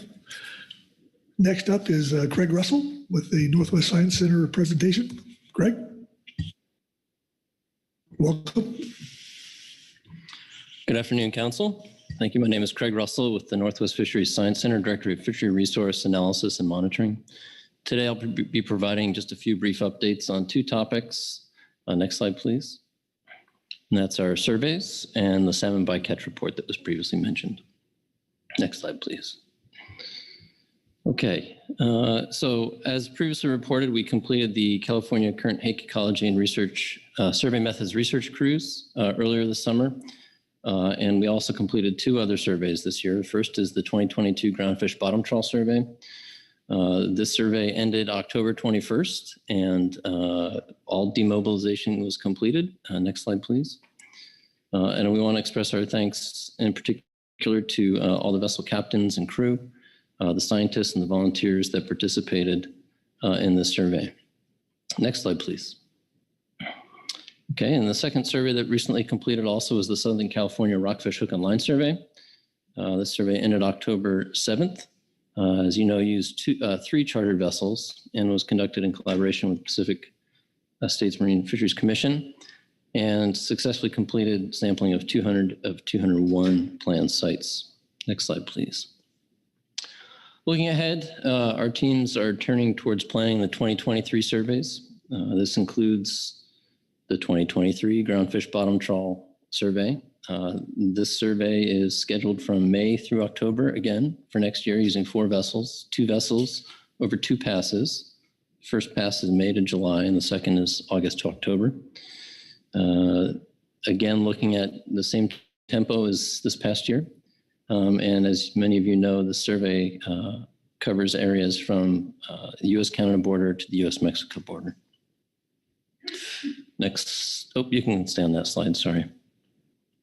Just go back to, please, thank you. All right, and the next survey is the Southern California Rockfish Hook and Line Survey of 2023. This again will use the 3 chartered vessels and again the same ops tempo for next year as well. And the third survey planned for next year is the 2023 Joint US-Canada Integrated Ecosystem and Pacific Hake Survey. This biennial survey uses 2 ships, the NOAA ship Shimada and the Canadian Coast Guard ship Franklin, and covers the area from Point Conception, California to Dixon Entrance, Alaska. Northwest Center has requested 75 days on the NOAA ship Shimada, and Fisheries Oceans Canada has requested 30 days on the Franklin. Our work on the Shimada is slated to start mid-June, and the Franklin start August 20th. I will note that both organizations are awaiting the final allocation of ship time as well. Also want to note that the survey plan for the operation next year will be presented at the Hake Treaty Joint Technical Committee meeting, which is December 14th in Seattle. As you know, things can change. We've seen experiences of lost vessel time in other science centers, and other factors could warrant us to reevaluate our surveys at any point in time. So we want to reiterate to the council that there are potential for impacts to our surveys on the NOAA ships. As Director Merrick mentioned yesterday, he was briefed at the CCC on the fleet-wide challenges that are being faced. And it is possible issues could arise that could impact the joint US-Canada Integrated Ecosystem and Pacific Hake Survey. Although we do continue to monitor this and our leadership continues to elevate the importance of this survey in particular as being our highest priority for the Science Center. And our team continue to work on contingencies for those surveys should we have constrained access to the vessels. We'll continue to keep you updated if we experience any specific known issues for your awareness, and we'll certainly get back to you on that. Next slide, please. Okay, now I'll turn to the salmon bycatch and groundfish fisheries. The Northwest Center's Fisheries Observation Science Program provides this annual report of salmon bycatch and observed and monitored fisheries, a draft of which can be found in the briefing book H1B, NWFSC Reports 1 and 2. So this report contains information on all salmon species encountered by these fisheries from 2002 to 2021, but we are only showing Chinook and coho here. Looking at the figures, the upper figure shows Chinook bycatch and the lower figure shows coho. The hake sectors are shown in blue, dark blue, non-catch sectors are in light blue, and shoreside non-hake sectors are in green. And the 2 main points here today are that the bycatch numbers for both species in 2021 were within the range of previous years. And the second point is that Chinook bycatch in the hake sector was the lowest it's been since 2009. I want to thank Dr. Kate Richardson for this information and the team that pulled together the report, and encourage anyone interested more information, to contact Dr. Richardson. And that concludes my updates. Thank you very much.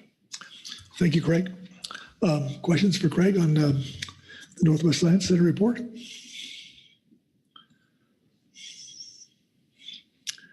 I got no takers. So all right. Very good. Thank you. Thank you. And with that, that'll take us to the GAP report from Kevin Dunn.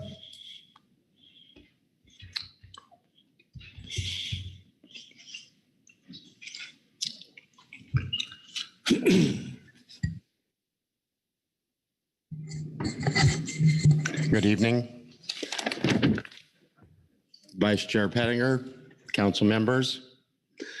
I ran up to the room and dressed up. I'll be reading the Groundfish Advisory Panel report and National Marine Fisheries Service report. The Groundfish Advisory Subpanel reviewed the documents and received presentations from Mr. Ryan Wolf, Assistant Regional Administrator, National Marine Fisheries Service, West Coast Region, and Dr. Chantel Wetzel under this agenda item, and offers the following comments.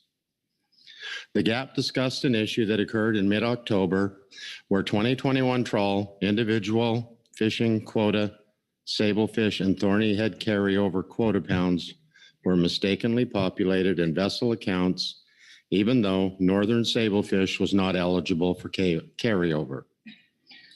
NMFS was informed of this mistake a few days after the occurrence. By that time, some vessels either not noticing their balance included this bump or believing they had a windfall for some unknown reason, fished or transferred pounds based on their new totals. NMFS then retrieved the pounds back from vessel accounts. The GAP understands that mistakes happen. However, the GAP suggests in the future, if there is such an event, that vessel account balances are being increased and decreased for activities outside of the vessel's control, that the information and remedy be communicated as early as possible with the affected parties. In this instance, if the mistake was already made and if there was no jeopardy of exceeding the annual catch limit and participants were negatively impacted, the quota pounds could have stayed in the vessel accounts. Mr. Wolf informed the GAP that NMFS has reinitiated consultation about impacts of the groundfish fishery on southern resident killer whales. The primary reason for reinitiating is the recent SRKW critical habitat redesignation. NMFS indicated that this consultation should be a straightforward update of the 2012 BIOP. For example, to include information such as the recently updated SRKW critical habitat and updated fishery information. The GAP appreciates the communication for the upcoming November 16th workshop, convened in coordination with Oregon Sea Grant about pot gear line marking. The GAP appreciates the effort to proactively seek input and participation from the public, including linking workshop registration in the NMFS report under this agenda item. The GAP encourages stakeholders to participate in this process. Dr. Wetzel noted that there are no current impediments for the National Oceanic and Atmospheric Administration's research vessel, Bell M. Shimada's participation in the 2023 Coastwide Acoustic Hake Survey. However, she said they will be monitoring for any issues that could limit the Shimada's participation, such as staffing or supply chain issues, so that they can both engage on potential problems early and keep stakeholders and council informed. The GAP appreciates this effort because the Shimada's full participation in the survey is critical for the whiting fishery. The GAP appreciates the numeric information of bycatch of salmon in West Coast fisheries.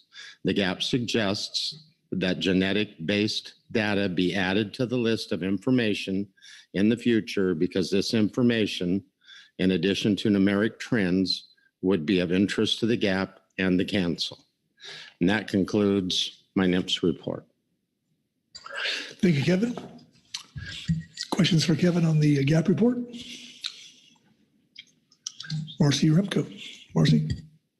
Thank you, Mr. Vice Chair. Thank you, Kevin. On the topic of the genetic information in the database or data report, obviously you must have had that discussion in the GAP room during the presentation. Did you receive any response? Pardon? Oh, okay. I'm just. We had a, I'm sorry. Yes, we had a discussion. Yes, and then were NIV staff present in the room when you had the discussion? Was there a response back on that? I believe they were, but I may have been undertaking another project. Okay. Okay, thank you. Thank you. Oh, whoa. Kevin, you're not done. But you are done. Bob Dooley. Thank you, Mr. Vice Chair. Kevin, I got to say, that's the closest to a suit and tie I've ever seen you. So good to see you here. I have a question for you. When they reported that Shimada would be available for the survey, for the Higgs survey next year, I know my understanding is that it was under a major shipyard this year. Was that is that shipyard done, or did they report that, or is it still undergoing? Did they say anything about that? I don't know. Okay. Thank you, Kevin. Looking good. Okay. Anyone else? I think we're good. Thanks, Kevin. All right. Public comment? I don't see anything on my roster. Okay. No public comment, so I guess that's council discussion and guidance as appropriate. So I'll open the floor up. Not seeing any takers. Not that I blame you. But with that, Todd, how are we doing? Yes, thank you, Mr. Vice Chair. You've heard both from the region, the Science Center, and the GAP for this particular agenda item. You did have some question and answers. I think that would constitute your council discussion. I don't think any guidance was given, but I don't think any was necessary. So it would be my opinion that you've concluded your tasks. Very good, fantastic. And with that, I will hand the gavel back to our chairman, and he can finish the day out here. All right, thank you very much, Vice Chair Pettinger, for recovering a tremendous amount of time and keeping us or preventing us from staying late. If you loved the Drift Gillnet discussion today, you're going to love sablefish gear switching tomorrow. So we have another challenging day tomorrow. But before we break, I will ask our executive director if he has any announcements. Thank you, Mr. Chairman. No announcements from me this evening. All right. Well, I think that it's been a long day, even longer than the clock says. So we'll leave this here now, and we'll come back tomorrow morning at 8 o'clock, and we'll continue with Groundfish. We'll see you in the morning.